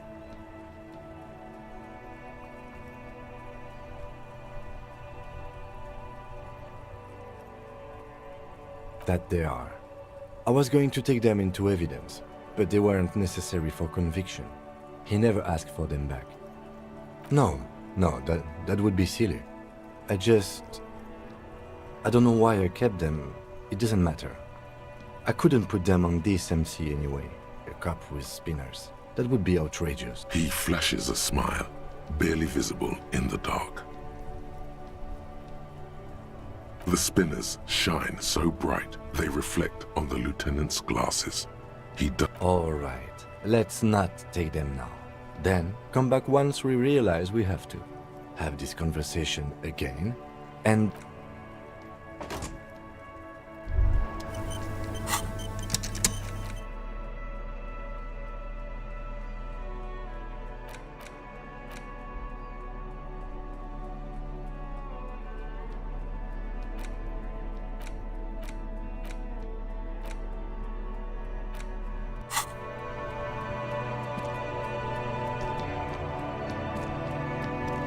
Inside, you see a set of steering levers, a radio microphone, a pull-out toolbox, and I have something here we could sell. Transport enclosure. The cage. I confiscated this for a little while back. We can take them to the pawn shop. The lieutenant nods as you take the spinners.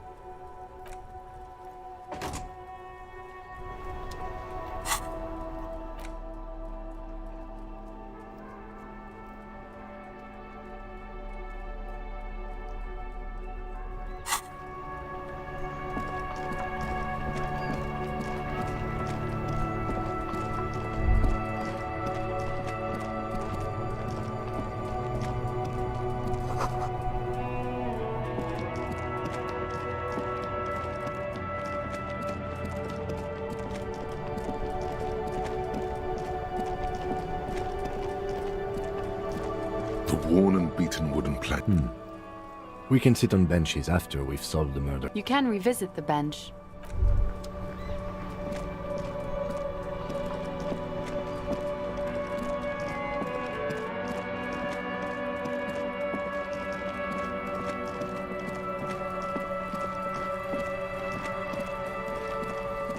Fuck, does Kuno care?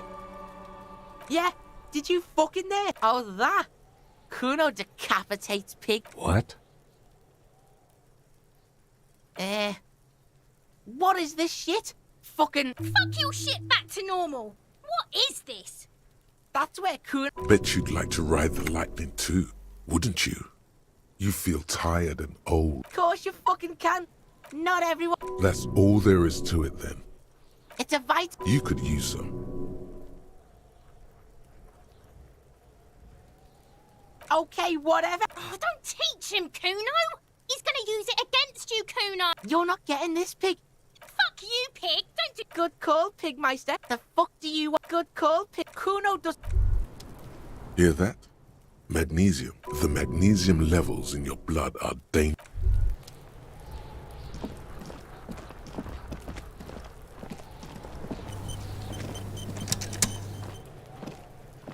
This trash container, well, it is a container. Maybe... Trash? Food waste from the cafeteria? They log this container. We could try it. Did someone say pry bar? Pry bar, pry bar. Your palms yearn its cold touch. To grasp it once more. We might want to ask for a... Ask the manager. Bull... This trash container is locked, no matter how strong you think you are.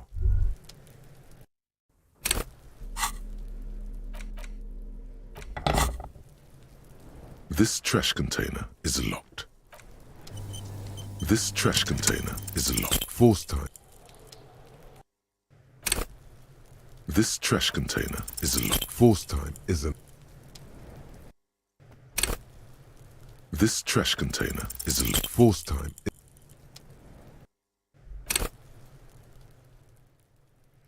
This trash container is locked. You stick the pry bar into the fissure beneath the lid and push down. It doesn't take much. Don't. Maybe you shouldn't. There is, but you won't like it. Sweat forms on your brow. The smell of rotten food rises to greet you. You see soggy cartons, dirty rags, and organic waste. We're just in time. This hasn't been emptied for over a week. You see milk and egg rest with one broken egg in it. Some pasta wrapper. Picking up the soggy packages somehow feels familiar. You've done this before. The movements are recorded in your elbows. No, searching for evidence in... A box falls into pieces in your hands. Batiste Soleil cereal. There are plastic pasta packages below. And turbo. Among the threadbare kitchen towels, something catches your eye. As the legs of the slime-covered jeans begin to unspool from the garbage, a rank corpse smell fills the... Are these the victim's clothes? The smell is not nearly as bad as the cadaver. These clothes could not have been in contact with the deceased for more than 2 days. Cadaverine odor is faint. If these belong to the deceased, they were removed when he was still in the early... Drop them in here, officer.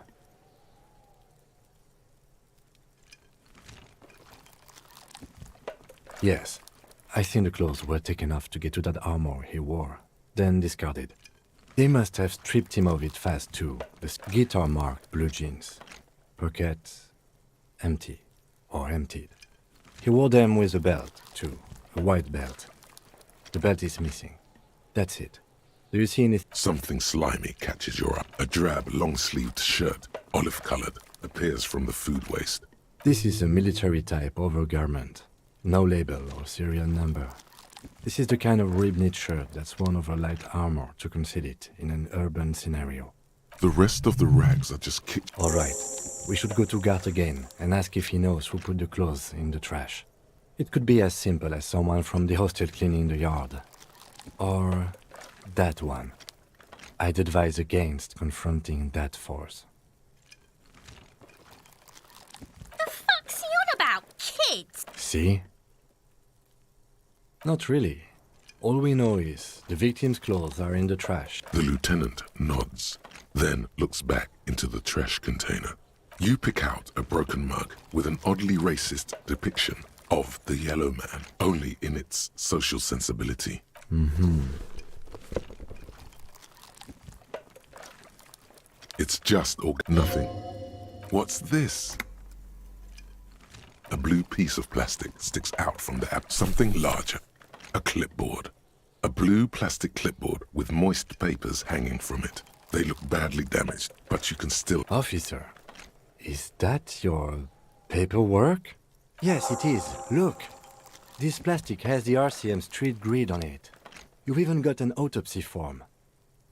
If you don't mind me asking, how did this get in the trash?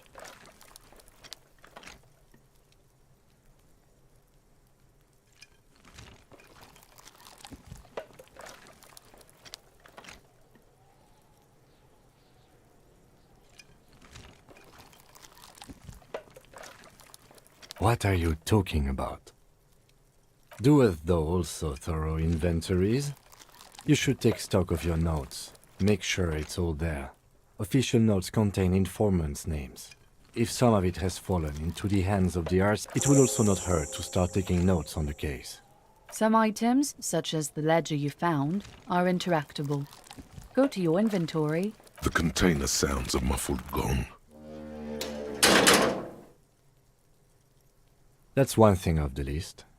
I think we got it all.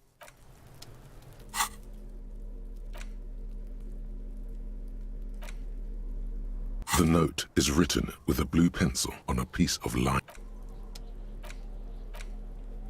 It's the ledger you found in the trash. A pitiful cabbage of white and yellow papers hanging from plastic board, barely held together by a metal clip.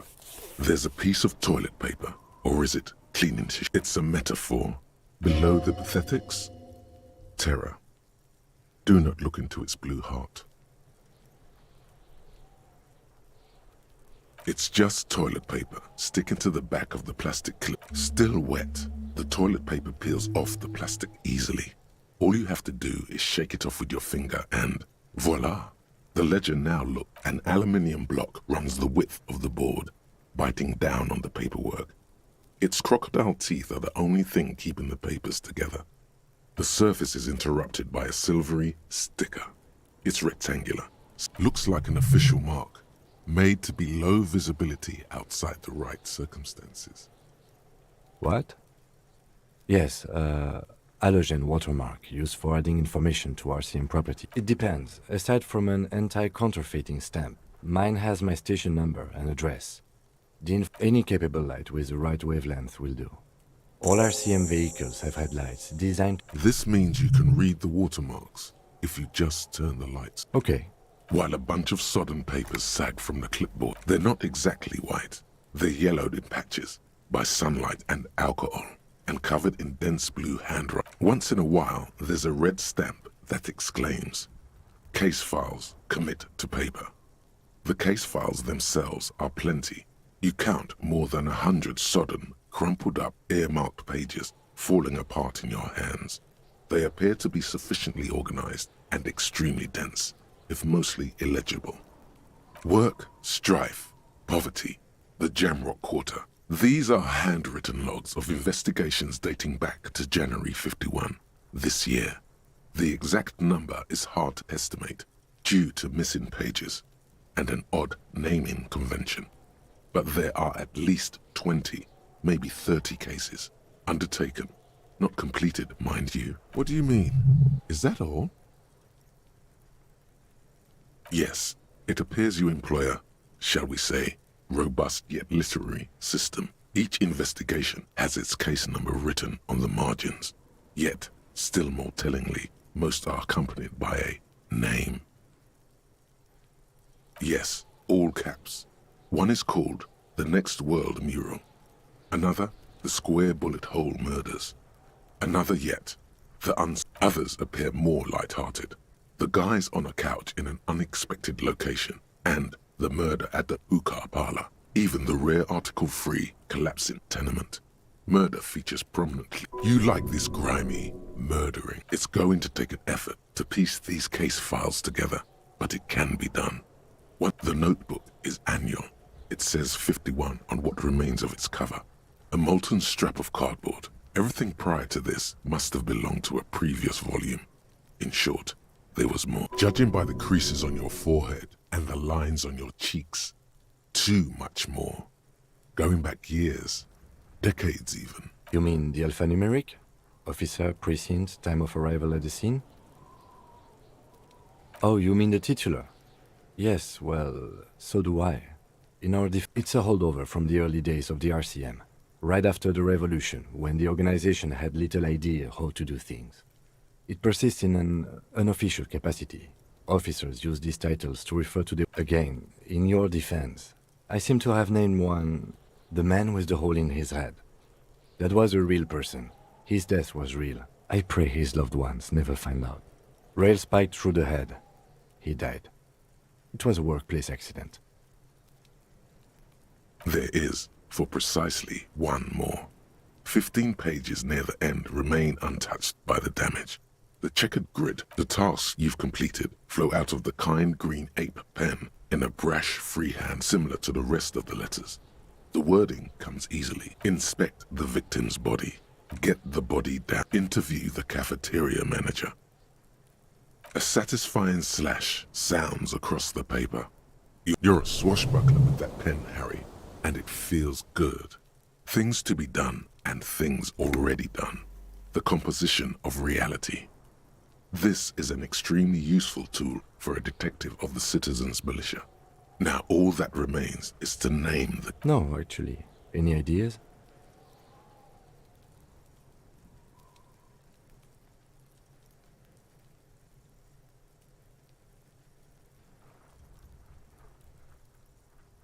Furies. Yes, well, I don't know. I have to be honest, I'm not experiencing the internal strife that it refers to. Could you make it less poetic somehow? Just a normal case name, you know? Great! That's great! That's actually what I was thinking too. The Hanged... I'm going to start calling it the Hanged Man. It's good we sorted this out. You don't exactly close them, so much as distance yourself from the smelly papers. They're a little further from your nose now.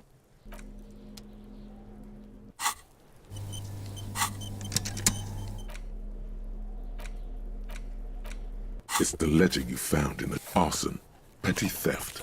You don't exactly. In the back, you see thin, translucent copy paper.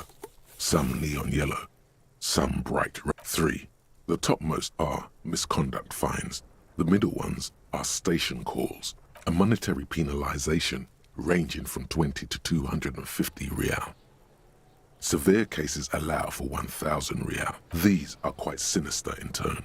They give a date and time for the person to appear at the specified precinct police station, but all in a print so small it could be considered down a dozen pages of thin copy paper.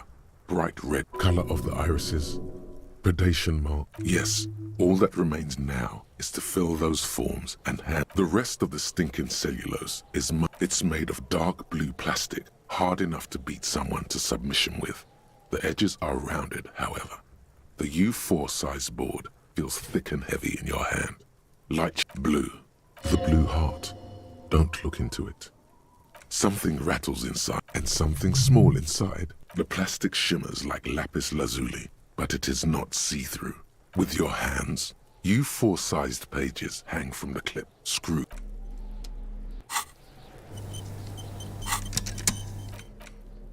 It's the ledger you found in the trash. The two sides of the board appear slightly misaligned, like a drawer that's come off its slides. If you bend the slides snap back into place. It should be possible to just, without resistance or sound, the 2 ticket stubs and a handmade postcard. 2 octopuses are smiling, reaching their tentacles toward each other in the colored pencil drawings. The tickets permit access to the zoo in Revachol East. The aquarium costs extra. These let you go there, too. Thin wax paper has been glued to a piece of cardboard. Sounds like leaves rustling when you pick it up. It smells of chewing gum. A touch of cinnamon. The end of summer. You think the label says, Tutti Frutti. Familiar handwriting lines the inside of Harry. It begins. You're already reading. I wanted to write you a letter, so you can read it when you wake up. Throw it away, please. Your hand shakes, holding the card. Every morning when I step out and you're asleep behind me, it says, I find a little piece of sadness in me. I carry it in my... Every step I take, it grows. By the time I reach the fuel station, it has filled me entirely. I step onto the light rail and look back. Sparks fall from the bow collector. I know it will be like this until late afternoon. When every step I take will get lighter. It almost makes me run. Sometimes I do. I can't believe I met you. I can't believe the happiness I feel with you. You have a vast, vast soul. Kisses, kisses, kisses. You feel the air sucked out of your lungs and the blood sucked out of your head. Everything around you feel the ledger slip. No. Hold on. To what? Detective, is everything all right?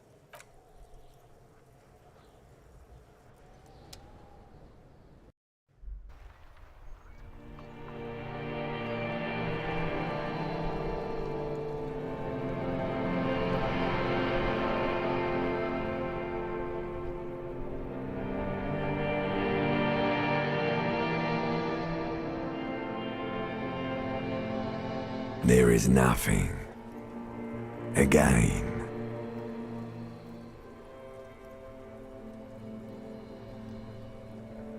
Nothing sad, brother. No treachery, just blackout.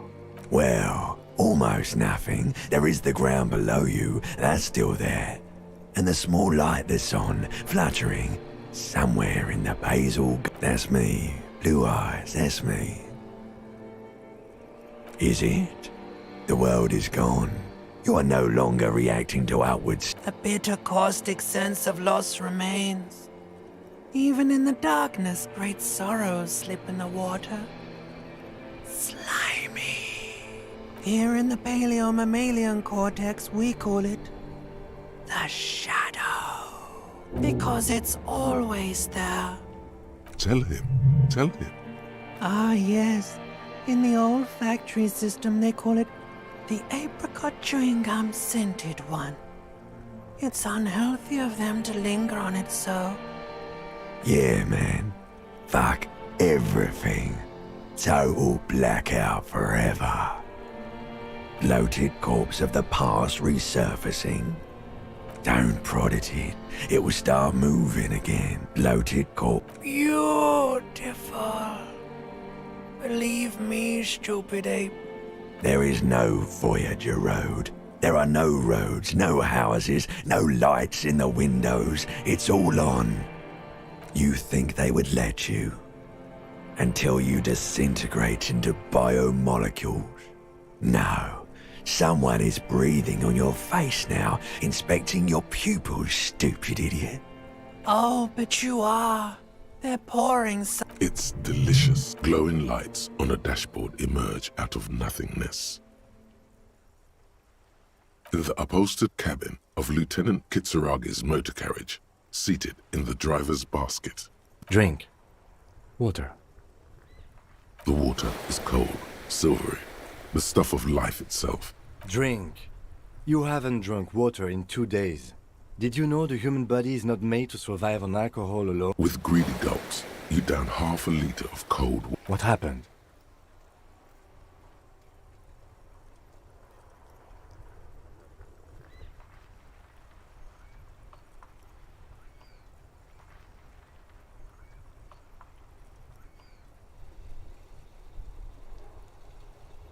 Good.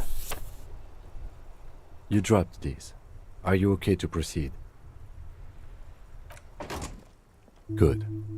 The Ledger of Failure and Hatred is a special item that can be used both as an interactable and a tool equipped in your held slot for skill bonuses.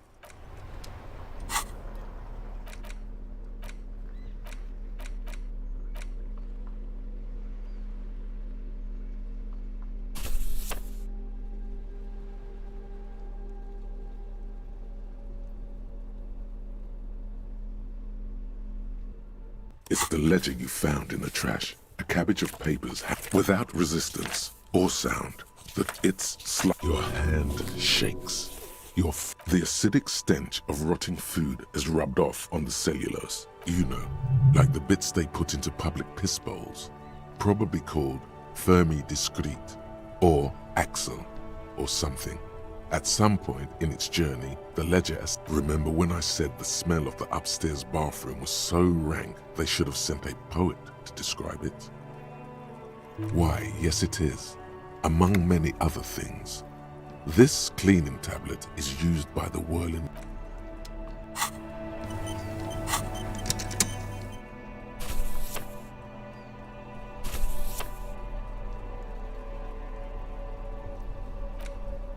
It's the ledger you found in the trash. A cabbage of paper. It's proving to be harder.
Kuno care?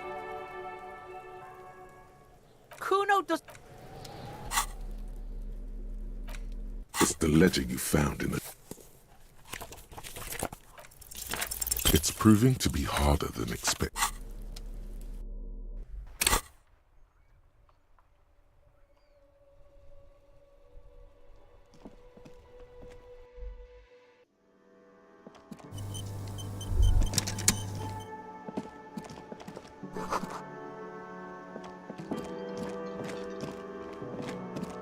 That sugary black rum stain on the counter makes you teary-eyed with joy.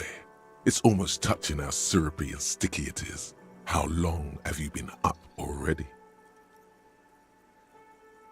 Oh, excuse me. Do you have something better?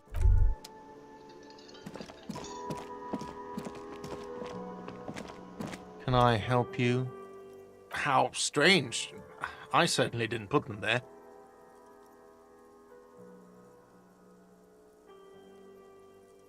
The trash collection service? CS Municipal. I don't see why they would put anything in the trash. Ah, the elusive CS Municipal. I doubt we'll be able to track down who was sent here last and when. This will have to be one of those little... On Clinton Street, near the Boogie Street Diamond, a small truck rattles down an alleyway. It stops by a rusted trash container. Two men, their faces rough and swollen, jump out.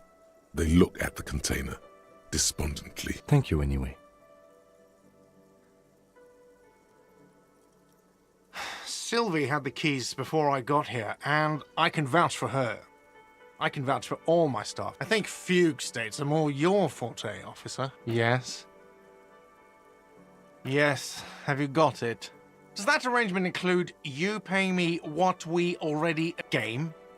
Everything is just a game to you, isn't it? Oh, wonderful. Try to do that. I'll have to call you an ambulance. Not until you... Okay. Oh, Lieutenant, we're...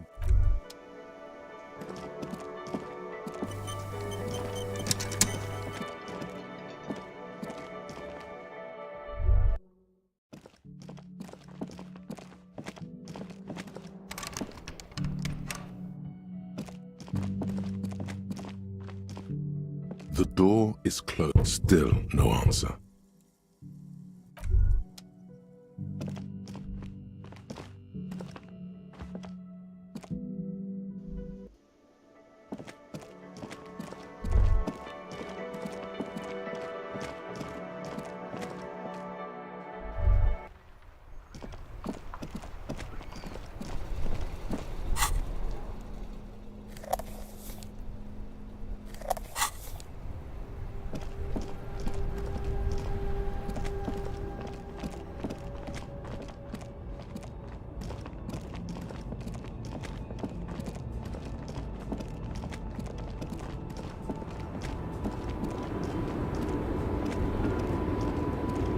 Woman still.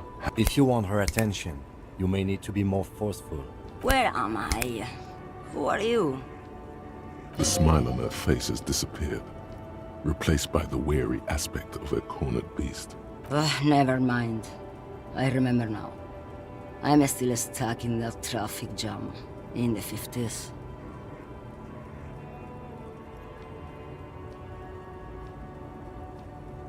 Back in Mefka, during the time of the revolution. The sidewalks and cafes are filled with the young people. I was on my way to see a new Boyadero picture starring Gabriel Buenguerro. Until you came along, that is. This is Gabriel Buenguerro. A strikingly handsome man looks straight at you, his head crowned with a... He was the biggest star of his day. Girls used to faint in the aisles of cinema whenever he came on the screen. Someone was...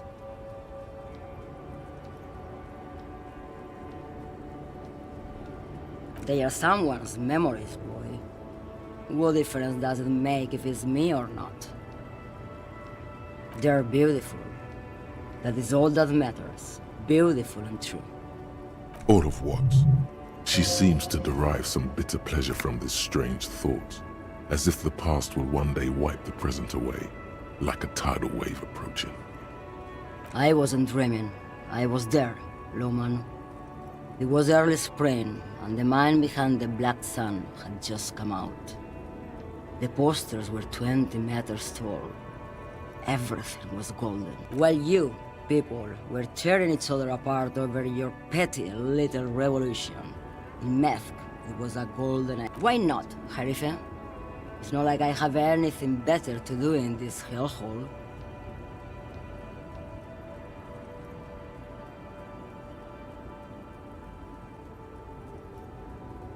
Of course not.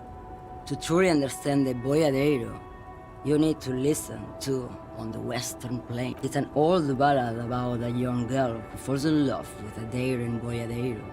He promises to marry her as soon as he returns from the Western Plain. Of course not. The Boyadero returns from the Western Plain a changed man. One night, as he and his beloved are out walking along the river Maigret, she pleads with him to give up his riding and settle down.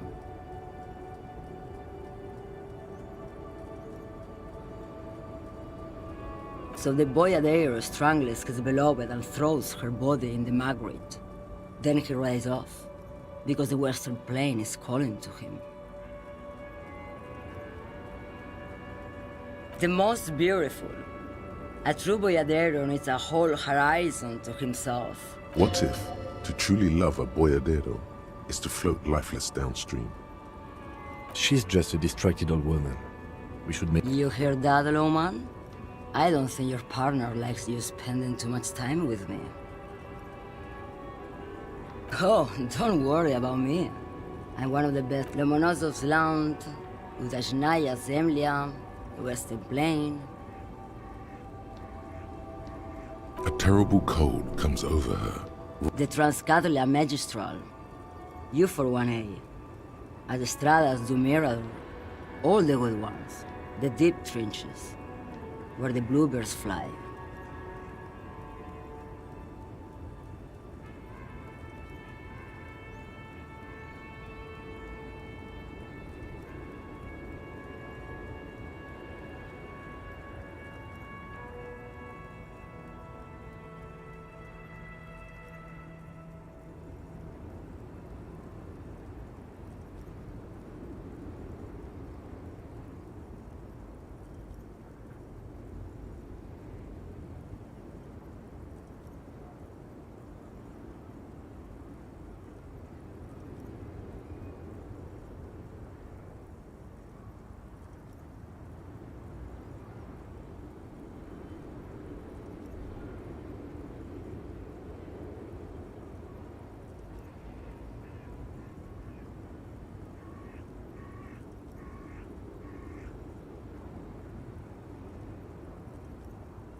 You're right, Lowman. I'm the one who should take my health more seriously. Thank you for looking out for me. A correct appraisal. You're quite shabby. Is that all you woke me up to say?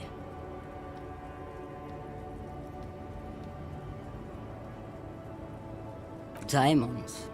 Of course not. But wouldn't it be marvelous if I was? Whatever stupid things they put in the lorry, I imagine.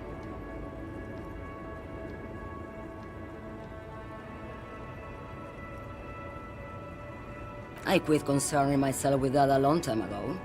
Besides, I don't drive the lorry for the cargo, if you know what I mean.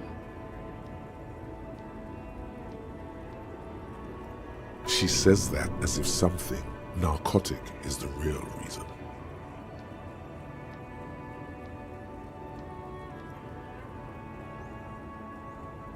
Oh, it's so much more than a high where I go, Rifa. It's low. I go to the bottom.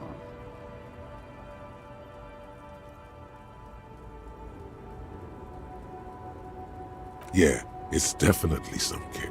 Some terrible kick in the dark. A sleep kick. Perhaps you can find out later.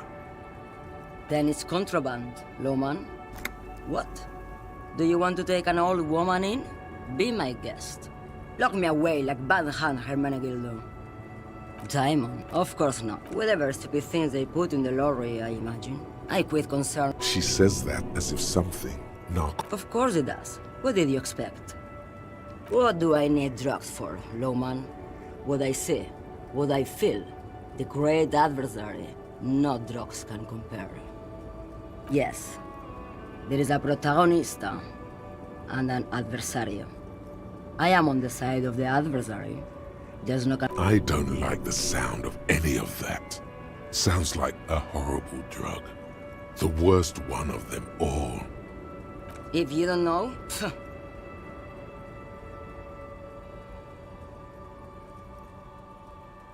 Why would I want to do that?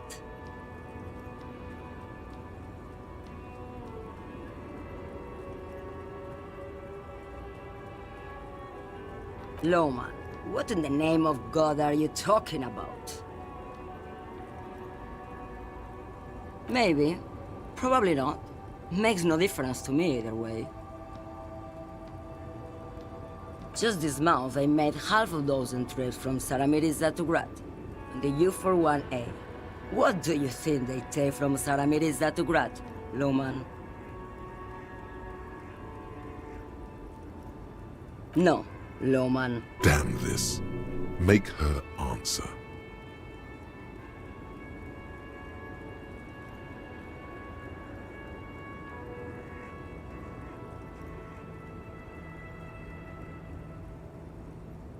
Diamonds are good for you, Lowman. You should try them sometime. Make yourself pretty like Eva de Zoras. Easy. Is the skinny man who thinks he's a poet. Never trust a poet. Also, he's the only one I can see from here. I would never make... Ma'am, you're not responsible for what the client puts in your lorry, as long as the seals are not opened. Lay off her.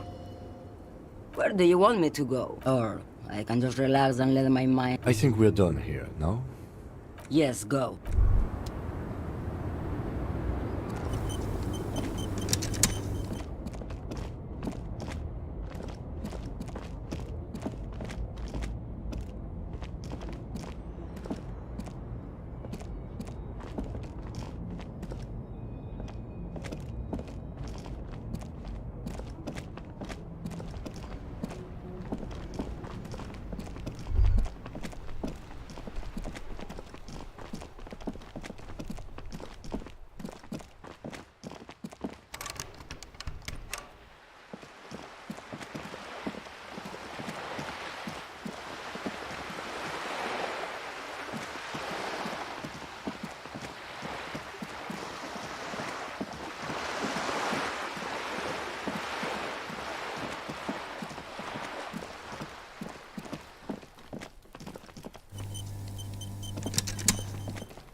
must be another way into the building.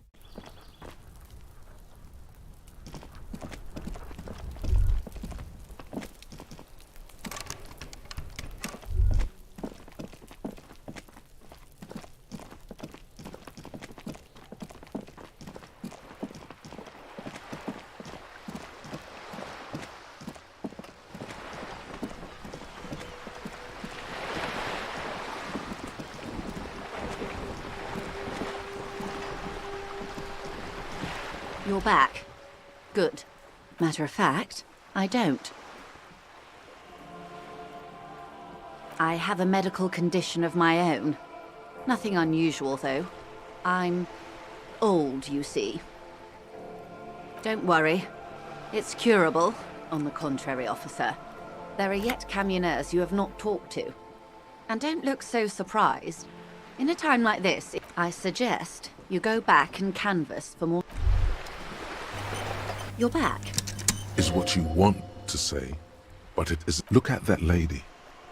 Take a gander. Squint your eyes, bub. A well-kempt, yet tastefully short bob of dark hair. Dispositively statued, while dull orange pearls hang from her earlobes. Red. Now look at you. You misery-clad simian. Barely able to tie your own laces. Your armpits are lakes. You're poor. Poor as balls. You can't ask this person for money. You're too... Yes, you're too ashamed to ask this person for money. As I was saying, if there's any way I may be of assistance, please don't hesitate to ask. You're back. Good. I am sorry. It just doesn't come... You're back. Good. Voila, you're doing it. Really put your back into it. Yell it from the top of your lungs. Of course. How much do you need? She's surprisingly nonchalant about this. Could it be that she somehow knows more about your predicament than she's letting on? That's a good sum. Not too small, not fantastically large. She removes a few notes and hands them to you. There must be about 200 real in that zip bag. Maybe a little less. So, I hope I didn't just bribe you, officer. It may not be technically illegal under the Emergency Act, but still.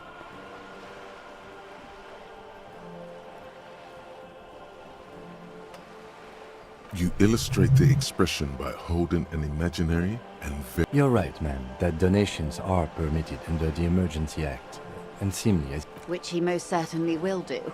Now, how else can I help the RCM today?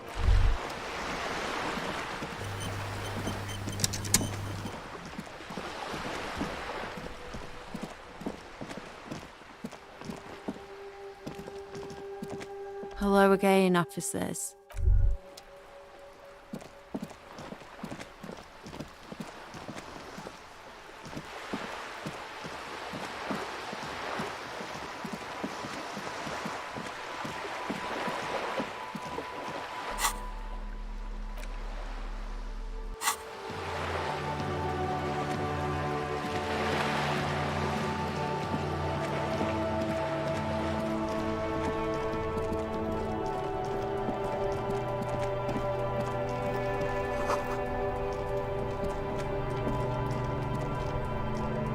Inside, you see a set of steering levers, a radio microphone, a pull-out toolbox, and the soft glow of the fuel preheat. All right. Ready? I turn... He's downplaying his excitement. The lieutenant is more than happy to show. The dashboard lights up with orange glow, like a leopard waking from its sleep. That sound, you feel the wind in your hair as if you're already down a narrow street lined with shabby wooden houses. The 881 motor tract, coiling like a serpent high above. Children play under the viaduct, eyes turn to watch you as you pass. The Valley of Dogs, and before it, a familiar dome, like a ladybug without. This is Precinct 41, as close as you have to home. The lights unfold. There you go. I'll turn them off from the remote.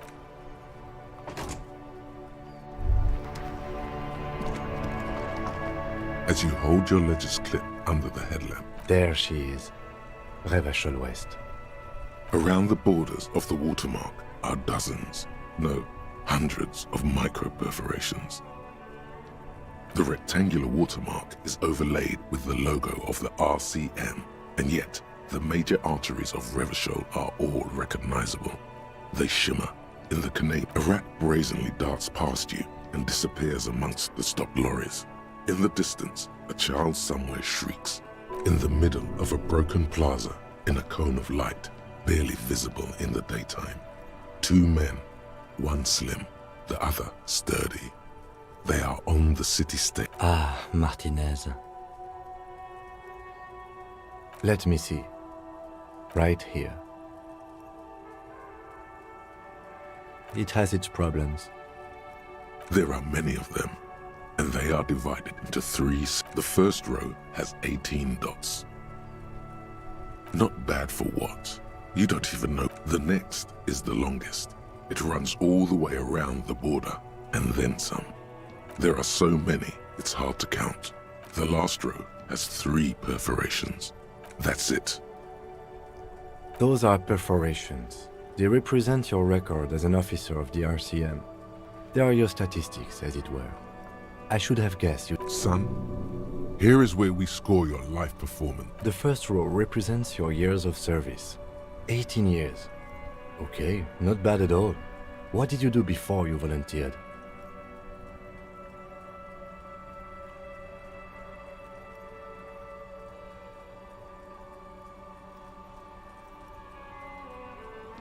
That's what it says. I might have guessed even longer based on your age. What did you do all those blissful years of your youth?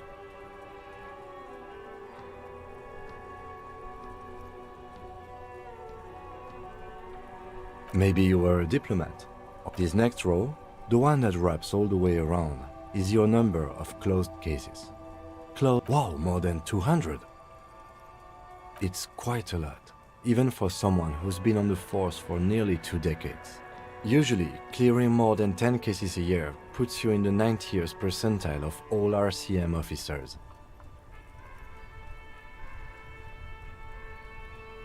Right. Those are your confirmed kills. You've got precisely... Confirmed kills? That sounds pretty evil. A drink would soften that feeling.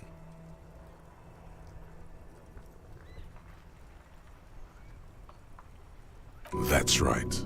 For an RCM officer, especially Precinct 41, which is in the Jamrock Quarter, there are certain officers who treat their kills like some kind of ghoulish game.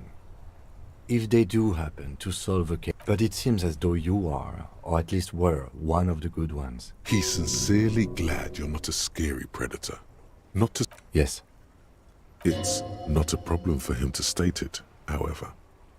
Everyone has their own method of coping. Some more effective, or self-destructive. Personally, I find it helps to keep up a few hobbies.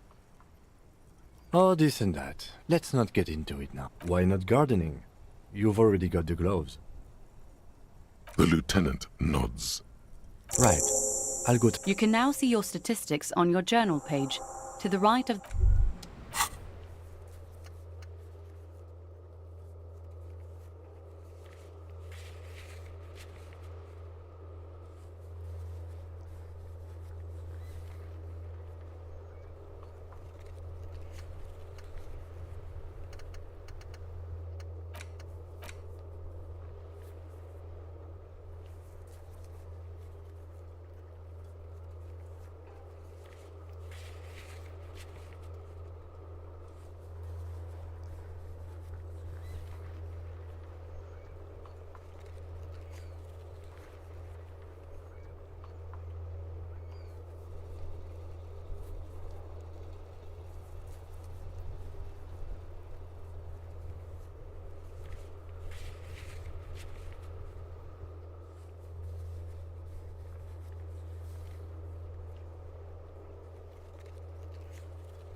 Yes? What do you want to know? What's there to say? It's just stupidity. The cop kind.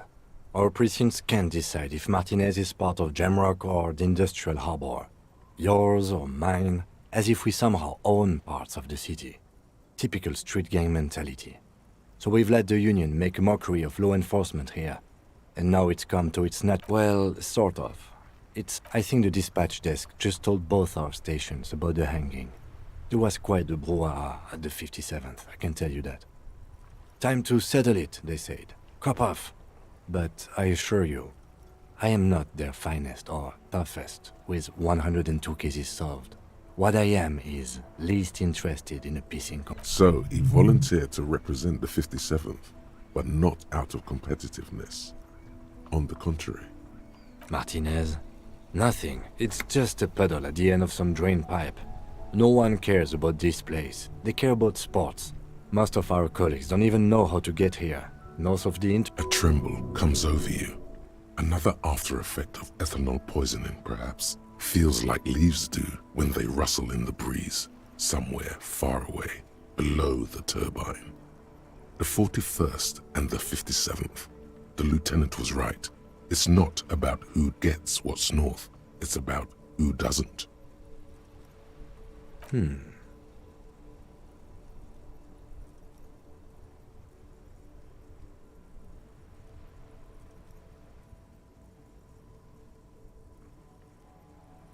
He opens one hand and looks. Which school do you subscribe to? Mambo or Jambo?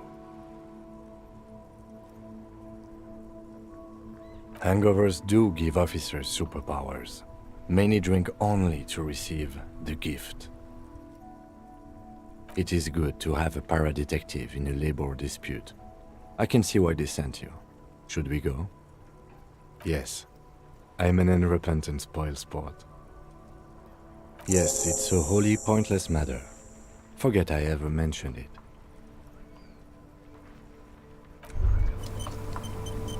Yes? Only banal things strike you.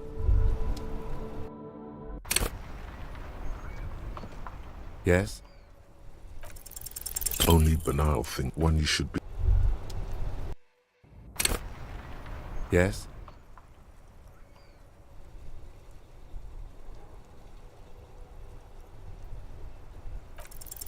Only banal things strike you.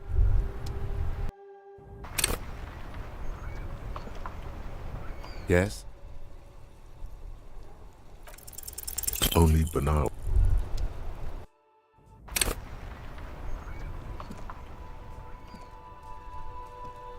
Yes? Only banal.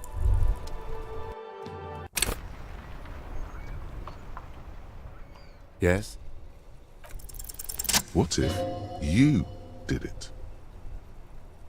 Yes, you killed him. And then, as part of the plan, maybe this is why your chest feels so hollow. You did an awful Are you sure you would have the strength to take down a hardened mercenary? You're not in the best shape.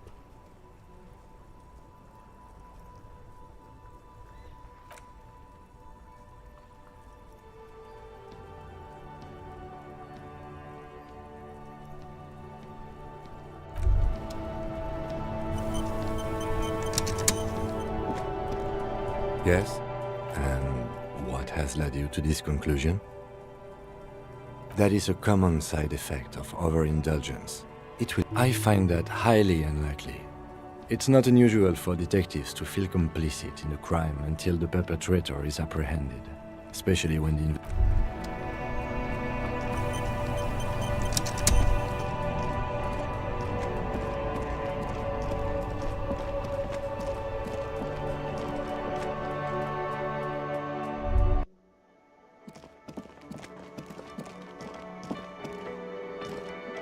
Can I help you?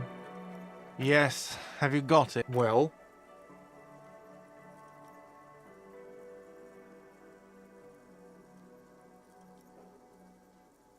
Great. Thank you, officer. That's all I wanted. payment for services rendered. If you continue to stay here, I just ask that you please pay your nightly bill in advance. The electronic lock to your room has been disabled. Please pay for each night in advance starting tomorrow. 20 real per night. I'll take a room here too. Of course. Always happy to have officers from the RCM as guests. Anything else I can do for you?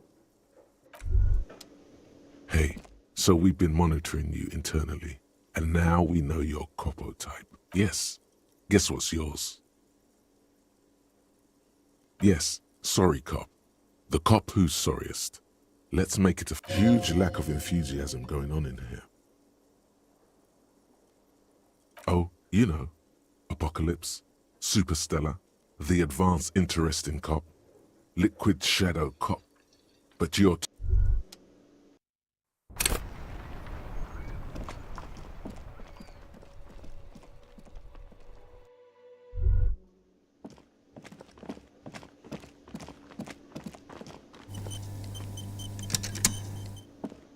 Can I help you? Yes. Have you got... Well? Great. Thank you, officer. The electron... Please pay for... I'll take a room. Of course.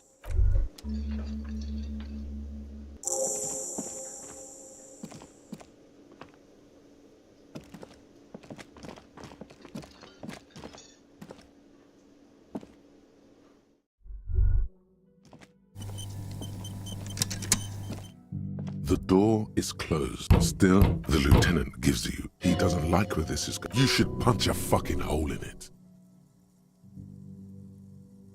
The murmur in your ears recedes.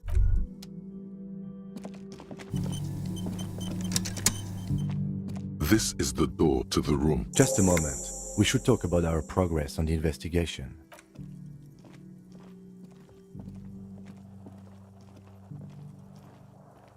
The air outside is brisk. The lieutenant is silent for a moment. Now then, we should talk about the investigation. But I also feel you're a bit hazy on the RCM. Our role here, our rights, our jurisdiction, basically. I have a cigarette every night when I go over my notes. Oh man, he looks so devastatingly cool with that cigarette.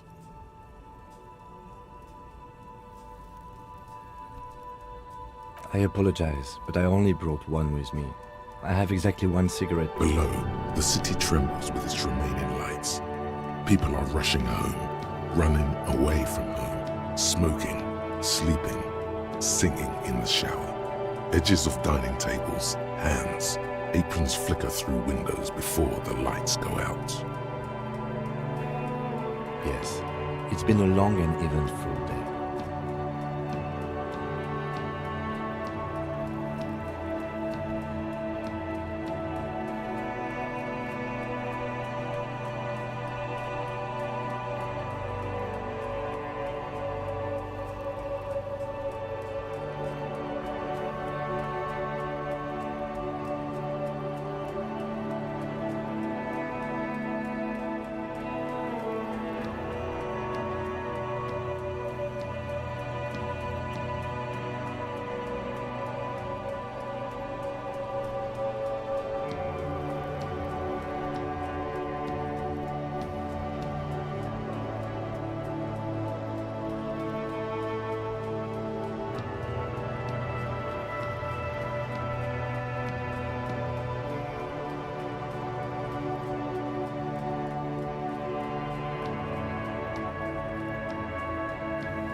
Well, we inspected the victim's body, so that's good.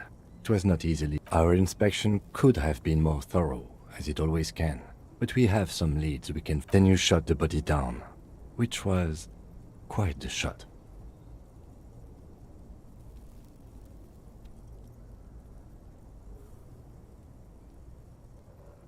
I admit I wasn't sure whether I should give you the gun, but I'm glad I did. We still have to perform. Now, as for interviews, my list of people to talk to here in Martinez, I mean.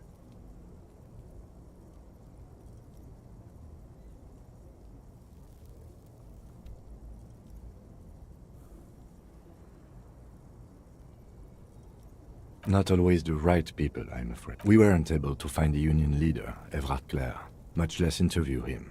So that's on the to-do list. We tried to interview the Wild Pines rep, but she asked us to do something for her first. I have a feeling Joyce knows how dangerous the situation really is. We have to get her to talk to us. Above all, though, today was exhausting. What's with all the running? You run a lot. Is that a step? I have a really good theory about why you're running so fast, son. Just you wait until we get up tomorrow.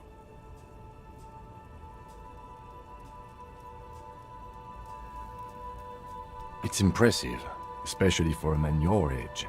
And nice shoes, by the way. I like the green. It goes with the orange. Thank you for the compliment. We could manage it even in wooden clogs. They are uncanny. They're quite limited, actually. The power officers of the Ravachol Citizens Militia exercise most frequently is imposing fines of up to 1,000 real for offenses, in accordance with an inter-department. The RCM's primary role is to ensure safety. We are not really... Yes, although indirectly, as citizens can always request officers of the RCM have... We can arrest people, of course, but rather than bringing someone in directly, it's preferable to serve a station closely. It prevents confusion and overcrowding. You can't. Those who don't show up become fugitives, though, and have fewer legal rights when they are eventually caught.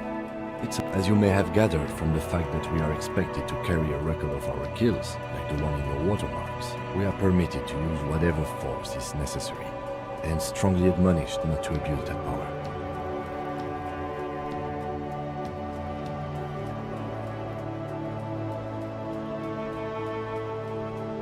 You have to supply compelling evidence for why it was necessary to use. Not a good position to be in, by the way. Internal left, we don't convict. We arrest and send them to coalition government courts in Courron and La Delta. The prosecution works off our testimonies and records, which is why it's part of the coalition government and the moral intern. The RCM was formed by the coalition government to restore order in the international zone after the revolution. So we did. Now we attempt to maintain that order. No more, no less. Or perhaps it is better to say we were allowed to form. It's a point of contention whether the citizens of Ravachol or the coalition government founded the RCM.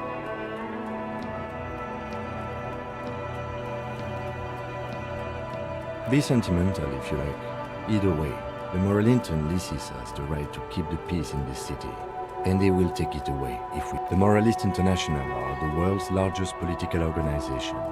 You know who they are. They have been running this place after the revolution failed. They're a union of center-left and center-right parties across the Real Belt. Our coalition government is just one of its many projects. They also run the ICP, EPIS, most intergovernmental organized... What do they believe in? They are Dolorians. They believe they continue the humanist project set forth by Her Innocence Dolores Day 4 centuries ago. Others say they are just technocrats. Interesting question. It's a blue forget-me-not. Their motto is love, compassion, self-discipline. I think you can gauge... Something ominous. Something even a little feminine. Something like the dark blue, serious color of the early night sky above. A historic figure? The author of the modern age? You will have to look elsewhere for opinions. The subject... For you, she is something painful, though it's hard to say why. The Moralintern are a fact. I try not to have opinions on facts until they change. And it is more than that. There's some kind of affection in him. Yes, I did, when I was younger. In my 20s, I considered myself, but the years have changed that. I don't know what I believe in now. No, I believe in the RCM. That's enough for me. Do you?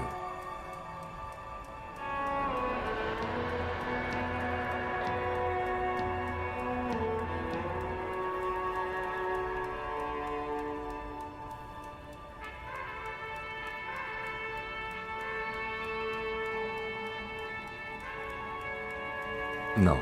We are stooges of the world's biggest bourgeois organization, protecting the people of Revachol. That's the hand we were dealt. Without the MI, we would be common vigilantes. Spoken like a revolutionary, not a cop.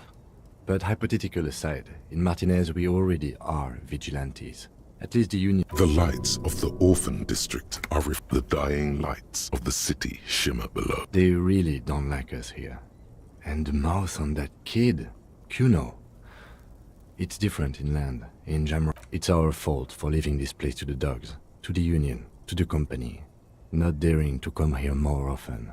It's like I told you, this place is an orphan, fallen between the cracks. We run this city.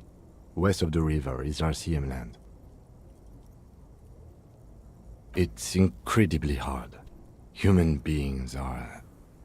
But we are in control, and it's worth it. The organization works, our systems work. If they didn't, the city would disintegrate.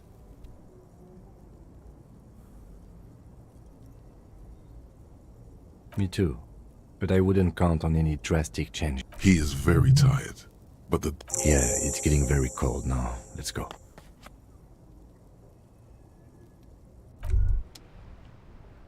Hey. Hey, yes, you. Word on the street is you're ready to start building communism again. You keep saying things like, down with the bourgeoisie, eat the rich, sodomize the landowners, impale all people who have more than 25 real in their pocket, literally murder all human beings regardless of their political beliefs. Oh yes, the mask of ambivalence. Don't deny it. You're about to rip it off and reveal the monstrous seven-eyed lamb of global communism. Everyone can see that. So tell me, do you have any questions before we fire up the big communism builder? Or do we get failure? It's about failure. Yes, abject failure. Total, irreversible defeat on all fronts. Absolutely vanquished. Beaten. You alone. Against every living thing. Against every human alive. 800 trillion real in the hands of an impossibly well-organized ruling class. Towering city blocks, you against the atom, the charm and the spin. Where the whole world failed. Matter failed to bend to human will.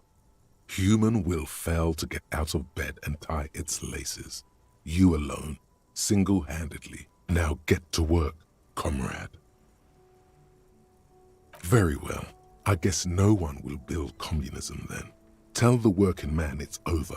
Did someone mention cocaine? Are we doing cocaine? Anyone? And there's no one. Okay then. Lie down and let the water carry you downstream.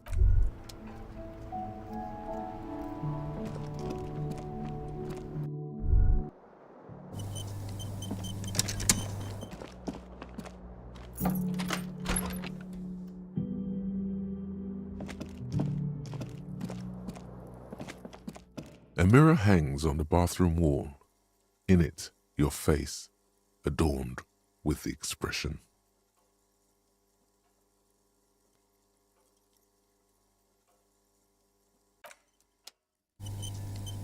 A mirror hangs on the bathroom wall. In it, your face.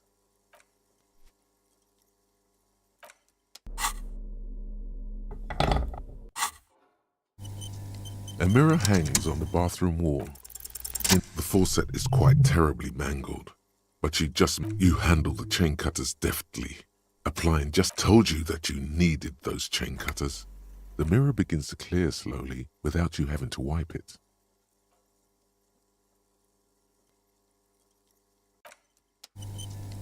A mirror hangs on the bathroom wall. It's like something snaps in you. A nerve ending. Just like that, it's over. The running gag that your life had become. A sad old man looks back at you. A mirror hangs on the bathroom wall. It belongs in the new, the third decade of the current century. Enough time had passed from the failure of the revolution that, for a fleeting moment, free market economy seemed like the ultimate, uncontested way of life. Things were good. It was smooth sailing. People made gold and champagne-tinted interiors and facades to suit the times, calling this the new style. Forget about ostentatious orchestrations. For Revachol, your city, that meant only one thing. Guillaume le Million. Out of the dazzling swirl of disco music, in an open-air boîte de nuit, somewhere in Revachol West, Guillaume's blonde mane appeared on the screen. He sang some bullshit. Then he made the expression. There is a vast ocean of time between right now and the expression. Looking good on you, or anyone. 2 decades, if the calendar is to be true. Everyone loved it. Maybe you thought some of the stardust would rub off on you. Maybe it did. Either way, the click is used to spur on a horse. It also features heavily in Guillaume le Million's regional mega hit. Sometimes you like to add finger pistols. You have some understanding of the near history of disco, plus the trivia you've picked up along the way. Episodic memory, not really. OO must have just stirred your mind. They're more like a disco rock band anyway. It doesn't have to be. You can swoon over Guillaume and his champagne-corked smile whenever you want to. Maybe some of the stardust will return.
The bed is cold and not particular.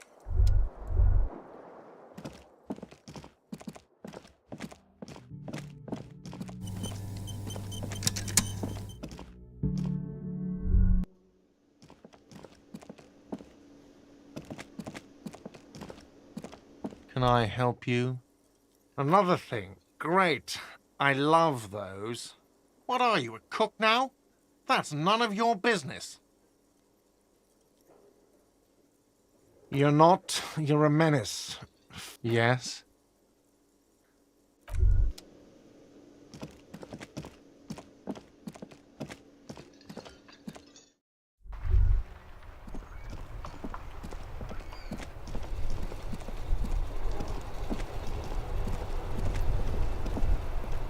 It is the dead of night. Now is not the time for sitting.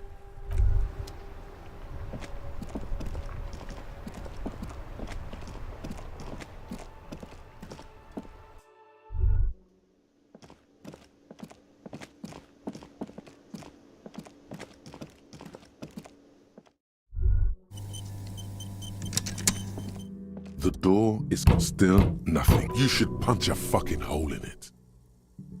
The murmur in your ears.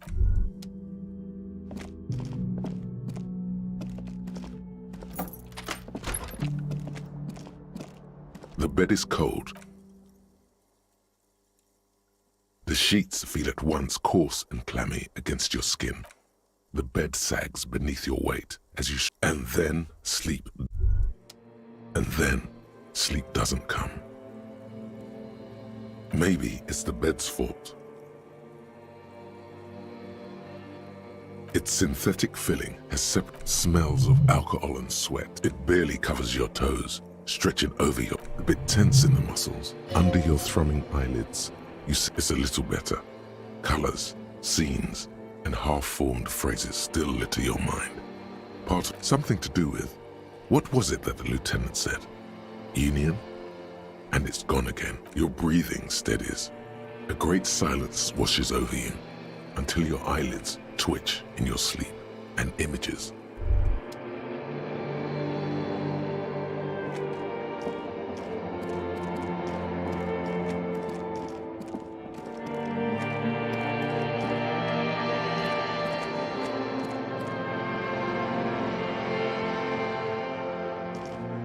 Do you remember the scent of your childhood? You're not kidding anyone, Harry. Do you remember your wife's hand on your face?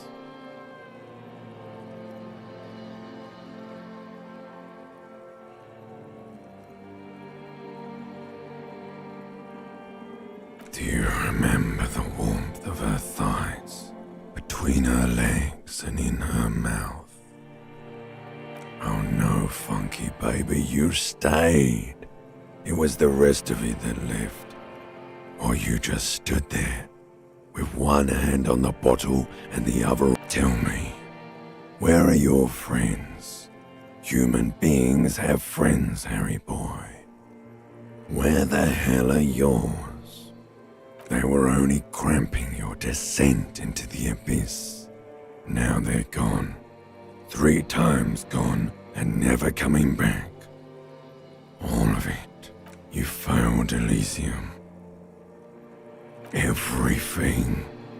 The Pale and the Islas. On the surface. The outer magnetosphere. Burning, furious truth. 8,000 years of written history. You really dropped the ball, Harry. 4.6 billion people. And you failed every single one of them. No, Harry. You were just talking to yourself. That's all you ever do. Even in your dreams. And the act is wearing thin. The spots of the... You'll be back in those cold snakeskins in no time. Stinky boy. You're not coming back from shit. Thrashing around in that high conductivity state of yours. Bumping into things and acting like a clown. Who are you, kidding? You're trying to what? I can't hear you. This is just a word dream now. Jumbled up garbage. The pictures are gone. The bed rises to meet you. So something is wrong. Sleep shouldn't be this bad, this dry, this unnourishing. There's something wrong with your thoughts. Oh yes, party boy, and it's worse than the one before. Just think of the shit you saw. Here it comes too. So it's time to go to work in the shit factory.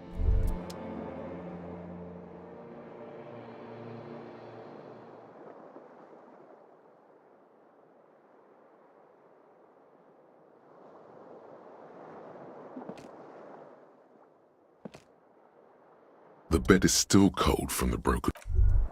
Good going, buddy.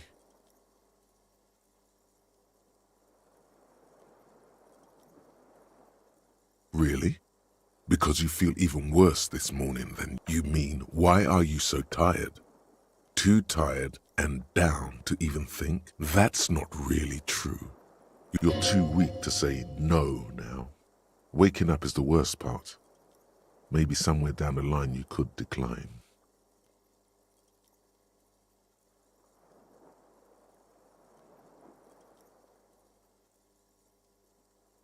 Are you sure?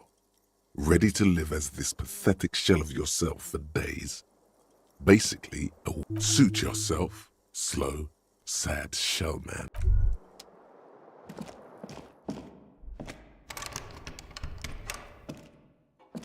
A mirror hangs on the bar.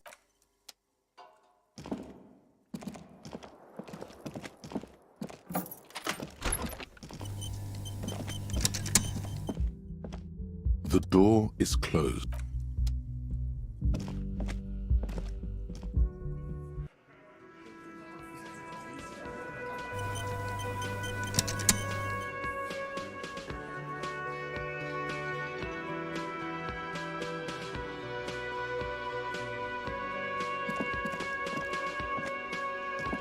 Morning. Looks like we can get to work at once. The Union muscle turned up. They look rowdy. We should talk to them. I completely forgot. Sorry, I had a rough night's sleep. One loose thread less to worry about, and one big problem to replace it. I mean, in government, men who drink beer for breakfast? There's talk of an armed wing of the Union. One more thing before we do. We don't have to talk to them immediately. We can walk right past. Yeah, streetwise. Zoom right. They're in no hurry to leave. Can I help you? Got the 20 real? Then why are you wasting my... Just a moment. She's agitated, judging from the... And there's no public phones near... The closest phone booth is down the coast. Sorry for the inconvenience. It's fine, I understand. Thank you anyway. Please don't trouble yourself about me, sweetie. I was just hoping the Union office probably has a phone, but I can't really get there. Or to the phone booth down the coast. And Gary's phone is dead. The manager was vague about it. Why would he be vague about phone problems? This is some... To let the young woman who's house-sitting for us know that we may be delayed.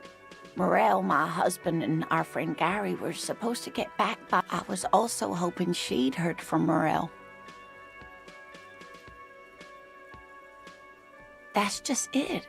This isn't like him at all. A cold breeze hisses through dense thickets of reeds. Something sweet in it, somnolent. A damp chill goes down your spine. When you look... You have more important things to worry about. Just some field work, sweetie. Morel is a highly trained scientist. But they should have returned by now. They were just going down the coast across the... The waterlock. That was broken. Could this be it? Oh, sweetie, Gary's as loyal as they come. Oh my, what happened to the water lock?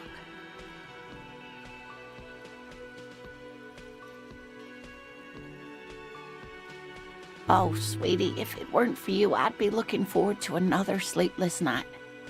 You're welcome. I hate to ask, but if your investigation takes you to the other side... This will surely lead to a cryptozoological mystery. And if you see him, let him know Lena is waiting for him here at the Whirling. He gets so tangled up in his work that he may not know the... Oh, you're such a dear.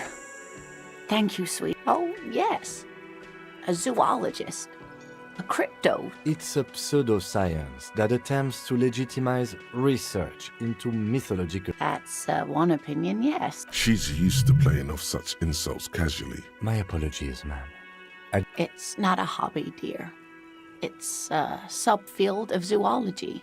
One specializing in animals. Searching for such species called cryptids is difficult and often thankless. And frankly, many scientists... She's completely internalized her husband's struggles. Oh, hello, dear. There you are again. There's really no point in manipulating anyone. She'd be only too pleased to tell you about her work. Go on and ask. Oh, I'd be delighted. Truth be... One cryptid, not a couple. One. This won't turn into some kind of cryptid extravaganza. And I don't. Just one. That would be the giant of Coconur. The giant lives in the most arid parts of the vast Coconur Desert in South Samara. casting a strange light across the barren wastes. A mirage or a psychogenous luminance. No one knows for sure. It is like an awful mountain appear. The towering luminosity of Kokonur is a bad omen in local folklore. Some say Who are you? No animal can be that low. that's what makes it so peculiar. A species surviving at the very limits of scientific law. The giant. There are limits, you see, to how large a metabolism an ecosystem can beget. Some say a gravity anomaly below the Kokonur. Great. This is great shit. You need more. Hey, you promised you'd only ask about one cryptid. The lieutenant pulled. Ah, fuck it. Let's. Well, the smallest cryptid is the Cryobacter catlensis, a unicellular bacterium.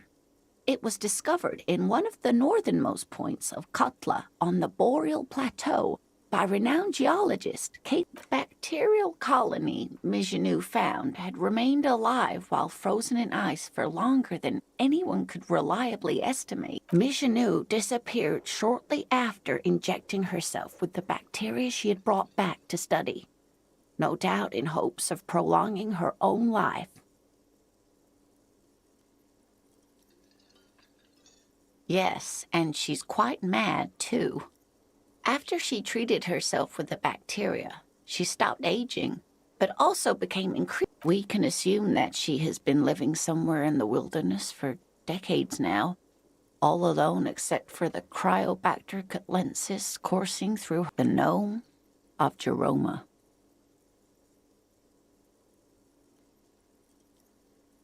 Oh, yes. None of its victims survived. Grieving relatives never even... It was, reportedly, a small creature with webbed fingers and a protruding forehead and a gangly little thing. A couple of campers found it when it was already dying.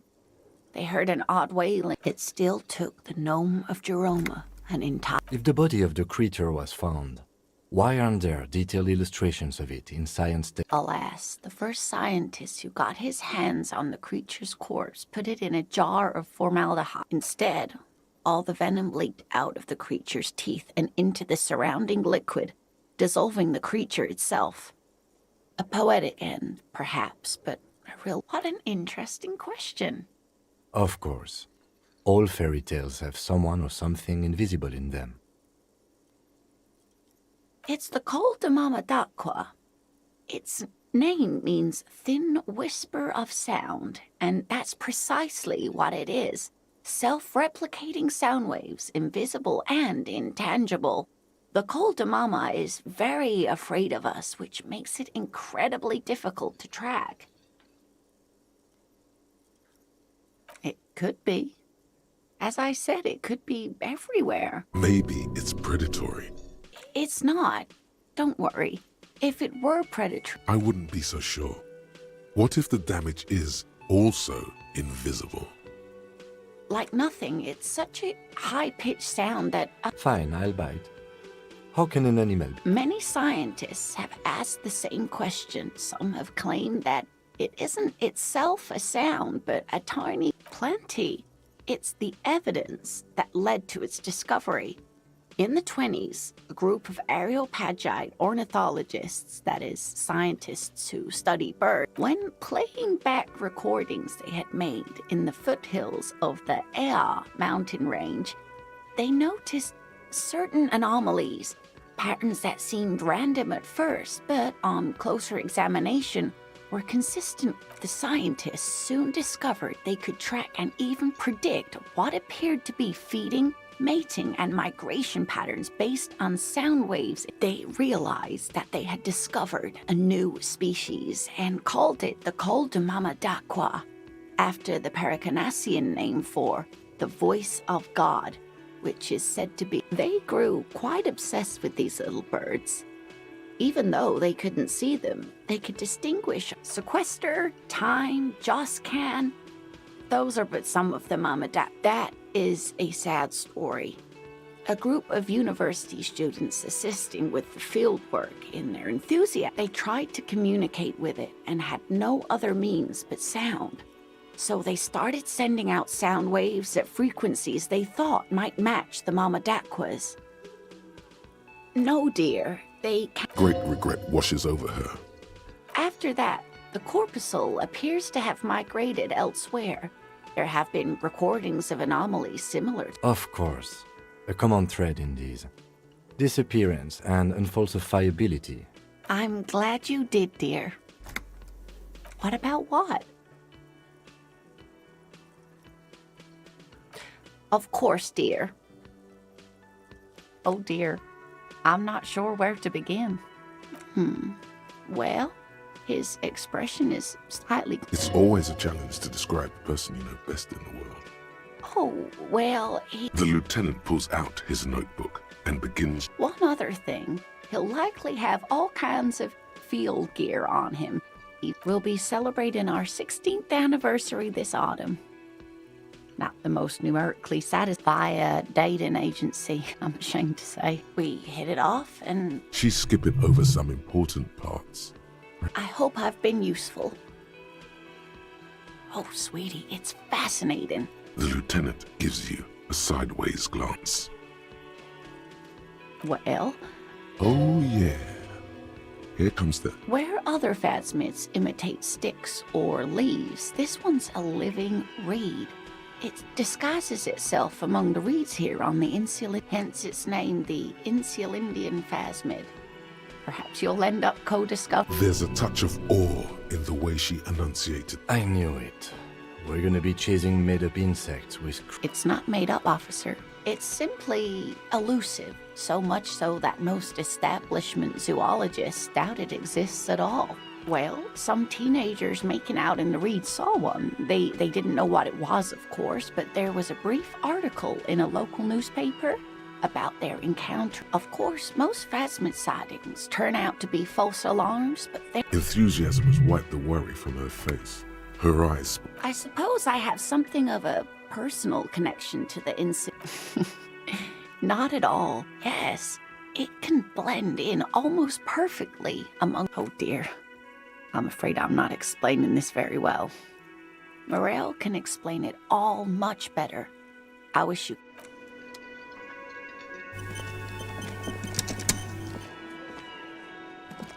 Let me handle this. Detective disorientated. Are you still wondering where you are? This is Martinez, in case you've forgotten. I advise you not to overstay your welcome. That's right. I am not a gardener. I'm a legal counselor for the Dock Workers Union. So let's get to it. You're looking for Titus Hardy? You think he has information that will help you? Maybe he does. That's Titus. Talk to him. But know this. I'll be keeping an eye on you. No strong arming. Nothing official. It doesn't matter if you recognize our authority. She says nothing. Her glare speaks for her. What you want is of no significance, officer. Don't test your authority. In Martinez, you are no one. Like I already told you, I'm a legal counselor. Do you have hearing problems? What are we going to do to you? The union isn't going to do anything to you. Goddamn right it is. If anything, it is the RCM who do things to aggressive. You make your living enforcing violence. These people... So you were spying on us, and now you Listen, you moral intern lackeys. You're a mob, enforcing the unlawful privatization of Revachol. 20 fat men in the Occident are stealing it all, and you're... Fuck yeah. So ask what you came to ask, or get back to your commanders.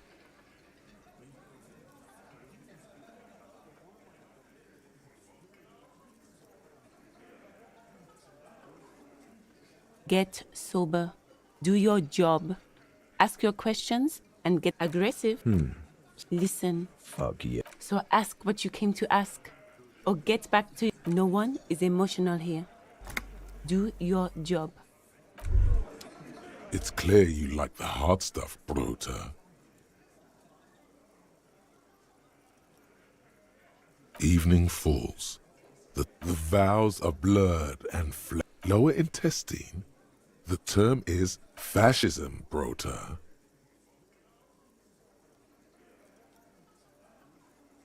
Many things, but it's mostly about trusting your gut.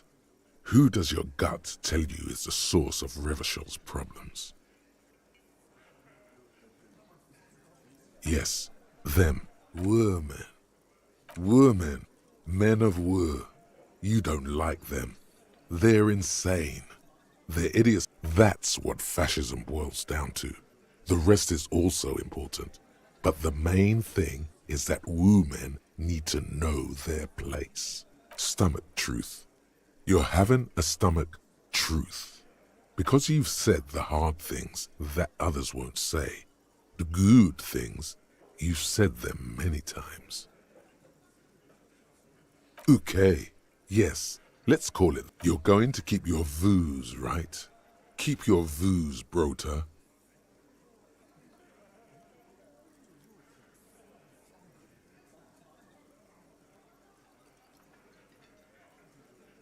There's a slow, painful growl somewhere in your intestine. It is one of betrayal.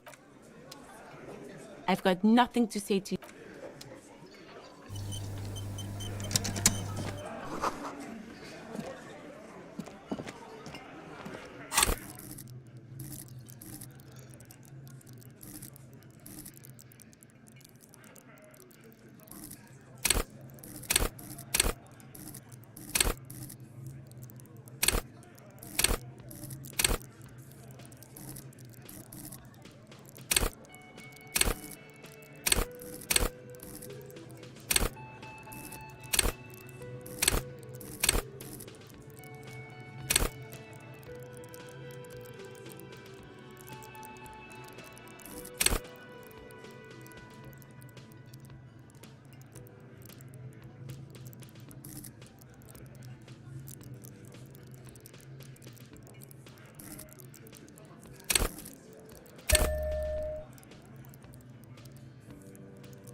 This is where you say your bit.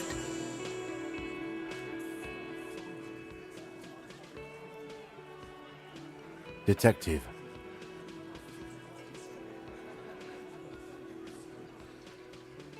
Wow. Real big dick cops. Look at them. Reckless. Yeah, look at the big dick on that cop. Can't tell. Must be something in the water in Jamrock. Yeah, gave him real Yeah. You might want to start asking your questions now. It's not going to get better. No. I's here. You got business with my boys. You got business with me. Yeah! You fuck with the Hardy Boys, you fuck with... Relax, Dennis.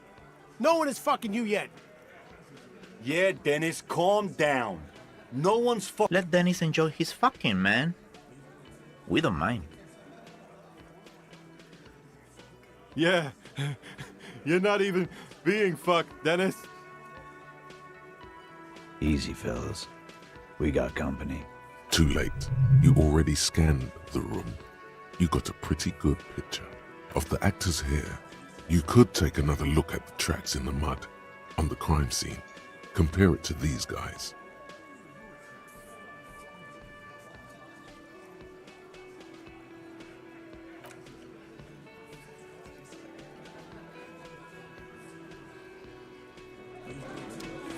Looks like the circus left town, but the clowns are still here.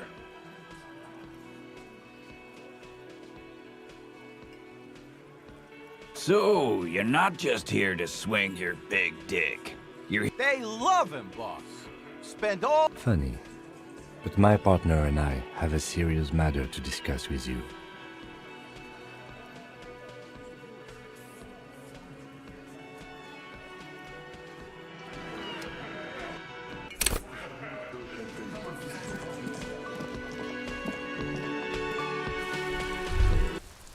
Was that? Could it be the Col de Mamadakwa?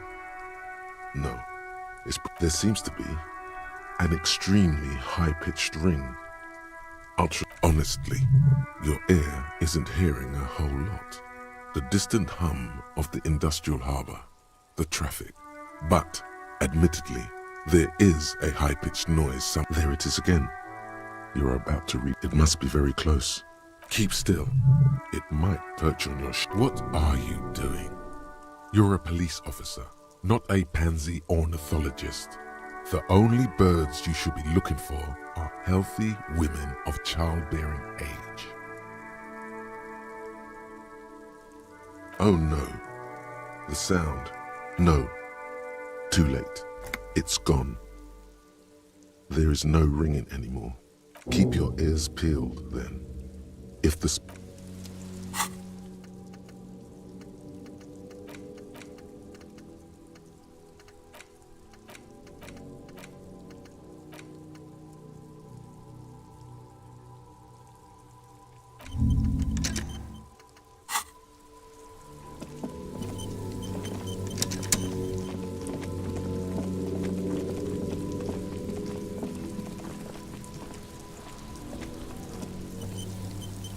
There are several footprints in the mud, left by work boots.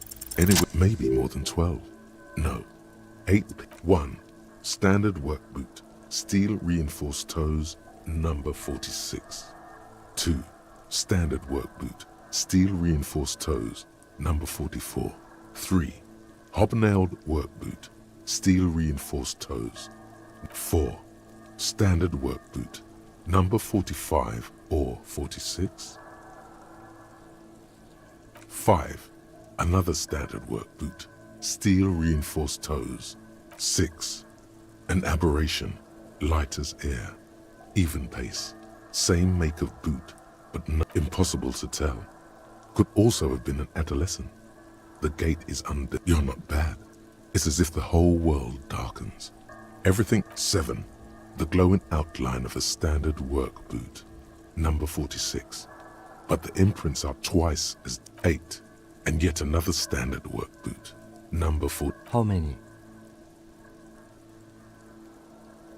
I was pretty off then. I counted 20.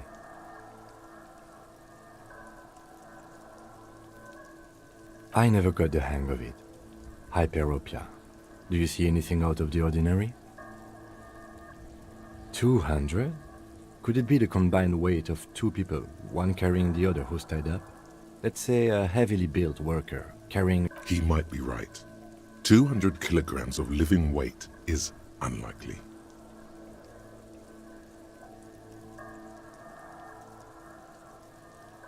Possibly, yes. A woman or a kid? Understood. Anything else?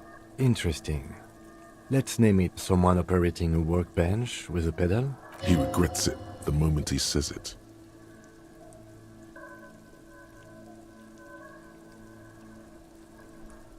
No, it's not. Forget it. Perhaps it could be a driver. A driver would wear out the right shoe before the left. We should keep our eyes open around the traffic jam. See whether anyone strikes out as a potential suspect. Seems... A week, maybe? It is not impossible. I pulled last week's forecast for coastal Havashol. Correct again. Sub-zero. What do I think? A mob of 10 after hoisting him up. Indeed. They all...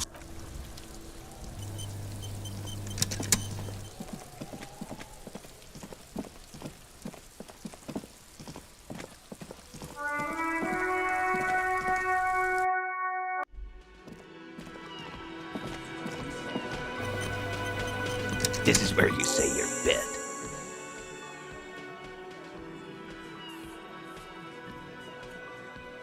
Detective. Hey, dipshit. You hard of hearing or something? What, is he fucking kidding? This guy high or something? Hey, asshole, up here. We're looking for Titus Hardy. Wow. Real big. Yeah. Must be something. Yeah. You might want to start asking your. Starting from the right. Boot size 44. Blonde man. In his 30s. Sitting on his right. Standard working boots. Size 45 or 46. Eldest in the room. Probably mid-50s. Across at the other table. Hobnailed working boots. Size 43. Gang tattoos. Mesk or Sarah Maritzian. A symmetric burn on his neck, resembling the letters Loss. And then, standard working boot. Steel reinforced toes. Size 46. The big dick. Wide at the The emblem on his vest says Rowan in the far corner. Standard working boot. Steel reinforced toes. Size 44. 40-something. Non-alcoholic beverage in hand. You squint. Is that a plectrum? On his neck. Forget it. Size 41. With the light step. Not a child, after all. An older man in the middle, heaving and wheezing. Big guy. Boot size 46. Deep marks. Probably carried the victim over. He, alone, is 1/3. In conclusion, these 7 are the actors on the crime scene. The footprints were theirs, but there's a discrepancy. Exactly. You've stood there for about 4 seconds, not saying anything. The fuck is with you, fella? What are you talking about, madman? There's no 8th Hardy Boy. There's 7 of us and we're all here. Or what? You want to be the 8th Hardy Boy? Actually, boss, we've been talking and we think she could maybe... She? So there's an 8th Hardy, and it's a Hardy girl? Who might he... Shut the fuck up, Glenn! I do the talking here. So let me get this straight. There is an 8th Hardy boy. It's a she, and you don't like us talking about... That's right. We're not talking about this. This is a private Hardy Boys matter. You're not cops here. Don't go digging around if you don't want to book. Good. We are all watching each other. Officer, your question? There's no point in pushing it further, he thinks. This is already a victory. We'll learn more about this 8th Hardy.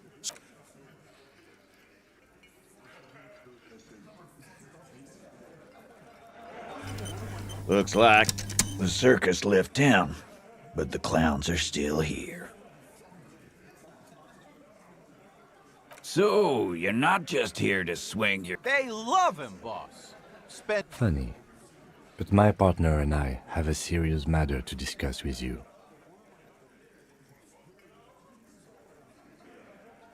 That is fucking bizarre. The lieutenant waits for your reply, patiently. His foot taps only a little.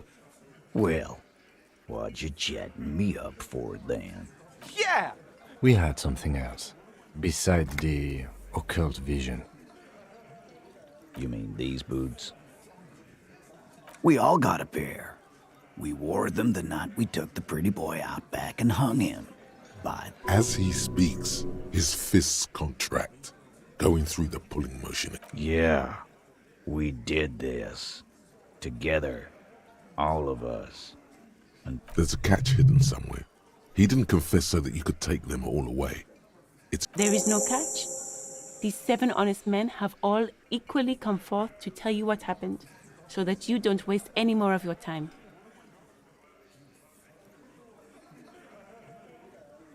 We hanged him up by his neck until he got real stiff. Didn't they teach you anything at the... Can you give us a few more details? Did you muffle him?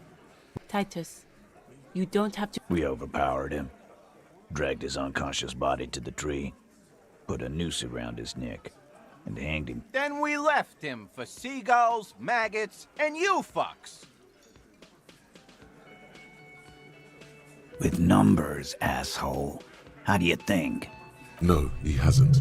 Not yet. Right fucking here. The fucker pranced in here like he owns the place. Got what was coming to him. Actually, they're admiring. Looks like the circus left town, but the clowns are still here. So, They look. Funny. But my part. The lieutenant waits for your reply, patiently.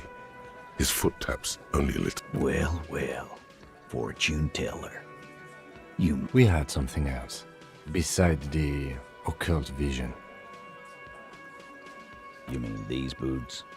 We all got a pair. As he's... Yeah. There's a catch hidden somewhere. He didn't confess so that you could take... There is no catch. These 7 honest men have all equally come forth to tell you what We hang. Didn't they take? Can you give us a... Titus. We overpowered. Then we left him for seagulls, maggots, and you. With No, he hasn't. Right fucking here. The fucker pranced. Actually, Looks like the circus left town, but the clowns are still here.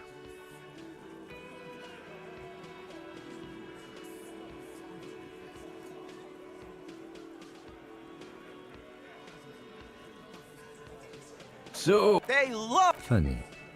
But my part... the lieutenant waits for your... Well, well. We had something else, beside the occult vision. You mean these boots? We all... As he speaks... Yeah. There's a catch hidden... There is no catch.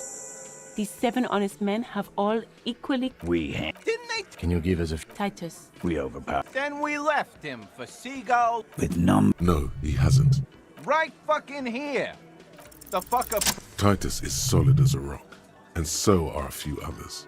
But...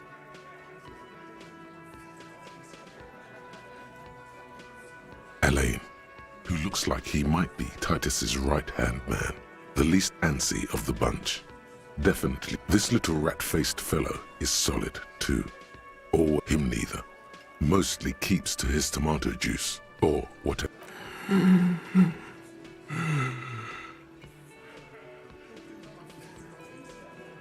A single sentence would wear him out.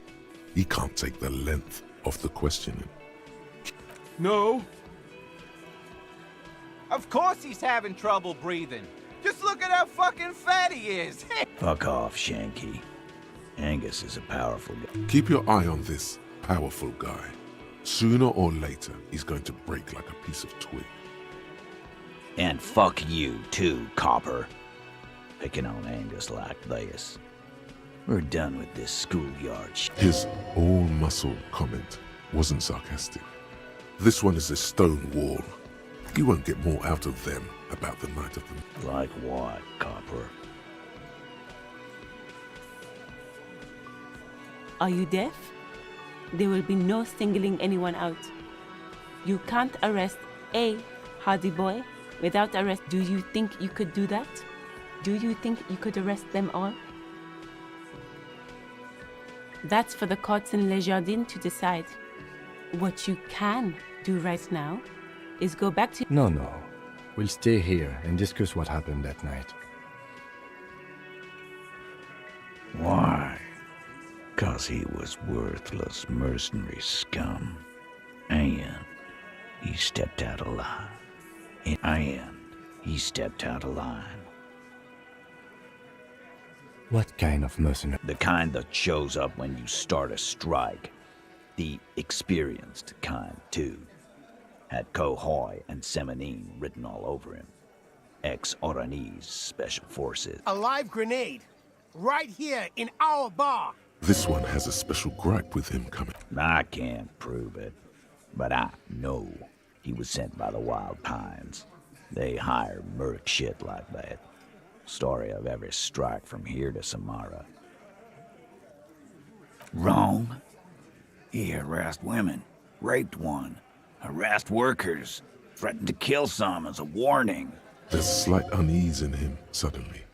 To kill us all, if we don't open the gates, if we don't let the scabs in, if we don't bend over. That was before he started. Yeah, he said it was his favorite joint now. Started to come in here every night. Drinking, grabbing girls?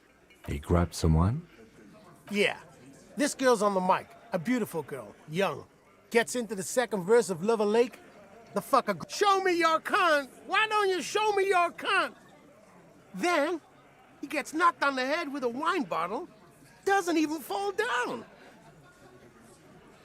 Aren't you fucking listening? My man is talking to you. He took... Yeah, me and Eugene got around. Aren't you fucking listening? No. You're not getting the name. That's a Martinez matter. There's nothing you can do for now. He's stonewalling you. You don't have to keep answering his questions. I know, Lizzie.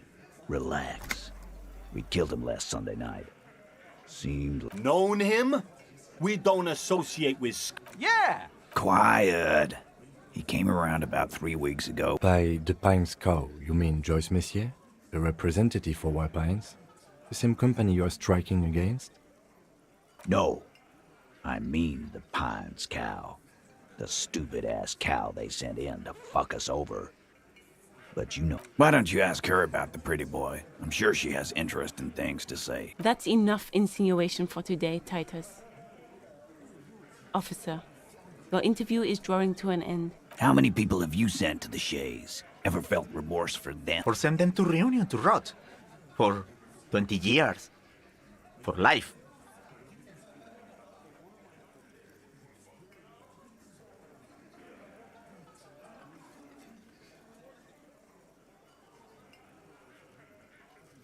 Rest assured, lawman. None worse than our guy. He got what was coming to him. Yeah, lawman. Why don't you? Not in the arresting... A fearful readiness, like an elect. By your side, the lieutenant keeps his hand away from his holster.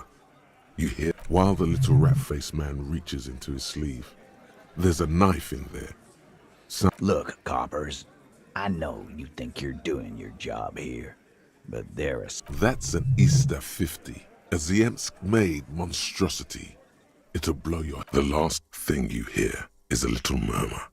Not a blast. Not an echo. No one screams. It's more dead cops. Sad news from the district of Martinez, as the bodies of 2 police officers are found floating in the canal. It is believed the officers were pursuing a murder investigation, but...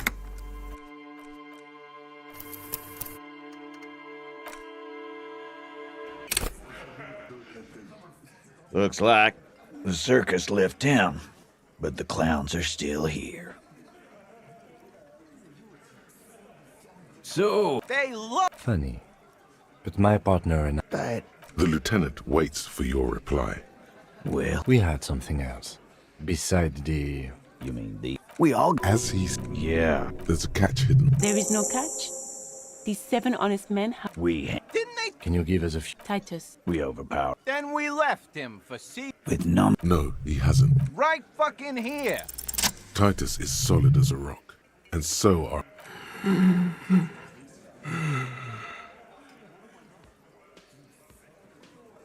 A single sentence would wear him out.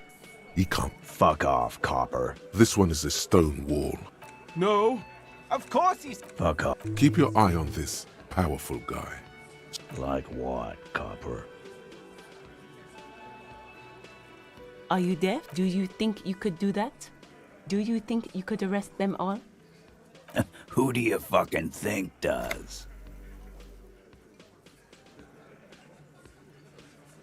It wasn't a question, dickwad. This asshole is worse than... Titus runs the Hardy Boys, genius. That's why we're called... I think you got your answer. Yes, there are some administrative differences. But on that night, they all acted as one man. You don't have to... I know, Lizzie. Relax. Known him? Yeah! Quiet. By the... No. Why don't you... That's enough insinuation for today, Titus. Why? Kind. What kind of... The kind that showed... A live grenade. This one... I can't prove it. But I know he was sent by... Because one night, he walked straight up to the mic and said, I'm R&E's goddamn Really? Yeah, Really? Had a gin and tonic up? We couldn't believe it either. But he fucking... Wrong. There's a slight Kill us all. Yeah. He grabbed some. Yeah. Show me your cunt. Why don't you show me your cunt? Aren't you? Yeah. Me and Eugene got her out. No. There's nothing you can do for now. He's stonewalling you. Yeah, lawman. Not in the... A fair by your side. While the little rat-faced man reaches into his sleeve. Look, coppers. I know you think you're doing your job here, but... That's an Easter 50. A Ziemsk-made monstrosity. It'll...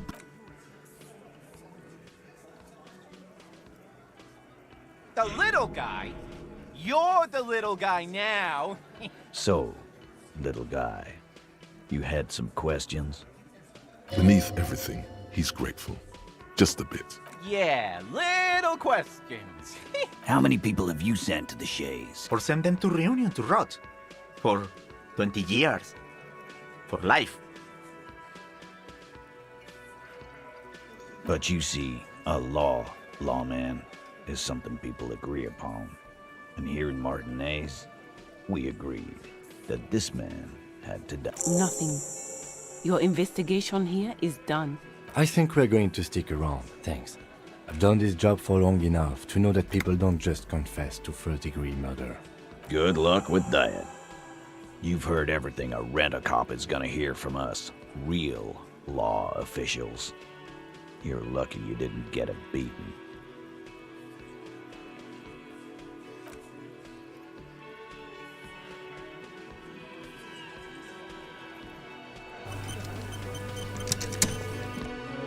I've got nothing to say to you. I am not. You could be Liz. You could be anything. You could even be a model. Even a mod? Glenn, I went to law school. He's right.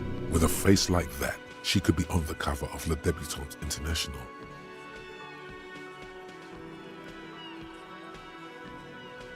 So fucking what? Lots of models are... No, Glenn, they aren't.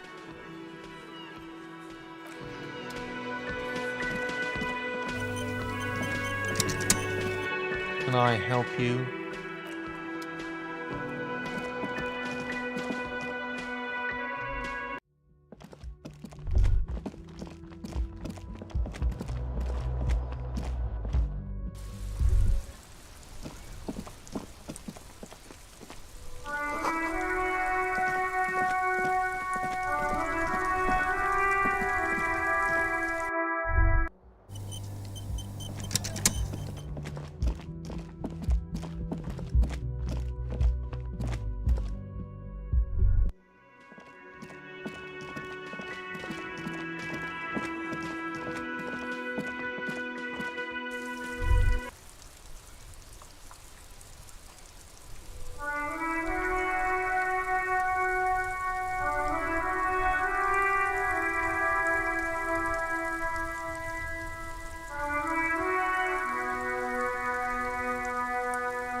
Vigilance officer, what can this all...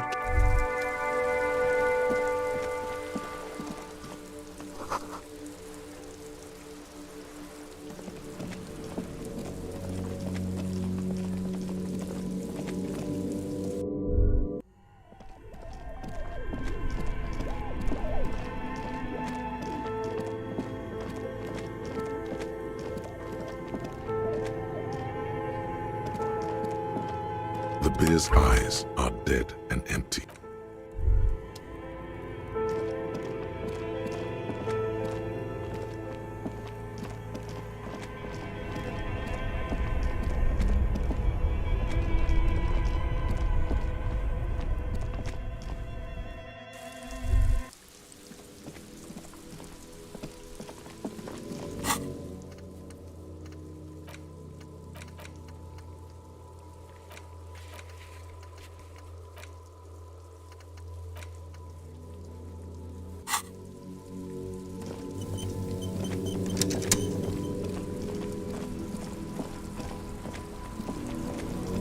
Stuck in the rain in a traffic jam, man.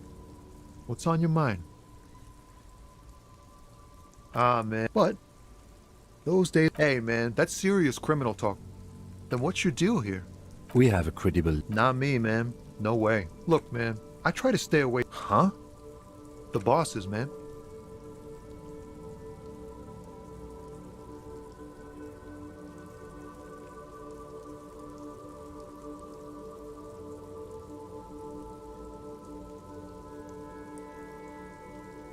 Yeah, it sure ain't good for me. Or you. I'd spare...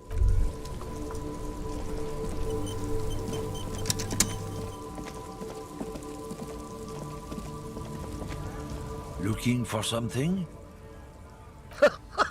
Oh man, that's great. Look at that guy. God damn. Thanks for that, but no, it's not mine. Drugs? They're shit, man. I don't let anything pollute my body. You know where that shit comes from? Sarah Miriza, Safre, Ilmara. They take the money. They know they can't beat us in a fair fight. So they have to get us to weaken ourselves somehow. It's racial sabotage. Racial economic sabotage.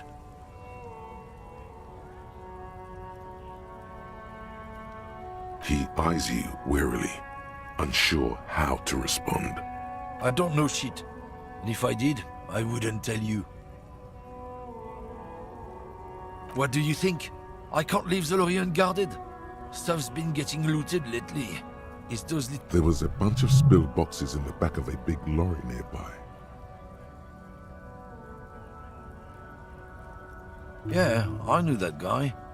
He was an honest driver who loved this country. We were having a good debate about genetics at the Wheeling in Rags. Since he left, I haven't had anyone to talk to. It's a fucking travesty, is what it is.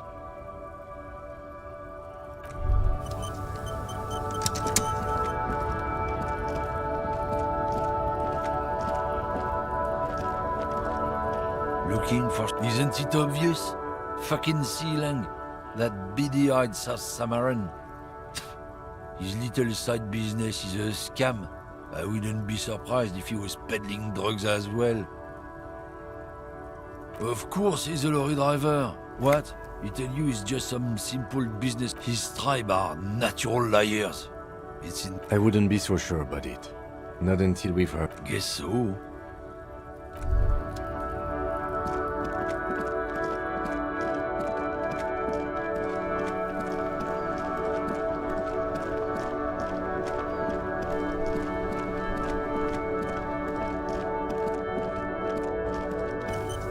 Everything's still cool here, officer.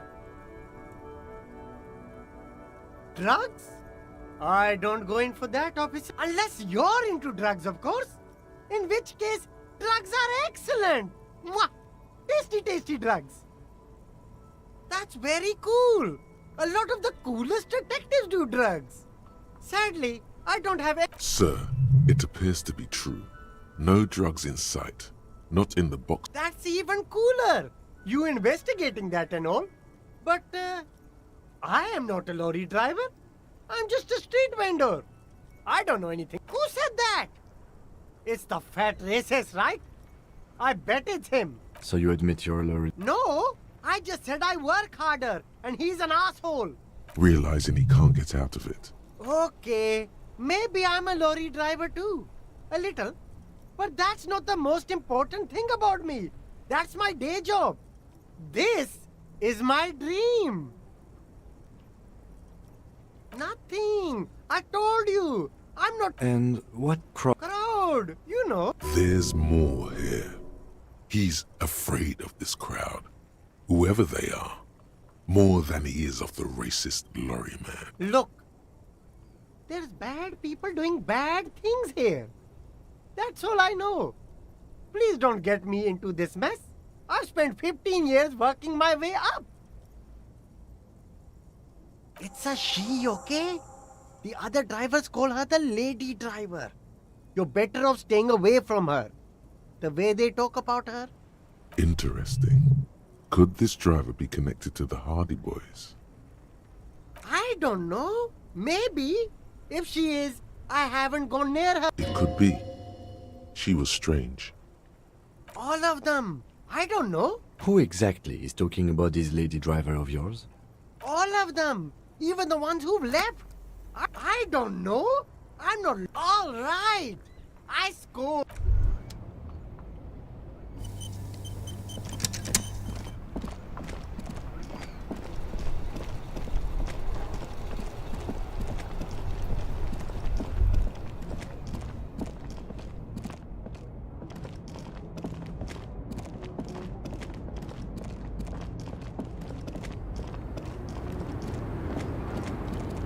The woman is still hunched over the rake. Huh? What is it? Did you just call me a lady? She clearly doesn't think she's a lady. Don't repeat it. The woman's malevolent. I'm a lady like you are Gabriel Buenguerro. Only in dreams. I'm only terrifying to small children and to those who used to know me. Because they can no longer recognize.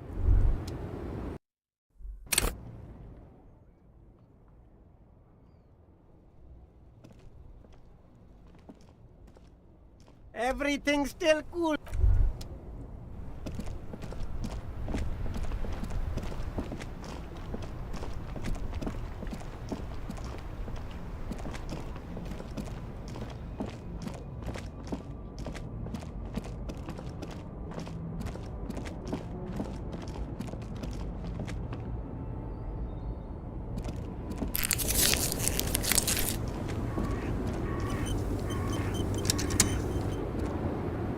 The woman is still hunched. Huh? What is it? Did you just call me? She clearly doesn't think she's a lady. I'm not that either, Jerife. I've gone too far from it all to remember what was between my legs. I'm only terrifying to small children and to those who used to know me, because they can no longer recognize the person I once was. The big ones, the trucks. There's no women and men there, it's all just... In the middle of this town, there's a ghostly motorway. It takes all the... You feel very cold suddenly, as if standing face to face with a terrifying adversary. How should I know? Do I look like I spend a lot of time? Oh, Sim.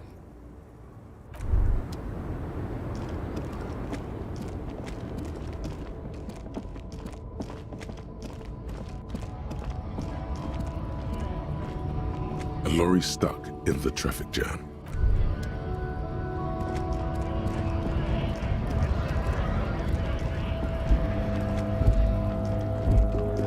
Looking for something?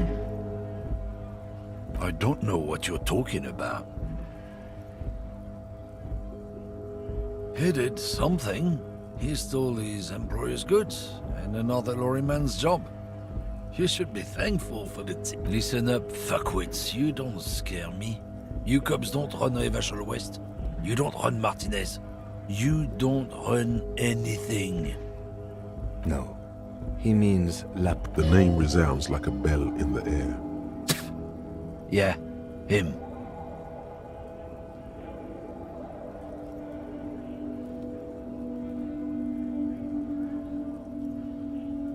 Then I presume you are familiar? Yeah, they're his little bitches.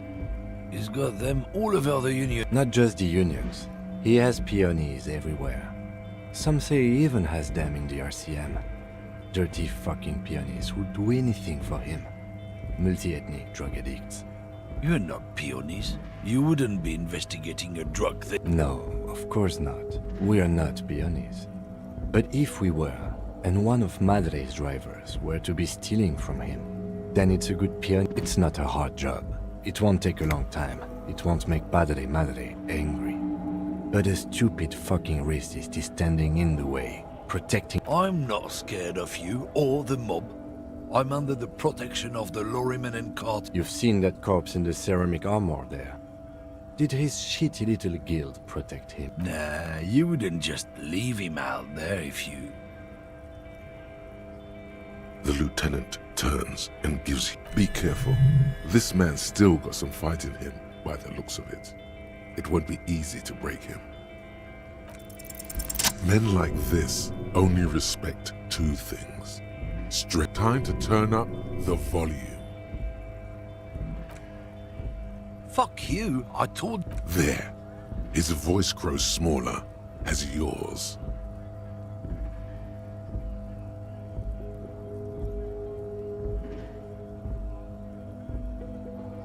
Look, fuck you, man. It's some lorry down there. Green, banged up thing. When did she go? I don't know. I don't even know her name. She just rolls with the fleet past the monument. Down there. The Green Temple. Now... A small temple by the monument. Green. Looks like he got his adrenaline up. Ace is low.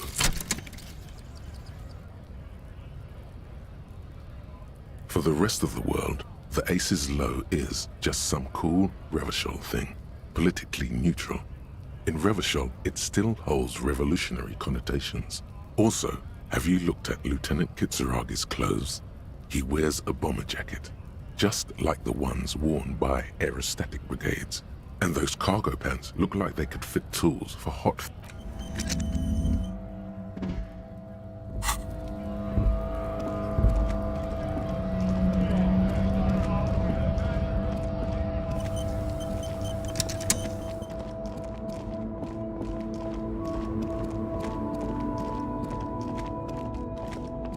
This screen found A to Z, contemporary. This must be the one he told us about, unless he was lying.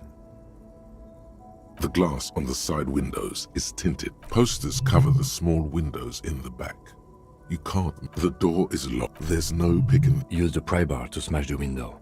Open it from the inside. I don't know how good it is, but this investigation has taken long enough. We can't afford it to take any longer.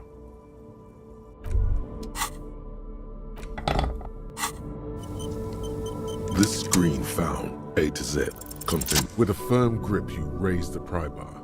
A glint of light catching on the tip. Call down the hammer of truth and justice. Release your secrets, lorry cabin. The window shatters and droplets of glass fly everywhere. Subtle. The smell of cigarettes and perfume welcomes you. The cabin inside is plastered with old... There's something odd about the passenger seat. The seating fabric has been pulled tight over the lower side of the seat where the toolbox should. These are movie posters featuring starlets from long forgotten. One of them particularly catches your eye. A centerfold of an ingenue. There's definitely perfume in the air. It's spicy with a hint of amber. The remnants of a sweet juniper-scented perfume. Probably the actress is draped in a sheath dress. Wait, doesn't she resemble someone you know? But you can't put your finger on the actresses, and the rare looks like the frequency dial is absent. It requires a key to work, but the key has been removed. Strange. There are so many radio stations saved here. Must be over 100. It has to be an advanced model to fit so many frequencies next to each other without blending them together. For contacting an entire fleet of lorrymen, for example. This is all shortwave, UW and UKV. Looks like we are dealing with an impressive organizational tool. A 20-kilometer radius at least. Doesn't look like it. It's completely inoperable without a dial key. No, that's on 78.9. What? I happen to have committed the frequency to memory. The ghostly actresses. You wedge yourself under the steering wheel to get a better look. Seems like the few tools lying around here. But one odd detail does catch your eye. A piece of sandpaper has been glued to the throttle. Sandpaper? A novel technique. Must be to offer some extra grip to the driver's foot. Yes? Do the honors, he thinks. Connect it yourself. Which means that the missing lady driver was present at the lynching.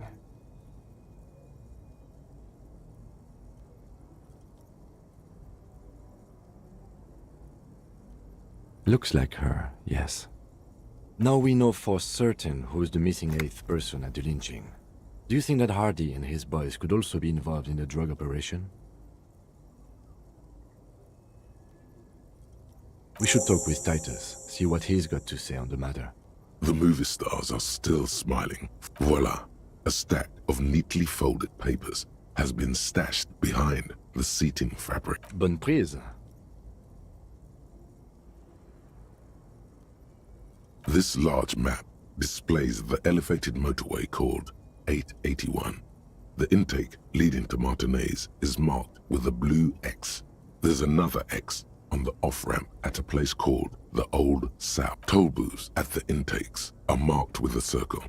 It looks like there are scant few ways of getting onto the elevated motorway that runs over Jamrock.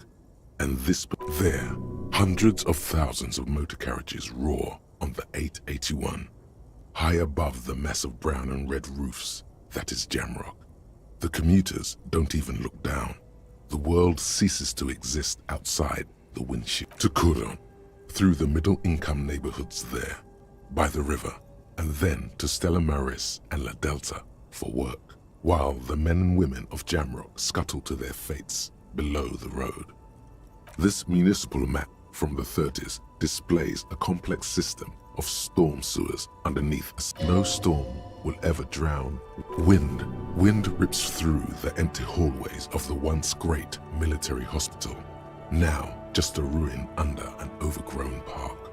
Beneath the hospital, great sewer tunnels hum and vibrate with life. The rattle of motor carriages and lorries driving through long-forgotten tunnels. Lit by the final map displays a labyrinth of service tunnels left over from the construction of Motorway 881. A few routes have been marked with a pen, where the tunnels and sewers surface near the eminent domain. These service tunnels were probably used during the construction of the foundation beneath the motorway. Despite the cold, figures move about cloaked in shadow, their breath escaping in white clouds that fade into the darkness. Wherever you look, the night gives cover to her messengers.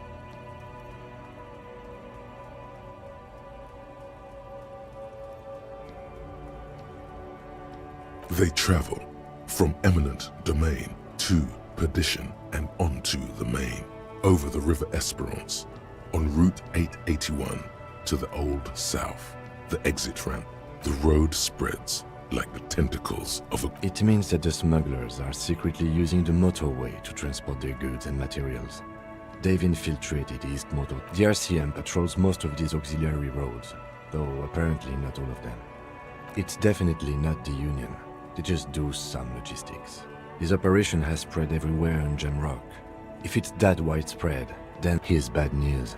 There have been attempts at a serious investigation before, but they haven't ended well for those involved. Especially bad news for cops who may have something in their past they don't even know is the... Hard to say.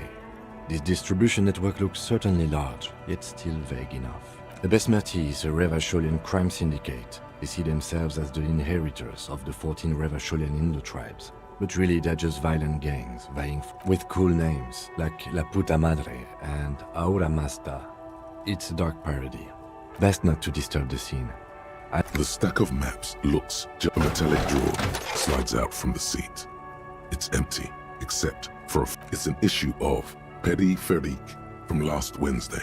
A piece of... It looks like an article ripped out from a radio enthusiast magazine. Complex mathematical equations explain the basics of something called the Ulan frequency system. These formulas look oddly painful. Maybe it's the hangover, but they give you... The Ulan frequency system? I've never heard of that before. I know of FM, AM, UKV, but... I pull out toolbox slice. You close the rust. Great. I think we got everything. A word, detective? Before we return to Joyce? Alright, we've finished here. Let's quickly debrief and go over what we found, so we don't do it in front of the company rep. Honestly, I'm quite worried by what we've seen so far. The evidence seems to point to... I'm especially intrigued by that radio transmitter, particularly the sheer number of stations it can connect. Looks like I'm not sure what the Ulan frequencies are all about, but they may hold some significance. Perhaps it's a better way to connect between fleets while avoiding... Listening in on your calls. between... Oh, and the maps we found. They reveal the geographical extent of the operation. Looks like they've used abandoned tunnels and access roads to stay. And last but not least, it looks like the Hardy Boys knew this driver, as we know that she was present at the lynching. This may be the Union connection we've been... The probe and the case converged, he thinks. This was quite the find. As elegant as they are, I don't think... Don't be fooled. Desire always plays a role. Yes, well... Unimportant. Like Joyce told us, yes, logistically. But don't expect to bust this open during our stay here. At best, this is an angle we can use against them, to other ends, as a... Meaning, someone as slippery as Everard won't be caught by a couple of cops and some stuff they found in... We should return to the murder case. See what Joyce tells us about the lynching. When we are done for the day, I call my station and suggest our narcotics. There are more than enough grounds to start an official investigation. Sometime later, when we are done here. We do not want to get caught in that. The fact that one hasn't started already gives me pause. An investigation, I mean. Especially if the Madre grouping is involved, and I can't imagine they aren't. All the same, I don't like the idea of internal affairs descending on the matter. That won't help anyone either. Debrief over.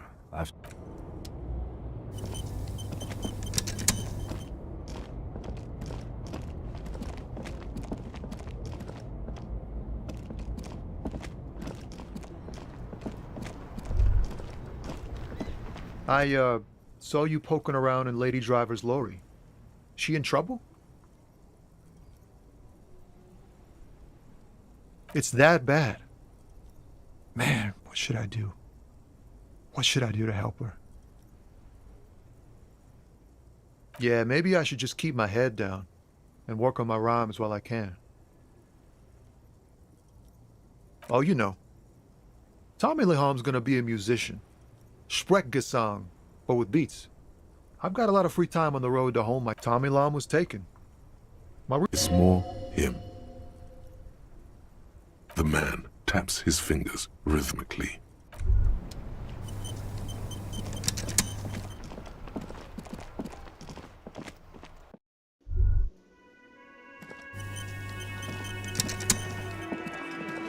Looks like the circus left town, but the clowns are still here.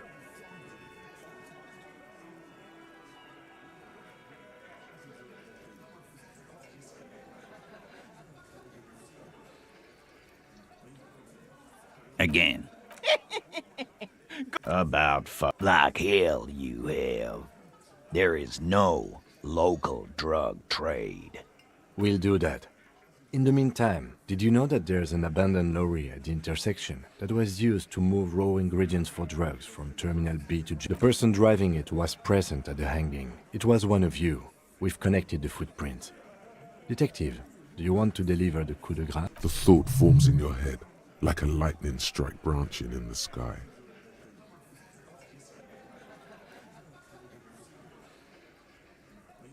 That's a mighty interesting theory. I guess that's what you would need to do, theoretically. A big, strong... Yeah, man. Theoretically, that's what you would do. You would need good, trustworthy people to take their place, of course. Hardy men to run such a monopoly. For the good of the community, of course.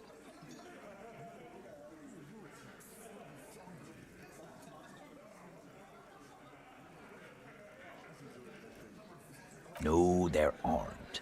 Some little shit and his dad are doing speed. Boof. Little shit. That's... Whatever you've seen is peanuts. Look at the big picture, man. Theoretically, of course. We're just talking. Not quite yet, Mr. Hardy. There were 8 sets of prints on the crime scene. There are only 7 Hardy Boys here. My answer is... fuck off. And here we go. I know! Fatty walked on all fours. Despite everything... Go fuck your mom! That's more like it, boys. You heard him. It was Angus on all fours. Anything else you need to know?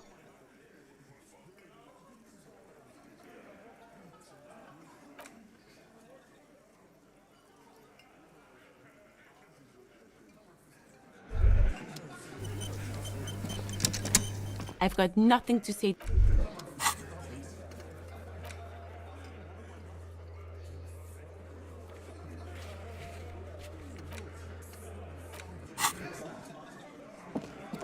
It's you again. What is it?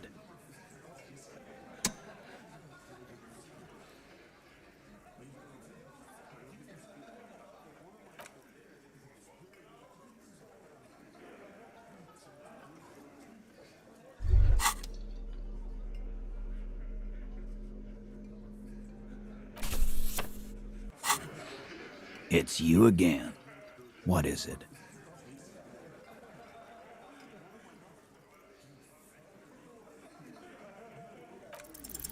Establish authority. Yes. Authority. Why? This is not what I'm afraid it's not what you think it is either. What in the name? But I don't want to give you my gun. The fuck is happening? Easy, Shanks. I want to see where this is going. Merely what? The pressure in the room grows. Be careful. It's loaded. Good. Now put it in your mouth. I want to put... Everyone knows how to do that. You're a special man. What are you doing? Genuine panic. Fellas, you getting any of this?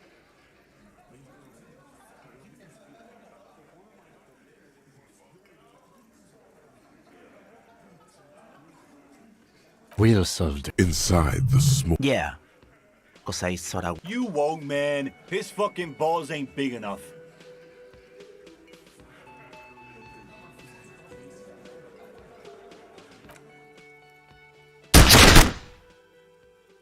Deranged cop kills himself. Citizens in shock as a deranged law official reportedly from the 41st precinct shot himself in the head last night in the middle of a...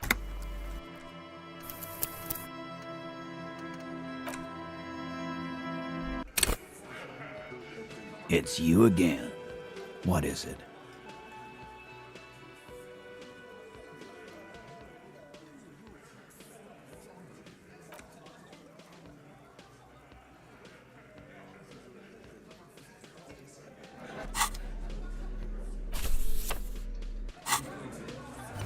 It's you again. What is it?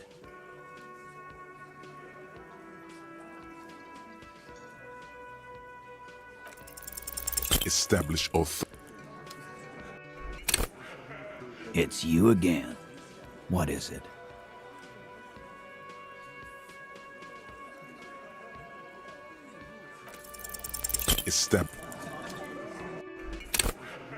It's you again. What is it?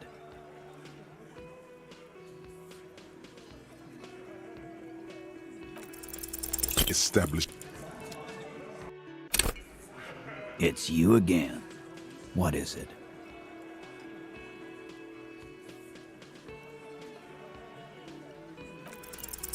As you look around this room full of sweaty men, swearing, drinking, spitting out tobacco, does this... You believe the place was called Precinct 41.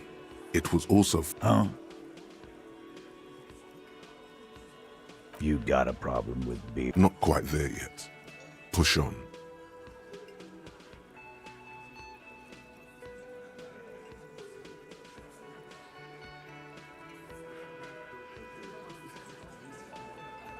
Speak for yourself, buddy.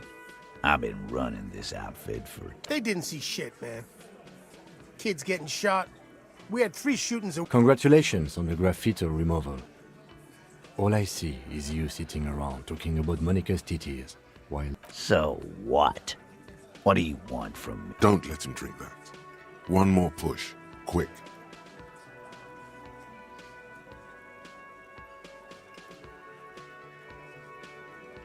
Titus? She stops mid-sentence. That's it. You wanna help her, cop? Fine. If you don't, if you question her, harass... What is her name? Glacia. I'm on due.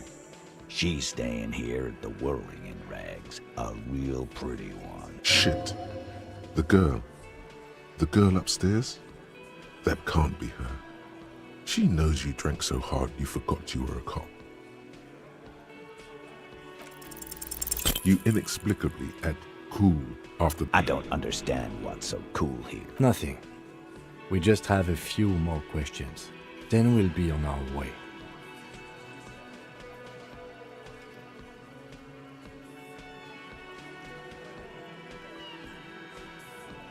Relationship? There was no fucking relationship. He raped. Was like that karaoke incident all over. Okay, enough. All of this is irrelevant to you. He did it before we killed him. He's not gonna do it again. So what? It would help if we established. All right. 2 weeks, maybe? Here you go, boss.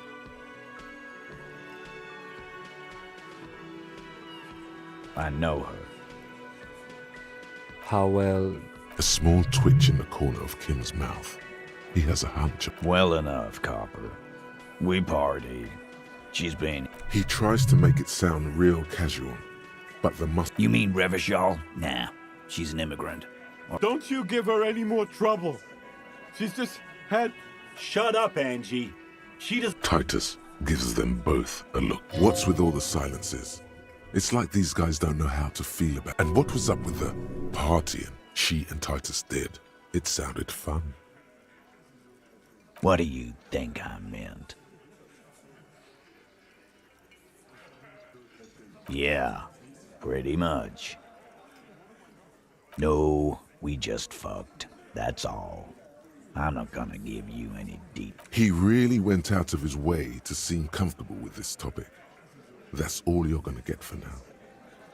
You don't know her. Not the way I do. Remember what I said. Again? Yeah, whatever.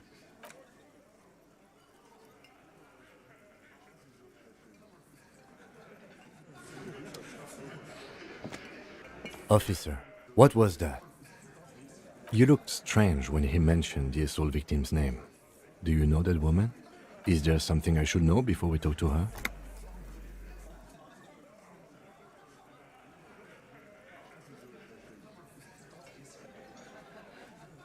So she overheard you, or... So this is what it feels like to be interviewed. What if you do, but you just don't? You'll get through it. Anything else?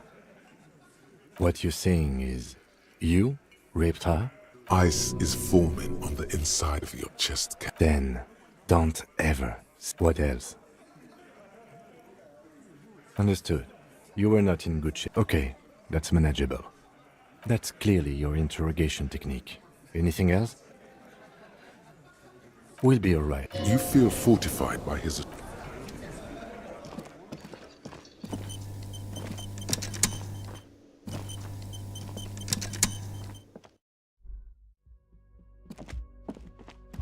The door is closed. Who is it? This is the police. Come on up. The door is open. Sounds like it's coming from upstairs.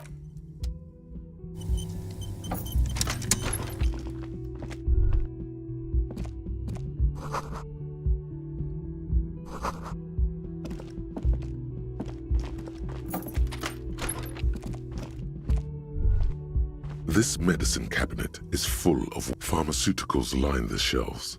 Sheet upon sheet of pill bottle next to pill bottle. Acetylic acid, APAP, eye drops, blood. It's been used, but not for scrubbing blood off towels. Or anything else interesting, it seems. Anything of note? Pill bottles rattle like bones as you search the cabinet. Paracetamol, histoparidol. An opioid receptor antagonist. It's used for diamorphine overdoses. You could say he's on the lookout. Among some foreign, probably Messinian or Gotwaldian, marked red blister, a bright orange bottle with Pt.2 stamped on it, in sunny, happy letters. Jackpot, baby. That's it's speed, man. Just what you were looking for. They call it dextroamphetamine. Peptide, a euphemism for pharmaceutical amphetamine. The fuck are you waiting for? Let's get super fucking preppy.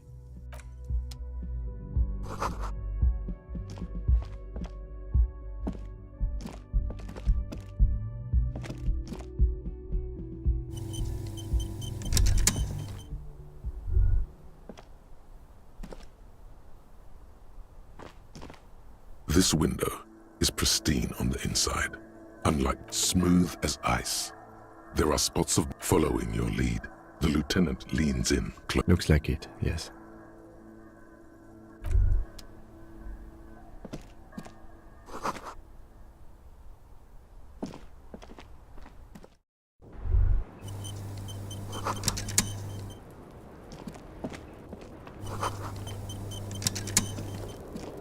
Welcome to the roof. Her hair is still slick. Below her silvery jumpsuit, an athletic young body. I'm sorry for the mess down there. The cleaning lady hasn't come by in days. I'm beginning to wonder if she ever will. Nice? I don't know about that. Where the ripe corpse of a man still lies on the ground, spotted with green and purple.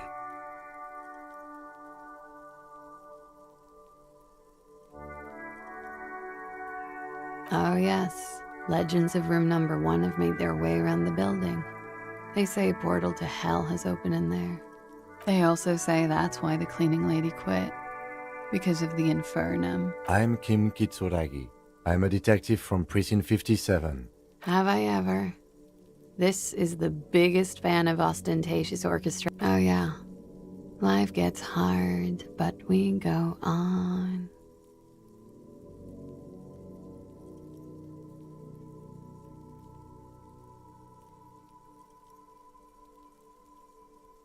I can see that. I'm glad all this onward going has brought you to me. Miss, we are investigating the murder of the man who... Huh. I see.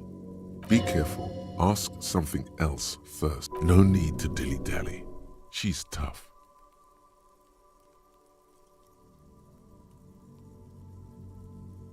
You sound like a namby-pamby.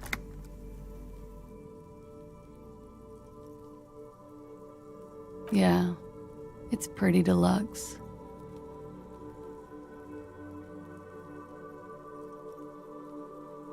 I'm wintering. How long have you been staying? About 4 months. I came in November. Here in the Whirling, here in Martinez, or here in Revachol. I always wanted to see the only city in the world in the worst time of the year. It's a tourist thing. Thank you. I've put a lot of time and effort into it. Technically, possession of narcotics is legal in Revachol, but you should still reprimand her.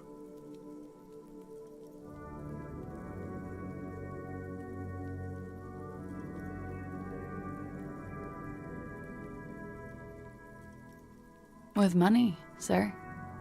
It's not exactly the anti-star size caboodle I intend for it to be one day, but it's getting there.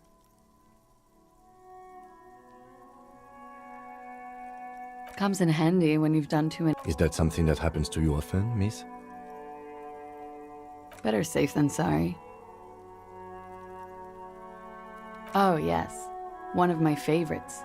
Like not being able to stay up for 36 hours, not being happy. It cures those ailments. It's just a mirror. It's very funky. It is. The lieutenant makes a note in his notebook. Okay. Watching herself reflected in the bedroom window, tall and sparkling and draped in smoke. Clasier Amandou.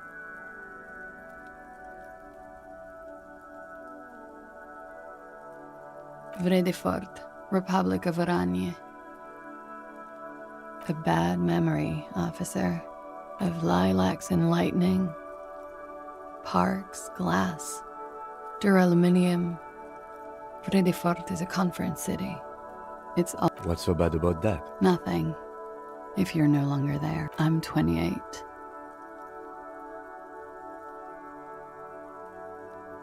Something stupid. Oranese lit. Oranese literature. It's what I studied at the university. Fear of failure, fear of death, how it sucks to be Oranese. All national literatures. If that's true, then Revacholian lit would fit you like a glove. Nothing. I do nothing with it. It's not very cool, but what can you do? I'm afraid you can't. Why is that? Because it's buried in a sealed plastic bag at an undisclosed location on the coast, along with cash and airline tickets. Thank you for your candor. They say so in your tourist brochure. Keep travel documents away from your person when west of the river.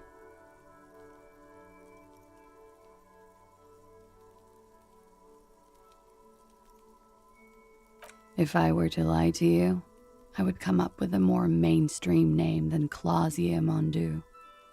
It's a weird name. Look, officers, I like this place, but I don't want to be stuck wandering the city like a ghost. I don't want to become an indentured servant in a brothel on Boogie Street, and I don't want my relatives to pay the ransom. Okie dokie. If any of this made her nervous, it certainly doesn't show in her expression or her movements. The record. Yeah? All right. Something difficult? I've been through at least half a dozen difficult things. Which one do you mean? By sexually assaulted, you mean raped? Yes. It's a bit early in the morning for raped, isn't it? Yeah, I'm gonna go with not raped. I can't say that stuff about him. Tell them it's not my style. They'll have to, if they want to jazz up the charges, they'll have to get someone more, rapeable. Are you saying that you were asked to tell us you were assaulted? Not explicitly, but I understood what they meant. It wouldn't hurt to spice things up a bit. Some assault and battery. Sexual assault, maybe. It was clear the latter would be spicier. Pretty much. Warming them. She must be very cold and exhausted of this life.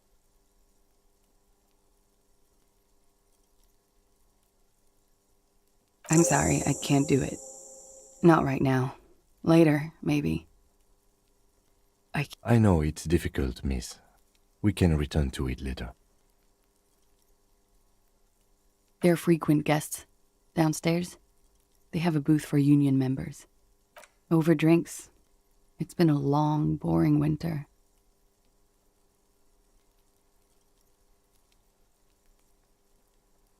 He had something to do with the strike. One has been roiling since I got here. Rotten timing. But... And his role in this strike? I think he was in a security detail. He was ex-military. Worked for Wild Pines. And against the Union. And they lynched him for it? She nods. We partied.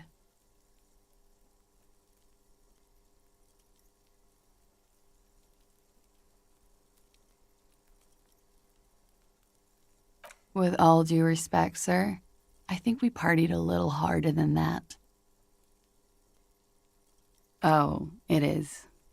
You're still alive. What did you do when... We drank, sir. A lot.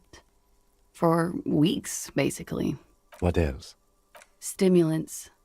Speed also has that effect. Whoa. After so much drinking and drugs, how did they manage it?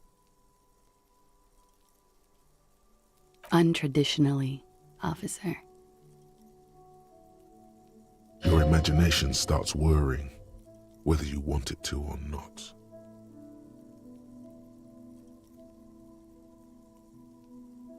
A little. The drugs were good enough. How did you two meet? Downstairs, at the bar. He was on some sort of assignment, a military... When was this? A month ago? Something like that. I'm 89% sure. You know how it is. Do you?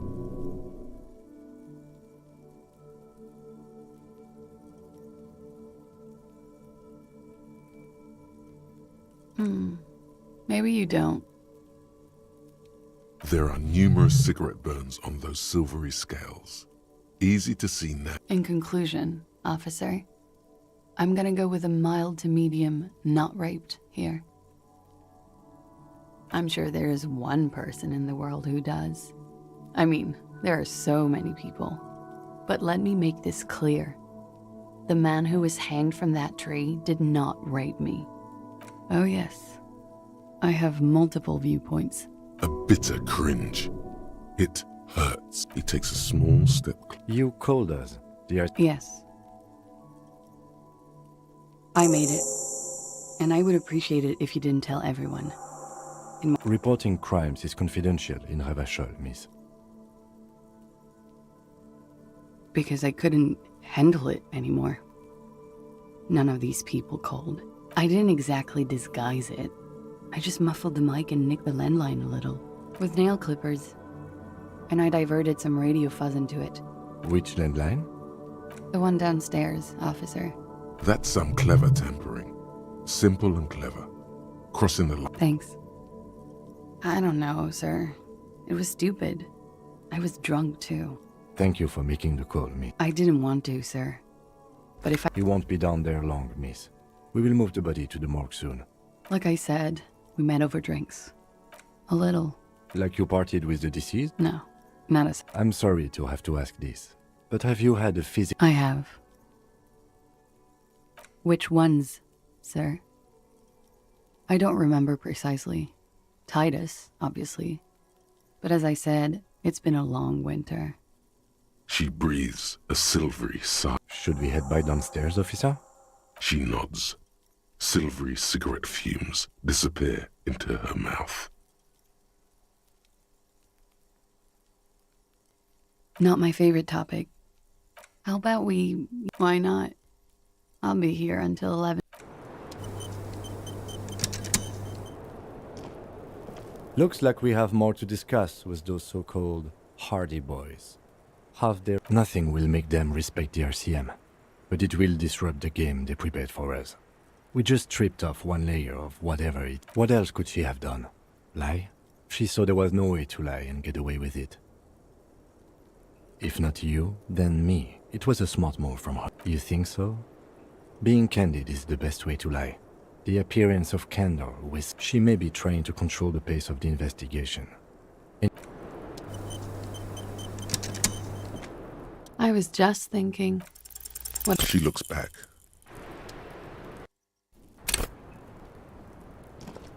I was just thinking... She looks back.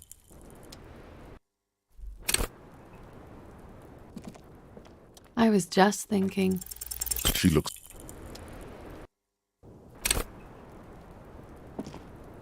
I was just thinking... She looks back.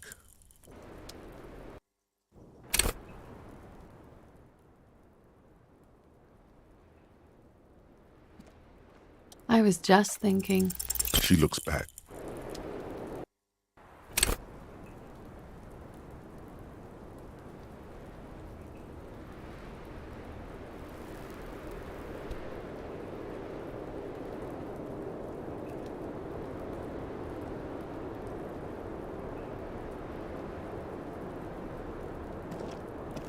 I was just thinking... She looks back.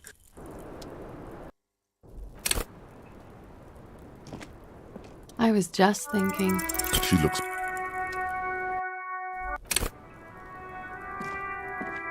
I was just thinking... She looks... I was just thinking... She looks... I was just thinking... She looks... I was just thinking... She looks back.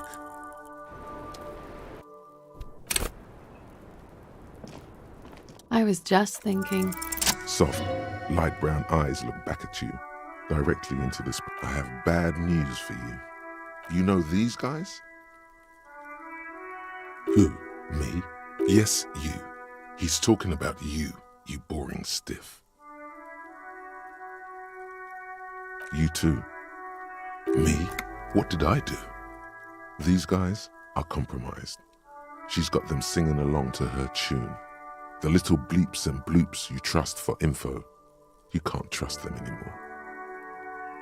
I'm sorry I didn't catch it sooner. It takes conscious effort on your part. There's no way of knowing. At the all bullshit, man. I ain't compromised, especially that guy. No fucking way, man. I just want to drag. Really? Quick glory, truth, softness. I take it back. He's got it pretty bad. She likes you. The crown head is a boring condom. He's jealous. This is human nature. I think it's safe to assume, yes, Mr. Thespian here hasn't been speaking up. If he were, I suspect there would be PNs to her truthful. No, he's not going to show up. I'm sorry, your lie detection isn't working. It's not her do, how it always does. There's nothing you can do about it. You are how you are, and she, no. It's better to know you're being played than to be played without. You can't draw a sound conclusion. Nothing? Someone else was supposed to chime in, weren't they?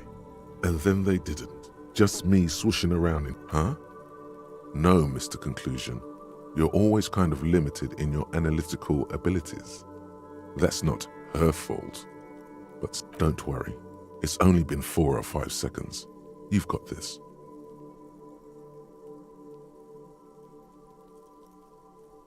The silence broken. God, no.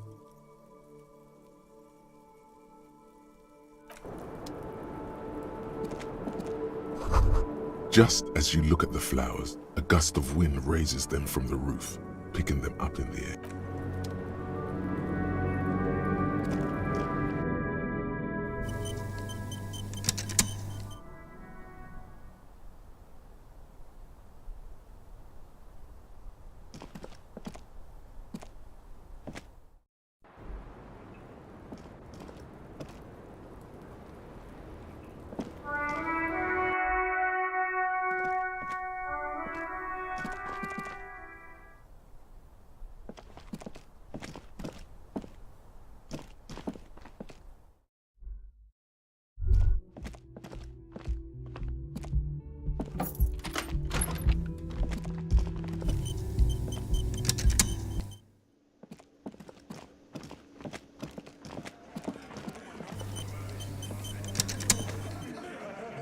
It's you again.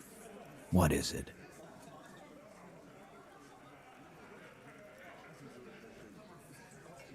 Fuck! I knew that fucking whore couldn't. For the record, Titus Hardy did not explicitly specify the victim as a whore. Not. Oh, shut up and stay out of this, Liz. He raped her. She's just in denial, asshole. You don't understand the traumatic experience. Yeah, she's crazy, you know. A crazy bitch. You know the type. She's fucked up. She wasn't raped. The witnesses' statements were very clear. Lawman, I'm at the end of my goddamn rope with you. His hands become... And you went and pushed her. Hit you. Duck. Titus Hardy. Everett personally sent me to take care of this.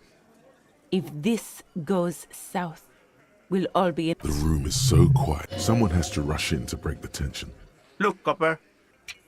We know that that fuck was a rapist and a killer. We got him confessing. Show it to him, T. Here, jerkwad. Listen to this shit.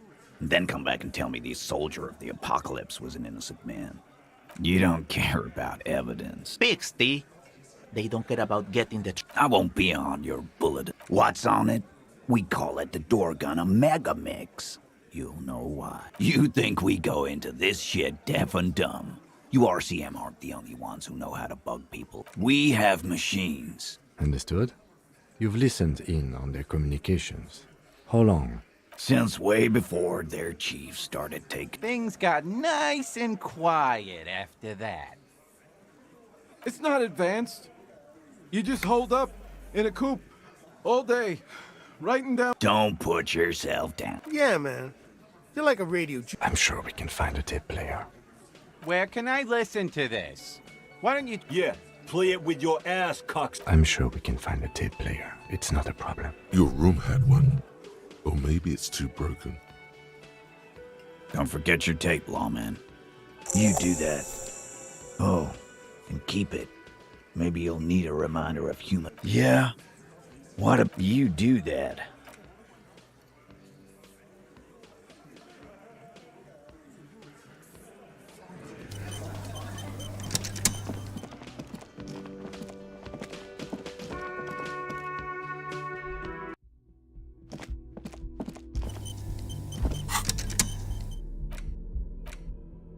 You stare at. The tape feels ominous.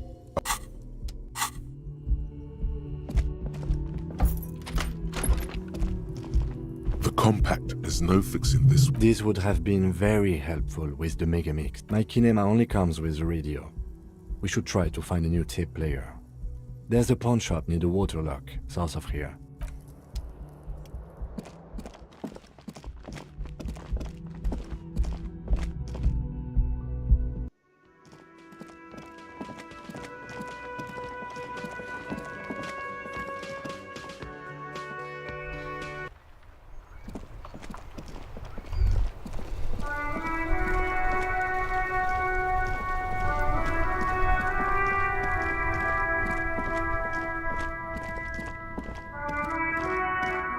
The speakers below are banged up and worthless.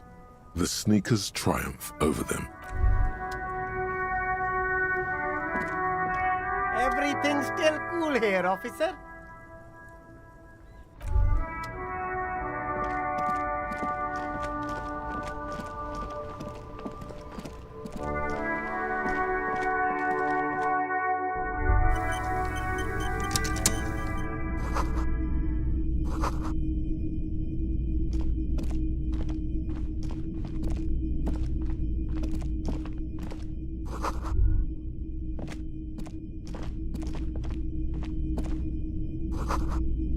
A typical Martinez streetlight sits among assorted. The light pole has been carefully cut, and the wiring has been redone and attached to a standard indoor plug. The light buzzes faint. Yes, officer. His manner is casual, but his speech is careful, measured. He wants you. It was brought to me. We are not here. You have to admit it's rather clever what he's done with it. 700 real. A bargain? No, it's not. He's trying to sweet-talk you into buying trash. There's also the matter of rewiring, but the most important transformation is the light's placement among ordinary indoor fixtures. It's not often that I see officers. What can I do? His courtesy is not insincere, but he prefers being alone with his projector, just watching the movement of light across the walls. Oh no, not at all. I guess I haven't had many customers. Who are your customers? All kinds of people come through here. As you can see, I have a wide selection of goods for everyone to choose from. It keeps me... He's well composed, entertained. He might be high. If he is, on what? Traffic? I'm sorry, officer, but I don't drive. I just don't like it very much. Now that I think about it, I do remember hearing a thunderous noise. That sure narrows down our list of suspects. Yeah, it was pretty wild. I didn't really know what to make of it, but I know it meant something. The Coldima Madakwa? Sorry, I would never have guessed that you were that interested in ultrasonic sounds. How interesting. Wow. Once knew a group of young musicians who decided they didn't want to play music anymore. Cool or not, one of them was obsessed with recording the Coldima Madak. We thought we did. We got together all these recordings of unusual sound patterns, compared them. Unfortunately, I don't have any recordings from my old life. Do we really have time for this? This recording comes from down the coast. Keep in mind, I have to slow this one down enough to make sounds well over 200 kilohertz audible to the... As the hum grows louder, modulating, but that's an illusion. Your breathing is just as it... There's a growing sense of dread.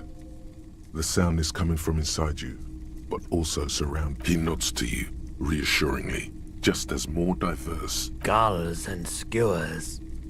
But That's it. A low range of sounds is easier to handle with a focal point. you know, now that I've listened to it on these new speakers, it's not the cold Mamadakwa. Wrong patterns, wrong photo. Okay, he definitely is high. Whatever it is, you've probably done it, and many other things beside. I doubt it, but I can try and answer any question. I do my best to keep my distance from all manner of butchery. No one likes to see what you have. He's been by the shop a couple of times. There was something awfully deliberate about that laziness. He tried. Wanted to come to some mutually. So you don't know what kind of arrangement? As I said, I refused to talk to him. They weren't the most pleasant interactions, but I bowed out at some point. I prefer to watch from afar while the big... It was all very strange. He purchased a remarkably garish paperweight the first... He nods reluctantly. The pawnbroker's gaze is already fixed on the dancing cut. Someone else came here earlier today asking the same question. I promptly sold her the gun. What? So the lieutenant shifts from one foot to another, alert. You were adamant about getting rid of it, officer. Said you were undeserving of a service weapon of the Revachol, and I don't like keeping guns around the shop. She didn't seem like a policeman, although she kept referring to herself as a pig, which was odd. Truth be told... Right, so let me get this right. You sold your sidearm, issued by the citizens' militia, and now a civilian is running around the streets of Martinez with it? You're right that she could cast aspersions on the force. We have to find her. My apologies, officer. A needle in a haystack. There is... Of course.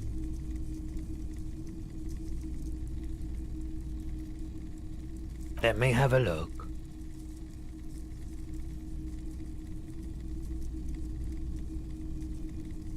Anything else you're thinking of selling?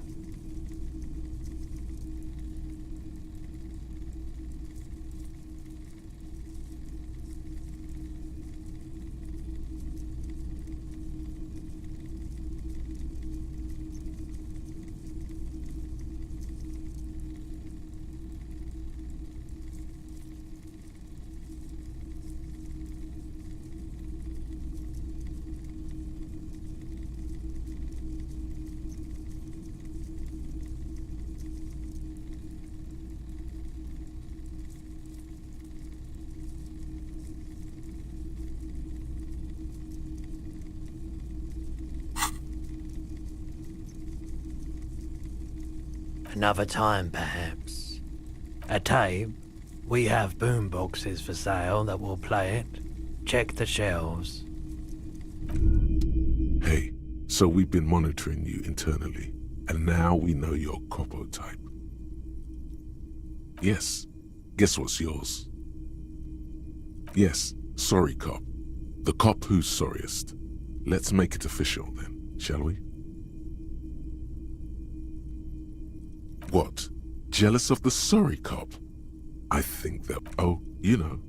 Apocalypse, Superstellar, the advance in... Yes, impotent rage and lamentation. Let's wrap it up? No, you don't. Come on. Wow. Okay. Fuck off. Maybe we were... Check out the big balls on fire, cop.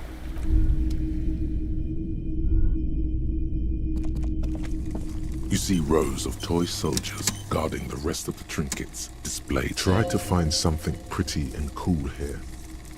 Then use it. Why? What's this?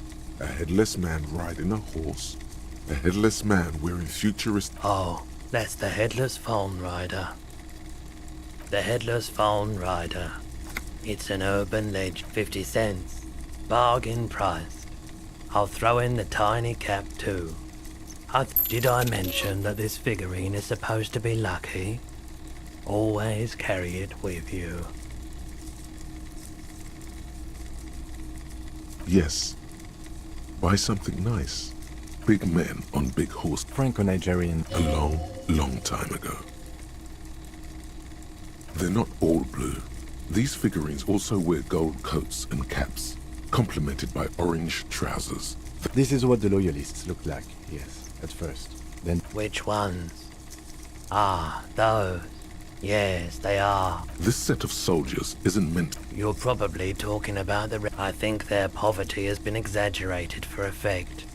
When you place them next to the royalists, it doesn't seem like they could possibly win.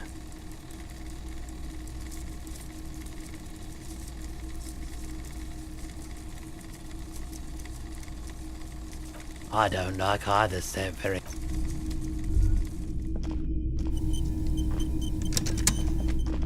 Wow, a very large red teeth. Wow, oh yeah, the print depicts a muscled man striding toward you, a giant sword in each hand, encircled. Hell yeah, man. I don't usually carry printed tees, but this... A fan? No, I wouldn't go that far. Most people don't think that the man from Helmdale really existed. I mean, even if the man from Helmdale didn't exist... Okay. You sound skeptical. It's not that complicated. Besides, I've been to Kotla, though not quite as far north as the Helmdale, and watched northern lights travel across the sky. Very, very unique energies. 2 real. That's dirt cheap. You should.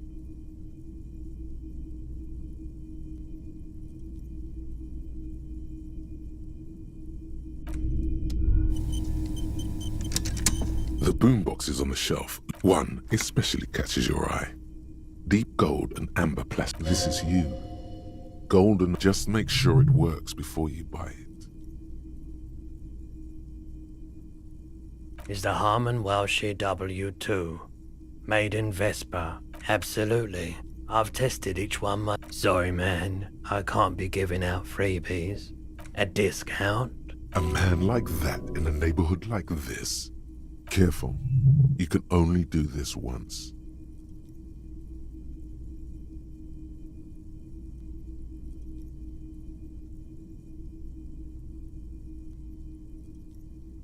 Actually, yes. Let's. 8 is an even better number than 12. Even more internal balance. Better integrity, too. And here you are. Quality sound reproduction on the go.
The porter reel is just what you needed.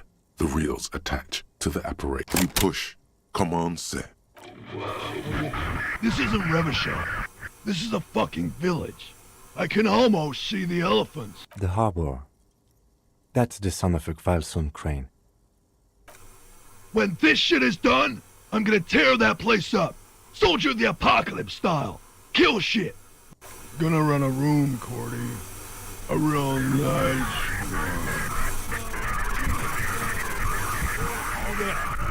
I don't give a shit. I'm fucking done. I'll fucking do them all in. Rape that disco cunt on the counter. You know, the dance a whore upstairs. Do it. Never did get that taste out of my mouth. The lieutenant presses the button marked Arete on your porter reel. The tape stopped. One of the other mercenaries, I think. The one he was talking to. A village on the Samaran Isola, in South Safre. Grad, who knows? Maybe the tattoos would have an answer. It seemed authentic enough. Probably recorded off the shortwave, then edited to seem more incriminating. He sounded like he was on patrol around the harbor walls.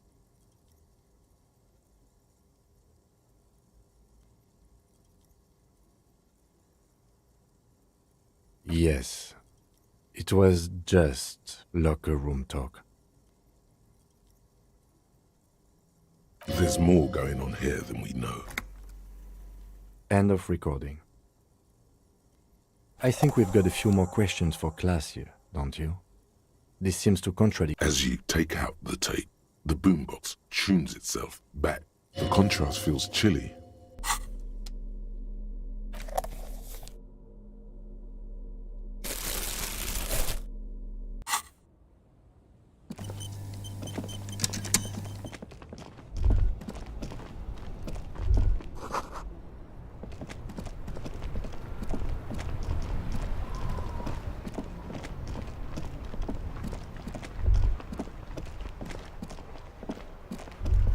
Snow covers the white on blue police livery of them. Do something important? Something murder-related? Even at a standstill, the unibody Caprice Kanema. Someone has waxed it recently.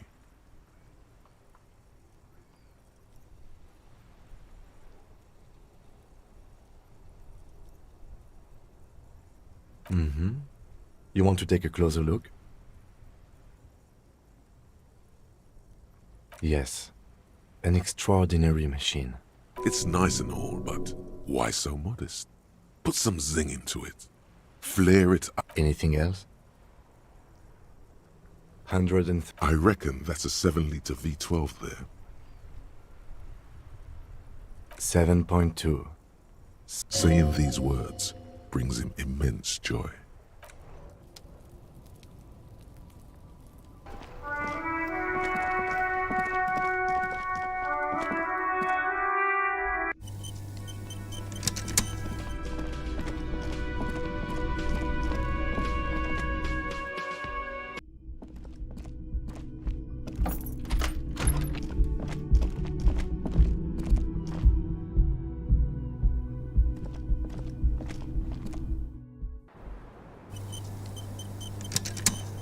I was just thinking.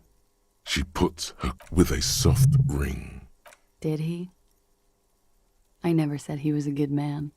Or that he had good intentions. Where did they get this? It's intercepted radio chatter of the deceased. Does he say he's gonna do it Soldier of the Apocalypse style? The phrase was used. Yeah. That was practically his big... A memory surfaces in her tired neo. Did he say whores a lot? Was he pretty much on the verge? He liked the way it sounded when he said it. As to... He wasn't actually there. He didn't do a tour, or at least didn't tell me he did. Would have been overkill anyway. He lived his own little cohoi. It wasn't his... Yes, was he... Oh no, I'm pretty sure he did all those things. Then integrated them into his idea of normalcy. To keep on living. Until they just sort of turn into his, running joke. I was gonna say running joke. And it sounds like he was like the Seminese conflict, the Kohoi massacre, and the 36 famine in Yezud all rolled into one person, then cast in Orani ceramic armor, which he wore in bed and in the shower.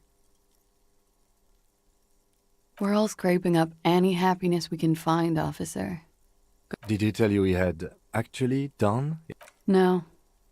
We were too busy laying waste to our own nervous systems to direct any of the fury outward. He seemed... Thank you for clearing that up, miss. When She takes a very small sip of her coffee. Like, for example... Actually, officer, I didn't know his name. A nickname? I guess. He came from Lelystad. It's short for that. And it was his art... Lelystad. That's a good start. It just occurred to me, colleague. We still haven't performed a field autopsy on the deceased. The questions I have assume some kind of foreknowledge on our part. I suggest we go and perform it now, and return once we've brought ourselves up to date. All right, but quick. The young woman nods.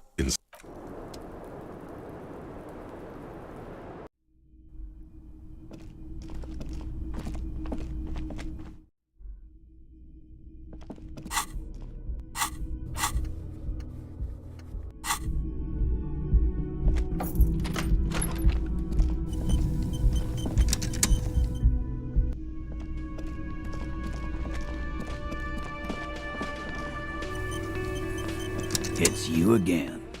What is it?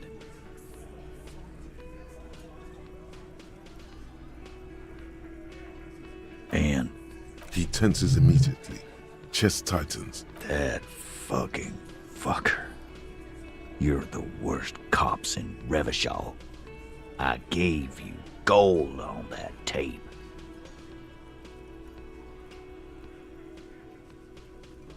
Locker room talk. What are you, fucking brain dead? What did she have to say then? Fine by her? This is what people are supposed to be like? Fucking whoop-de-doo. Yes. In fact, I think she thought... Funny. No good, alright. All fucking righty then. I guess... Please try to control yourself in the presence of visitors, Title. This is just perfect. Just fucking perfect. Women are crazy. Irrational. That's what you're thinking, right? Also, your fists are itching for a bump. Nah. I know her. She's just a girl. In over her head.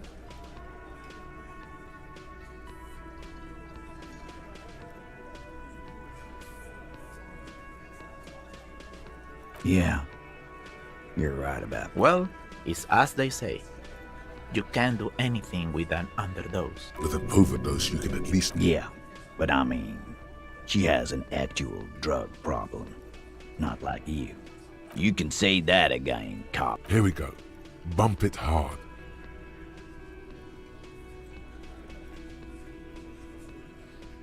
Your fist connects with his. And now you, Bina Plard.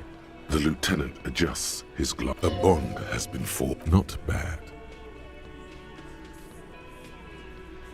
I already told you. We fucking hanged him. There's less gusto in his voice now.